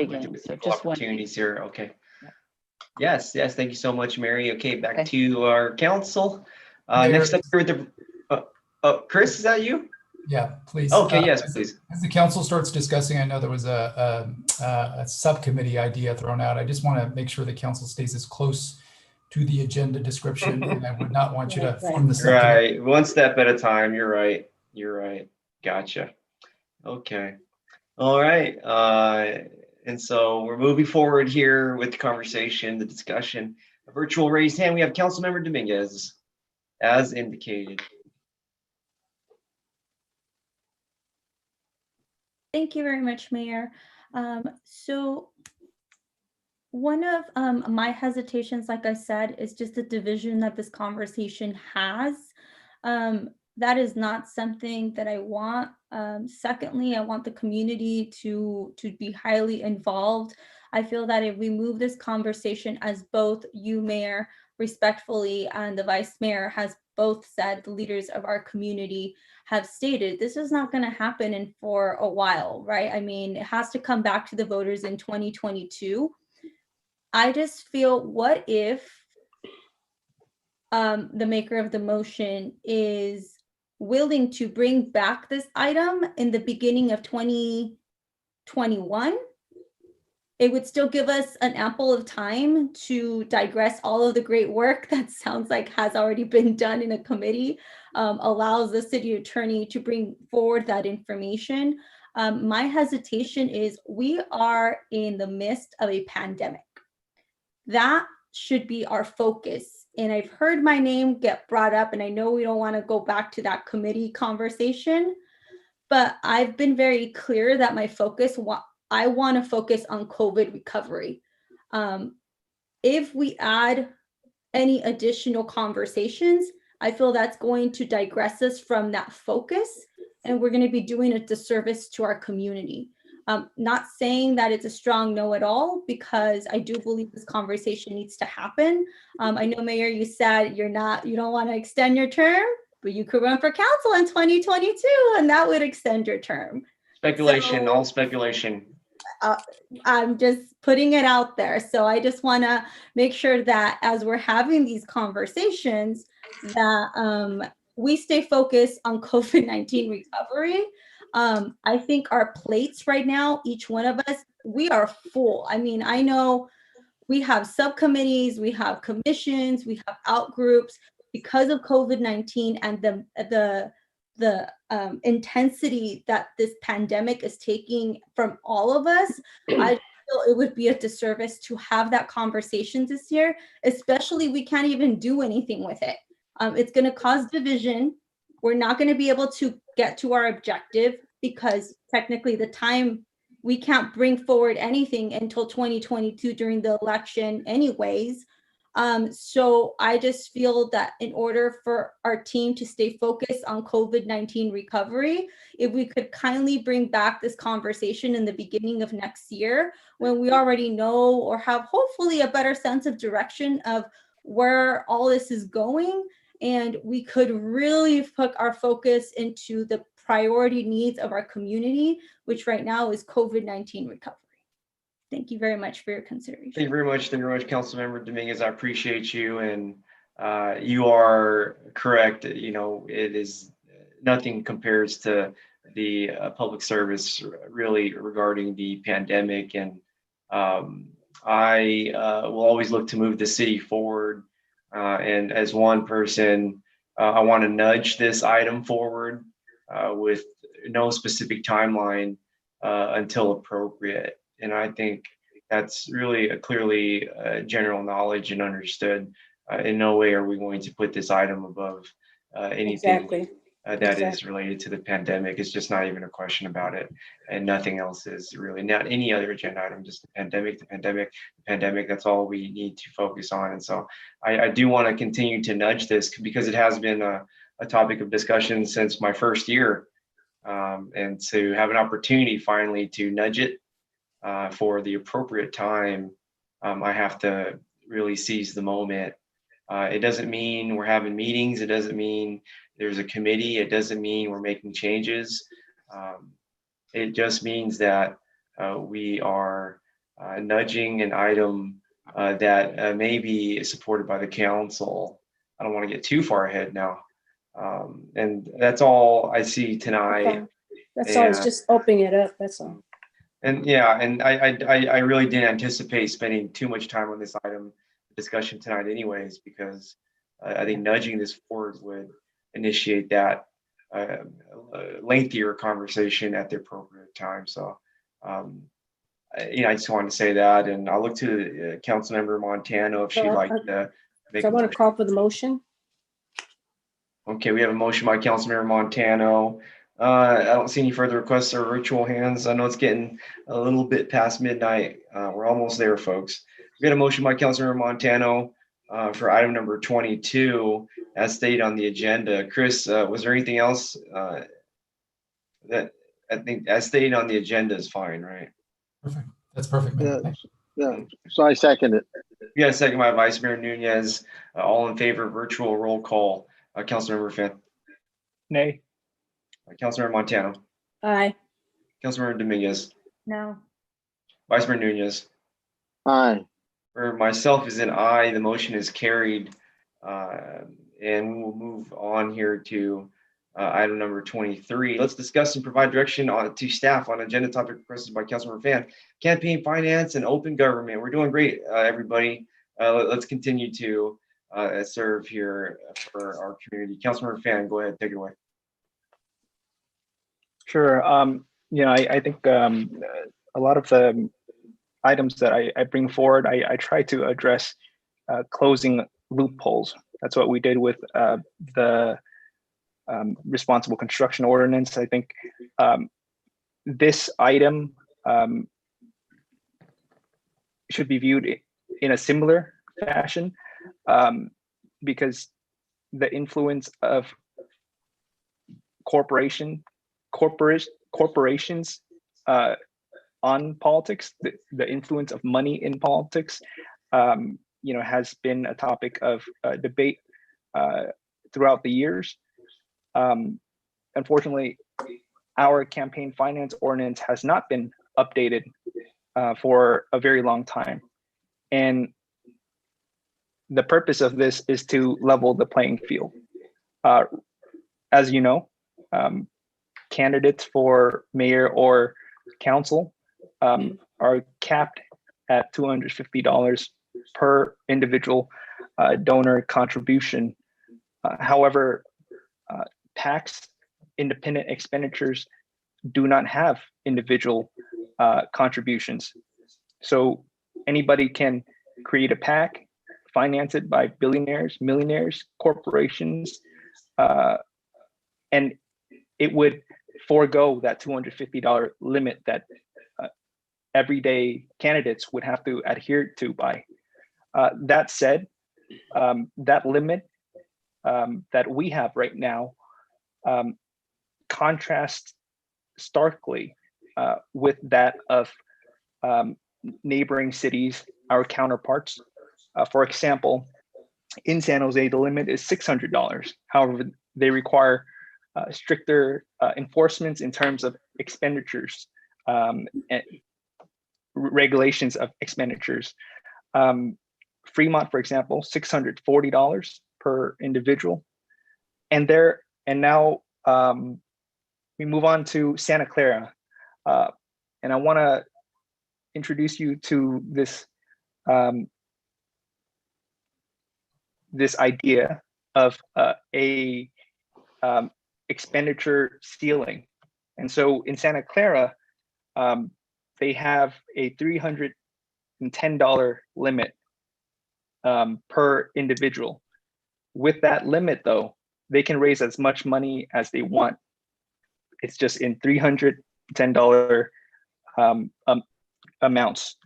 However, candidates can raise up to $630 if they accept a voluntary expenditure ceiling, which means that they have to agree that they are not going to spend more than this amount on an election. So that's for the mayor's race, that would be around $46,000 for the expenditure ceiling. For the council race, it'd be $25,000. Gilroy similarly has a voluntary expenditure ceiling of $57,000. So you can't raise more than you can't spend more than $57,000. That's $1 per resident. So 57,000 residents. In our case, if we were to use that model, the voluntary expenditure ceiling limit would be around $80,000, $1 for every resident. And Gilroy's individual contribution limits is $750. So if you take the voluntary limit or not, it doesn't matter. Every check that you can raise is only $750. Now, I want to bring your attention to a number of cities that don't have limits at all. So Sunnyvale, Campbell, Palo Alto, and Cupertino don't actually have any contribution limits. I'm sure there's more, but those are the ones that I'm going to highlight. In Palo Alto, I want to use as a case study because in Palo Alto, there's often debate amongst, as it's relevant to this topic, as to candidates funded by big developers. For Palo Alto, the big hot button issue is development. And so they do not have this contribution limits. And what you end up seeing is individual residents who are more mindful about the increased development in Palo Alto. You see them without that contribution limit, you see them actually matching the PACs, the corporate spending. So here you actually see the playing field being leveled. And I bring this to you so that we can have a discussion on. I think that there's a lot of flexibility in terms of what we can do with our campaign finance. But I want to get to the root of the issue here, which is making sure that residents can compete on a level playing field, that candidates can compete on a level playing field as the big moneyed interests, as the PACs and the corporations and the millionaires and billionaires. And so ultimately, whether you support lifting the limit altogether or just lifting it incrementally, the main thing that I want to wrap up on is that our ordinance is outdated, and it hasn't been updated in a very long time, and we are way off in terms of how we compare to other cities in terms of their campaign finance regulations. So I just want us to modernize our ordinance to regional standards. Thank you very much, Councilmember Fan. I will look to the council for any virtual raised hands.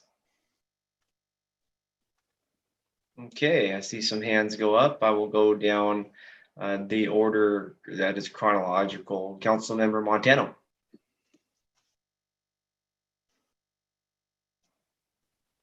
And Councilmember Montano will need to activate her video and audio. Okay, sorry about that. And okay. So thank you, Councilmember Fan, for your contributions to the item at hand. But I recall when that item came up, because we used to have an ordinance, a campaign ordinance, when it was higher than 250 a while back. And it became very contentious, I recall. And I think Bob Livingood was on the city council at the time, and Mayor McHugh and Trish Dixon. And there was a gentleman that really spearheaded it. His name was Steve Fitzgerald, I think. Anyhow, the whole argument was that the people that don't have a lot of money, it really puts them at a disadvantage. And he had a good point. People that have money, they're at a better advantage to ask for people that have money. So the people that have money are at a better advantage to ask people for that that have money. And that was his argument. And the council decided to change it because it gave people that didn't have a lot of money an opportunity to have a better chance at winning an election. So I'm going to not agree with him. I think I like the way it is right now, because when you have a lot of money, I think it leaves a lot of people that don't have a lot of money in there. It's just to me, it's just fair. So those are my thoughts. And again, it was very contentious. If you look back at the minutes, probably Mary Lavelle remembers. They went back and forth, and finally the council decided to leave it at 250 was a max. But that was the reason why. Thank you. That's it. Thank you very much, Councilmember Montano, and I'll follow up. I put a lot of thought into this. I really appreciate Councilmember Fan's analysis of the campaign finance throughout the region. That matters. Now, I think you mentioned, Councilmember Fan, something about contribution limits for PACs, for individual contribution limits. Is that something you're proposing? I can't, your voice. In the Supreme Court, Citizens United, you can't actually regulate corporate spending. I didn't decide that, but Gotcha. Yeah. Okay, got it. Thank you. And that's why there's that loophole exists. So thank you. I appreciate that. Yeah. Can I say there was? I knew I forgot something. All right. It's late.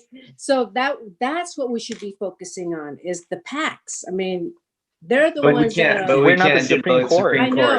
Okay. That's the problem. That's the problem. Thank you. Thank you. Thank you. Would love to, though. My turn. Well, I appreciate Councilmember Fan again, because even with the current limits, he's been able to be successful. All of us, really, each one of us have been successful under the current limits. The limit hasn't stopped us at all. We've all been very successful with our recorded success. And so I remember when I first ran, I hope my stories have an impact. I don't want to just talk about the story, but when I first ran, I think I had like $6 grand. I was only out of the $6,000 for city council. I only was able to raise $4,000 from my friends, and the average donation was like $110. I had to loan myself $2 grand, and I ended up placing third.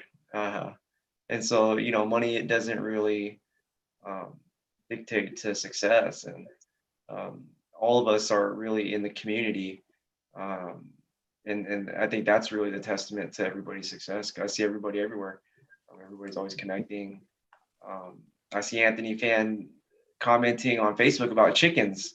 I think, I think it was chicken coops. It was something. I seen him. I said, man, he's really proactive out there, just commenting and things and connecting, more importantly. So, I think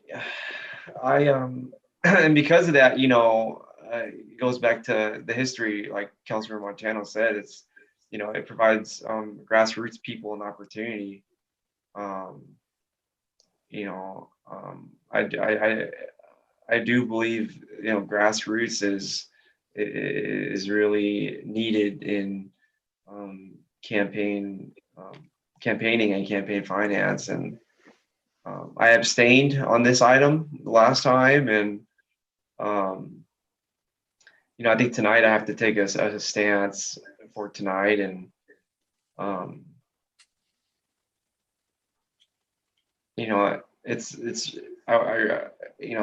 almost at a loss, but I'm gonna vote no on this and go with what I feel is in my heart, because there's nothing I would love more than to see the next 80 years in Milpitas full of candidates that were able to compete financially. Because I think Carmen did have another point, which is your network, where you are socioeconomically. These days I know a lot of successful people. I go out and I know business owners, I know entrepreneurs, I know all the millionaires in Milpitas. Summit Point Golf Course, they've supported me twice. I go up there and hang out with the neighborhood group, and they'll be more than willing to write me a check each, for $5,000. And I think to myself, when I first started out with $6,000 total that I busted my butt for, and so it'd be a shame for me to work my whole life just so that someone can get one check to beat it. And at least here in Milpitas, so maybe that's just a personal thing, but yeah, that's my position on it, and it's a tough one, but this is one I'm gonna really stick with. So next up, Vice Mayor Nunez. Good, I lowered my hand. Also want to check, make sure my speaker was on. It was the Campaign Finance Reform Committee Task Force. That's what I was on, where we actually tackled the same questions. And what's not like me is normally I keep a copy of every committee I've ever been on, the final product. And this one, I bet you I couldn't find that. But I remember seeing one, and it's either in Steve, your office, or Chris, your office. A lot of dust on it. It's probably okay, probably. It's on the website. Okay, it's on the that website. Must be what it is.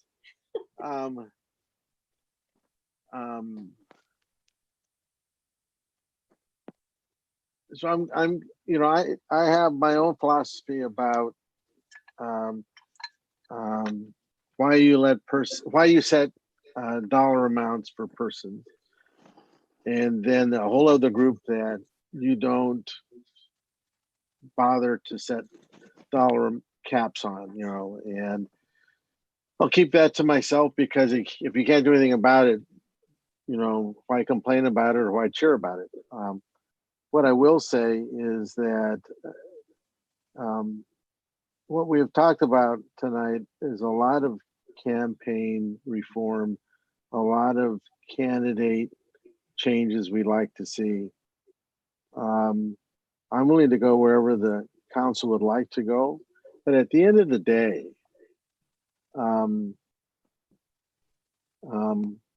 persons that want to run for office will run for office. If you have, $10, or if you have $10,000, if you have a desire, you're gonna do it. And I've seen persons throughout this county that had less money than you did, Mayor, and win, because they had that burning desire. And persons that had tons of money and they could not buy that office, and they tried more than once and couldn't buy an office. So I'm a firm believer that it's more what a person has in their heart than what they have in their wallet. In this case, I would love to see that report, because I bet you it has a lot, Councilman Fan, about those areas you talked about. And back then, I wasn't a member of council, and there was lots of things we talked about that they wanted to see reformed. The community, because it was strictly a community task force. And it was quite a report, as I remember, Steve and Chris. I mean, it wasn't just 2 or 3 pages. There was lots of stuff in there. And that was before I really got involved. So I was more of a listener than a talker then, if you can believe that. Who laughed? It's me, Carmen. Yes. Like I said, I'll go wherever the council would like to go on this, but I think a good look at that task force report will tell you that the citizens wanted to see some changes. I don't recall what those changes were. But somebody should go back and look at that and see what it is the citizens did want. And there might be some things there that we decide we should be looking at right now.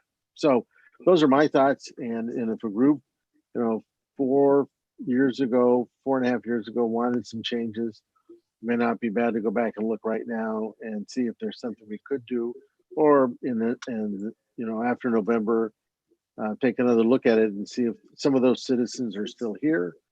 But I wouldn't do it solely on money, because like I say, I've seen enough persons get elected just because they had that burning desire. And knocking on every door for the year before the election, that you can't put a value on that. So those are my thoughts. I'll wait to see what council wants to do. And you are right, Mayor. It is 12:30. Yeah, we're almost there. I'll tell you what. Yep. Okay. And thank you so much, Vice Mayor Bob Nunez. And so we're at a pivotal moment here in the discussion of the item. And I'd like to request we go to our City Clerk, Mary LaBelle, for some public comments. You have one public comment from Urvish Mehta of Milpitas. To City Council members, since 1974, California has had in place a campaign finance disclosure law requiring candidates and committees to make public their contributions and expenditures. All local elected office holders, candidates for local elected offices, and committees in support or opposed to local candidates are required to file their campaign disclosure reports with the city clerk at specified intervals. However, better change to ordinance would be to complete major loophole to disclosure requirements is dark money donated by trade association groups and not-for-profit corporations, which are allowed to raise unlimited amounts from corporations and individuals and to spend unlimited amounts any way they wish. Sincerely, Urvish Mehta. Those are the PACs. All right, thank you very much, Mary. And so now we'll go back to the virtual dais, Councilmember Dominguez. Thank you very much, Mayor, for the time. So as a candidate that had $100 in their savings account, and I had to work overtime to lend myself $1,000, this conversation is real. And I will tell you that 250 cap, it's not true. There is a lot of ways around it. And I believe that the work that has been done on this should be revisited, just because I feel like this conversation goes hand in hand with the conversation of term limits. So I kind of feel like we're going to have and go in and dive all the way in and have that conversation that gets me so nervous about dividing this council, then let's just go all in. Let's have a conversation about this, because I actually believe this conversation might be more important than term limits, because if you understand politics, you understand that one affects the other. Money in politics is real. The limit of 250, the way that I see it, is not a true limit. And so we could tell ourselves that until we're blue in the face, but the reality is it's not. There is a lot of ways around that. And I actually think Councilmember Anthony Phan, if you paid attention to what he was saying, it's not necessarily just raising it. That's not what I heard.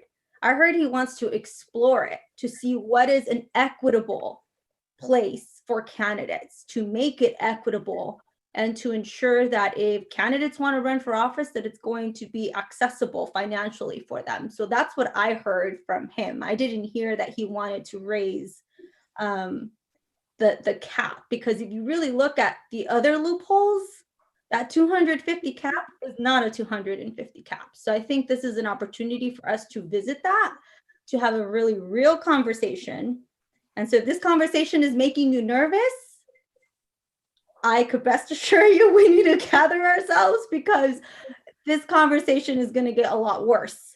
I'm okay with having it. If the council wants to go there, I think it's we went there for term limits.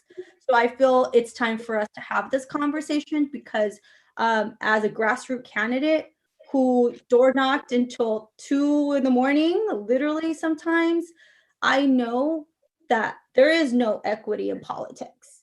There is loopholes everywhere. And that I also believe that it's in here. If you have it to serve the people, your message would resonate. And I also know millionaires who have tried to win an office seat and have lost over and over and over again. And I have seen people come with nothing and take it all. So I do believe that there is a lot more into this conversation that I don't want to get into at 12:30, but best believe that if you feel I'm very passionate and very uncomfortable right now with this, I'm just forewarning you, let's just get ready for it, because this is a real conversation that if we want to open the door and open the can of worms, then let's open it all the way. And so I want to support Councilmember Anthony Phan because I think he's onto something that no other city has really talked about. San Jose got into it a little bit with the term limit part. I think we're going to get in it all the way with both parts. And so I think to say that you know a millionaire and that he could write you a check in public settings, that scares me. Because that means there's a loophole that you could use to make sure that millionaire writes you the check. So that is what I interpret, and it makes me sweat again. Because politics is something that does affect people because it influences policy. So I want to encourage the council to support this item since we are going to have that conversation about term limits, and it's a married conversation. I think that go hand in hand.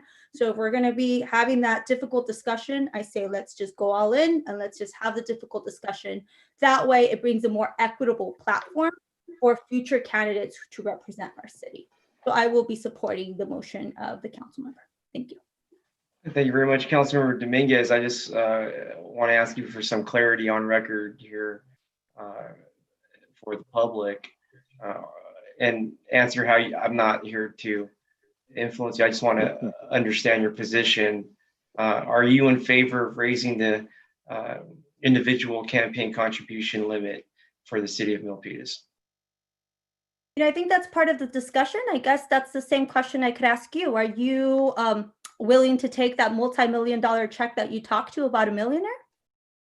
No, I've stated my position. Well, I think that is a conversation that we need to have because there is loopholes. You could say no, but the PAC could take it for you. I am not supported by a PAC. Again, I'm not saying you are, but you hypothetically put a hypothetical question before me. So at this time, I'm going to go ahead and call the question because it's 12:37 a.m. And so again, thank you again for gaslighting me for the 14th time. I know exactly what I'm talking about. And so if you want to have a discussion, my door is always open to you, Mayor. Thank you very much. I call the question. Okay, looking for a motion. I motion to support Councilmember Phan's request to go ahead and talk about campaign contributions and place it out on a future city agenda. Was that the motion that you wanted? Go ahead and make the motion. I'll second it, just to make sure. Yeah. Well, I'd like for staff to come back at the next meeting to provide us with some options in terms of a campaign finance reform. And before I make that motion, I just want to offer a perspective in terms of, small dollar contributions. Here's a perspective. Somebody running for office with a $250 cap, they have a donor who is a student working multiple jobs, but they want to support this candidate, right? So that donor would contribute $50 a month for 5 months. Now it's $250. Now they want to contribute more, but it's capped at $250. And so I think that, where we're moving the needle is only for individual contributors, for candidates. And that's what I mean when I say we're leveling the playing field, because we can't actually move the needle at all for the corporations and the big money folks with that loophole in the independent expenditure spending. But we can at least give folks a fair shot with the small dollar donations. And I understand what Councilmember Montano was referring to in terms of the mission of the initial campaign finance reform discussion a few years back was to limit, corporate spending, political spending on elections. But at the end of the day, the results were reversed. Over the years, campaign spending has only increased. And in fact, campaign spending has increased even more so in PACs, because the moment that but like the previous council limited the contributions down to $250, the moment that happened, PACs were raising a lot more money. And so that's what you ended up with, the unintended consequences. And now, we have an opportunity to address this for the long-term future, because this is a conversation I think that needed to be had. And I know it's an uncomfortable conversation to have.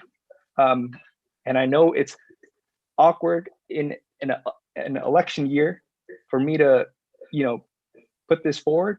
But if I don't bring this forward, then I feel that my colleagues will have the same reluctance to, if not bring this up this year, in the next election cycle or the one after that. It puts any one of us here, in a tricky situation. But I want to have a transparent conversation about it.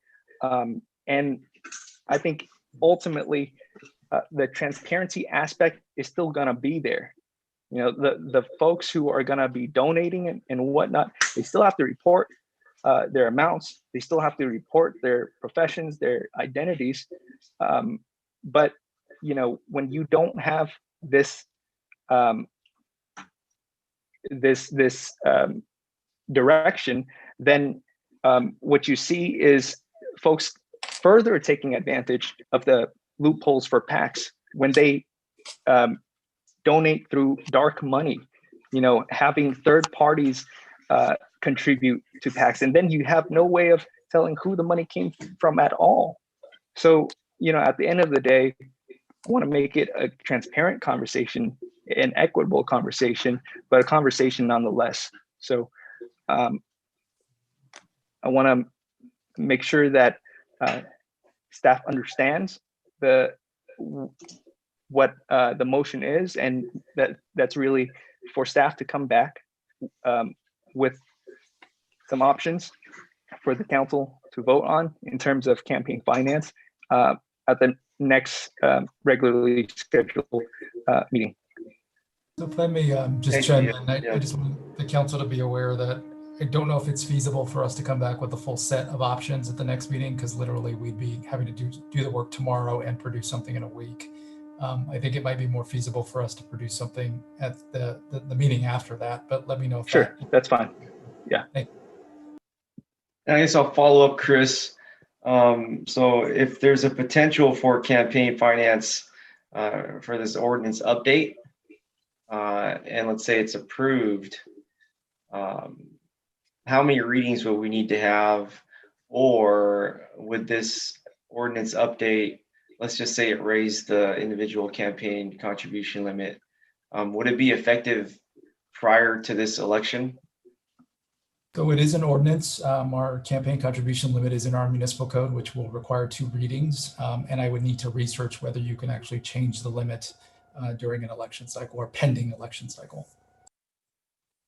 And so I do want to be fair on both sides of the argument that there are improvements that need to be done, as Councilor Finn has said. Even if I'm opposed to something, I'm all for the discussion of it. as long as it's really a healthy and a timely one.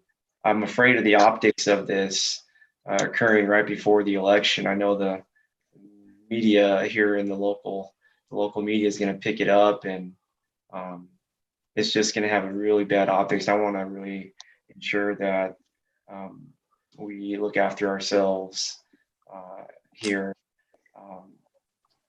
and ensure that whatever decisions are made, that we do our due diligence. And but I just wanted to put that out there. But we will go next here, virtual hand, Vice Mayor Nunez. Yeah, so good, thank you. I want to make sure I understand what you're going to come back with, Chris, because one of the things I heard Councilmember Dominguez ask for, which I really agreed with, is this is part of, in my mind, this whole campaign reform. If you're going to talk about term limits, you're going to talk about contribution limits, all of these things, that makes sense in you bringing that all back to us. But if we're going to start peeling off certain things, to me, that suddenly why are there other things we could also peel off and bring back in 2 weeks or 3 weeks? First, these conversations aren't all that difficult for me to have. Maybe because I have them much more frequently, or I'm used to just having them. Not that I enjoy them, I just have them. But at the same time, they almost always lead to those other topics. Well, if you're going to do this, how does that impact this? And it's hard to say, well, we're going to wait another 7 months before we talk about that part. That just, if I'm a citizen, I say, well, why did you break it up that way? I can see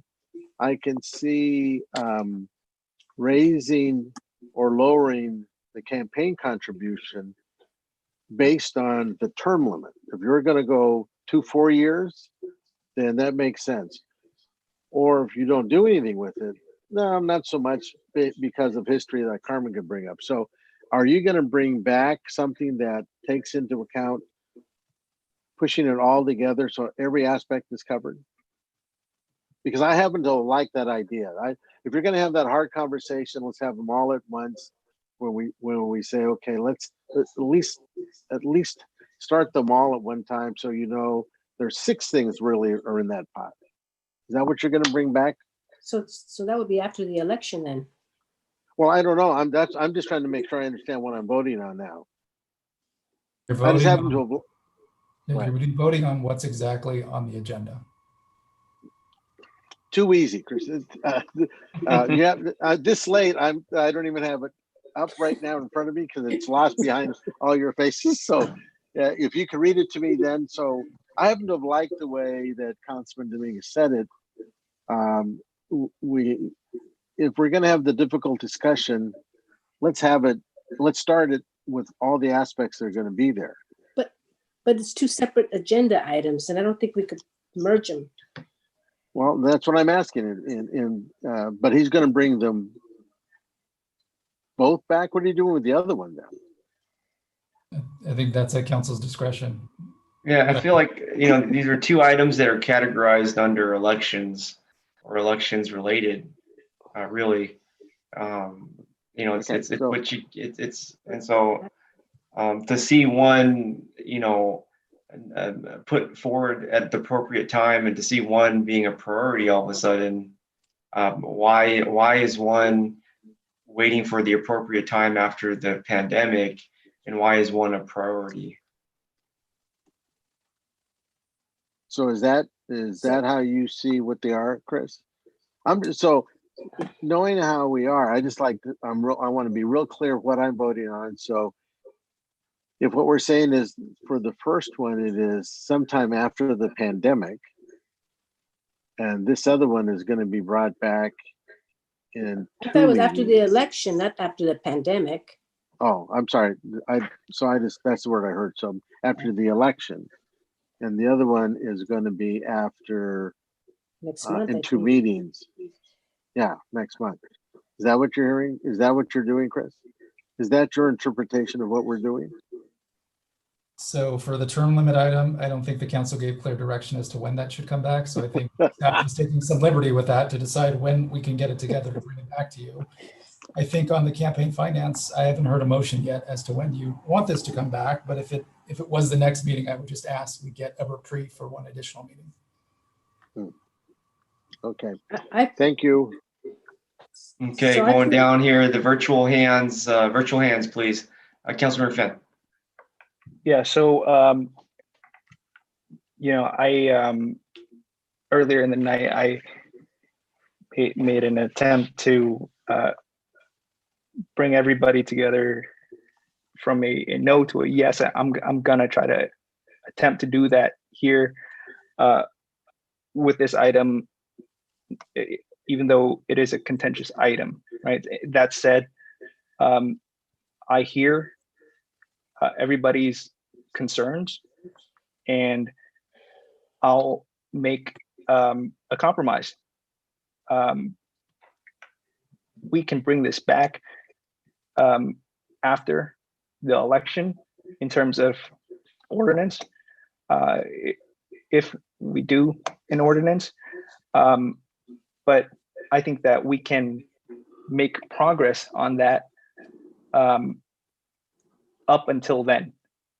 So we can still keep working at this and vote on it after the election, so that this isn't actually affecting this election. And that said, I think the hardest no on this is probably from Councilmember Montano. So I'd like to work with you on this issue, if you're open to having the conversation. If at the end of the day, if we can't agree to anything between the two of us, by the time that the ordinance is supposed to come back, then there's just not going to be an ordinance to come back.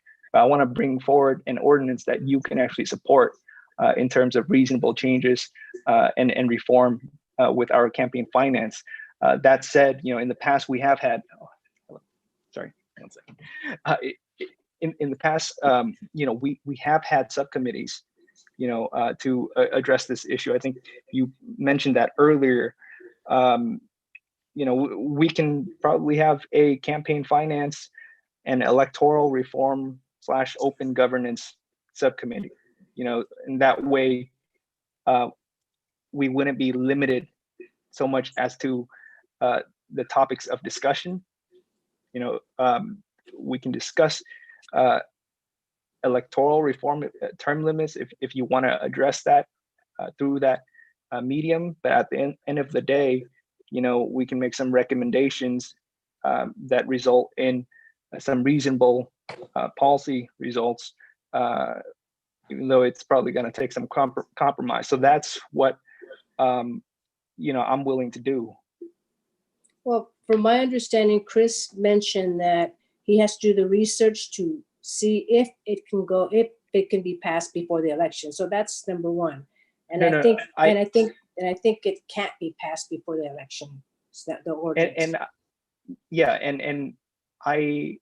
I get that, and that's also why, in my proposal, my revised proposal is for it to come back after the election, but still within the year, so that we can still actually address the issue. Otherwise, it might never get addressed.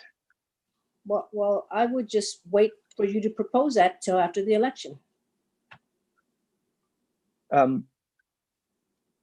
So you don't want to work on this item at all, in terms of because you asked us to for a vote, yes or no, and I'm gonna vote. I'm just gonna go vote no, and that's so now. I appreciate Anthony's compromise, and so each person will have their own vote, And so I appreciate Anthony's compromise. He stated it very, very clearly to me. And so Rich, I do really, you want to work with me on this then, Mayor Tran? It would not come back until after the election. In terms of the vote. I'm not going to vote no on this. I'm going to actually move to the middle now and abstain, but I will work with you on this. I'm just, I won't be voting yes on the record, but I will work with you if it passes. Okay, so that'd be great. So that said, then I guess my interesting, huh? Yeah. No, I appreciate it. You know, I'm not voting no on it. How about that? Because I hear where you're, again, you have really solid arguments, and this is a complex issue, and you've taken the leadership to tackle it. So that's why I'm not voting no on it. Thank you. I appreciate that, and I think that I'm still gonna, whenever the time it is, that we actually do vote on this, I'm still gonna make an attempt to convince Councilmember Montano to actually support it. You might. You might, yeah, for real. And because at the end of the day, I want to make sure that the policies that we approve, that to be the least divisive as possible, even as difficult as that might be sometimes. So my motion is going to be to work with another member of the council on electoral reform / campaign finance, working with city staff and bringing that back after the election. Very well said. Progressively. Well, absolutely. Thank you. And we're gonna go to the next virtual raised hand so that we can get to a conclusion at some point. Councilmember Dominguez. Mayor Tran, can I just chime in? I just want to make sure. Oh, sure, yeah. In subcommittees, because it's not on the agenda tonight. So okay. Take as close as we get to the language on the agenda. Right. You're right, but it'll be good faith, and so we'll get to that. Next up, Councilmember Dominguez. Thank you very much, Mayor, for your time. So I'm hearing all kinds of things now. And it's late. I could swear I called the question like 40 minutes ago, but when I say things, sometimes they're not valid. So I'm okay with that. I would like to emphasize, I don't know what the law is around candidates lending themselves money, because I think that's another form of a loophole. You could say there's a cap of $250, but if you could lend yourself $50,000 and I could only lend myself $1,000, then that's an inequity in itself. And so I do want to highlight that. And so I do want to share that if we're going to have that conversation, then Chris, if you could please bring back that.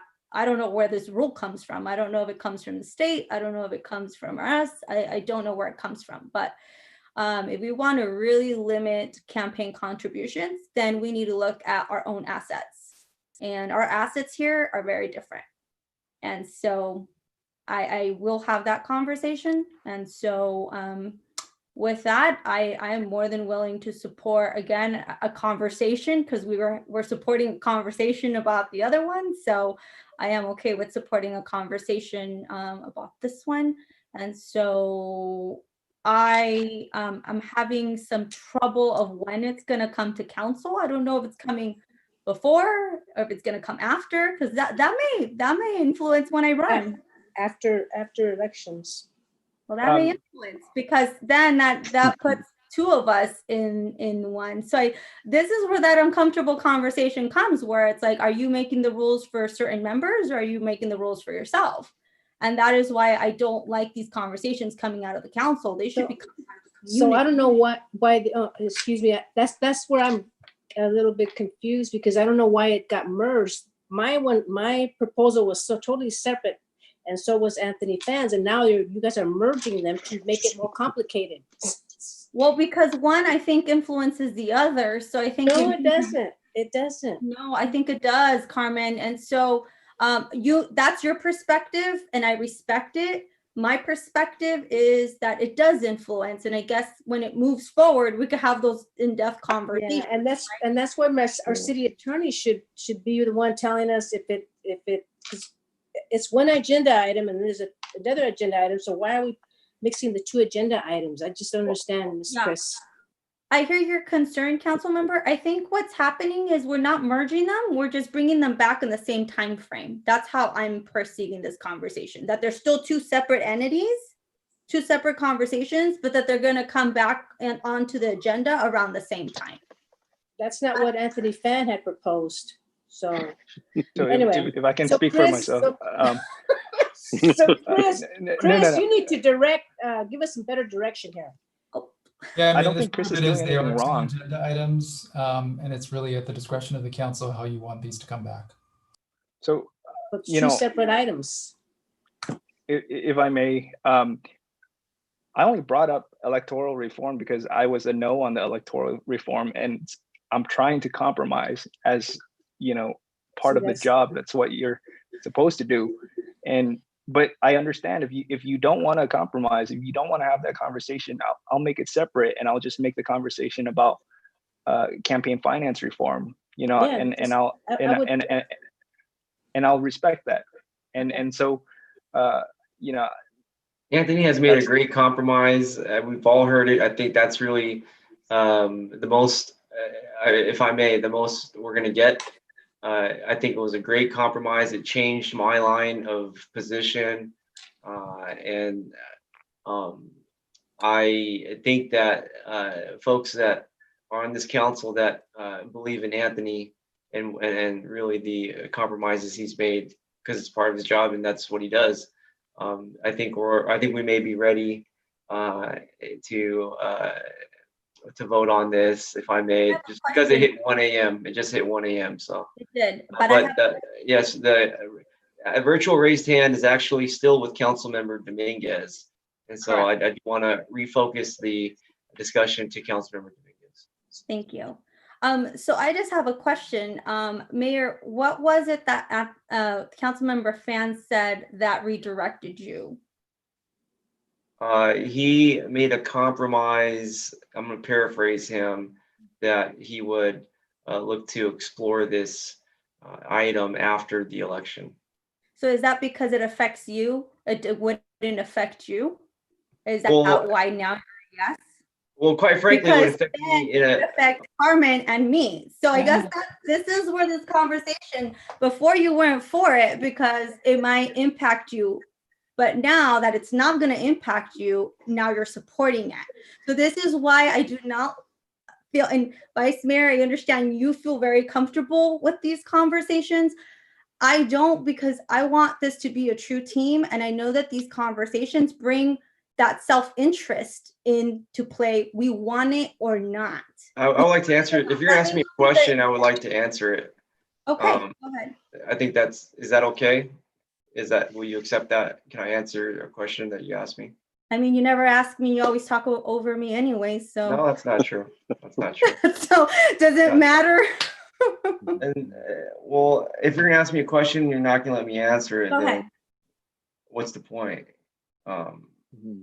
You have the floor. But, you know, it really doesn't affect me because if you ask anybody in the community, you know, it goes either way for me. You know, I can get big checks. They're there. I mean, I've been here. I know everybody. I can get big checks all the time, but that's not my point.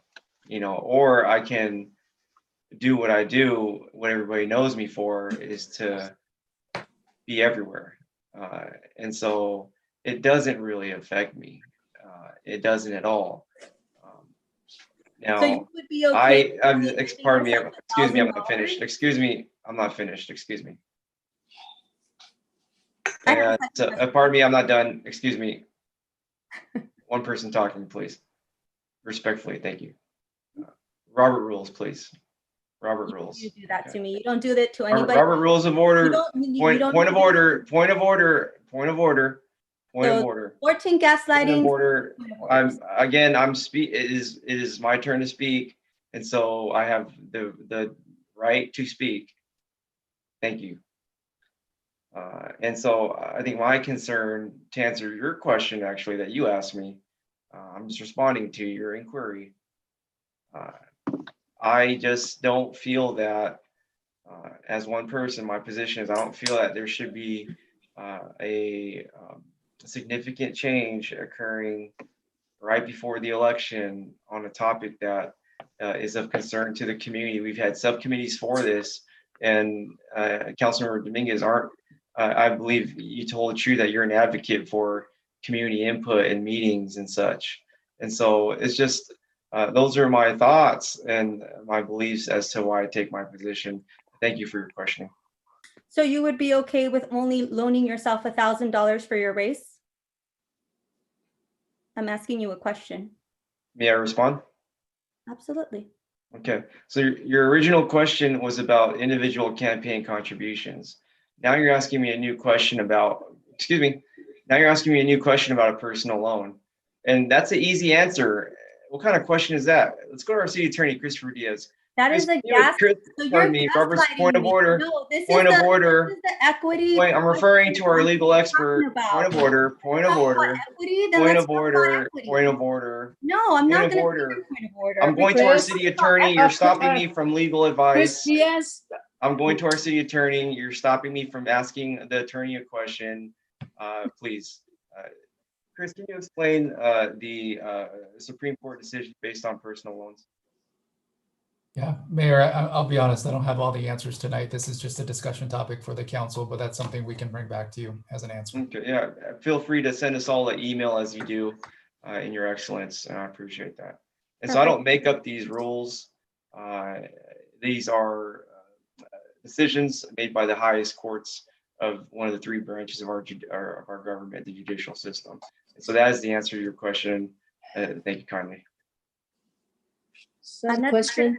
Kindly or a thank you first, but anyways, it's already 1:06. So I believe I asked just like you said, point of order. I called the question 40 minutes ago. Last time I heard was call the question is we just vote. I think it's getting really late for all of us. I think that all of us definitely need to, we're going to have, these are difficult conversations. And this is exactly what I was referencing to. I think the gaslighting needs to stop. And if point of order is going to be called on me, then it should also be equally called on other people when they do the exact same behavior. And so we will talk a little bit more about that in the future. But for now, could we just call the question and could we just move forward with the vote because it's already 1:06. And so I definitely want to be respectful of the time that we've all put into this meeting today. Yes, Councilmember Fan. So, when I brought this item forward, I came into this meeting with no expectations. And this is certainly not where I had intended for this conversation to be headed.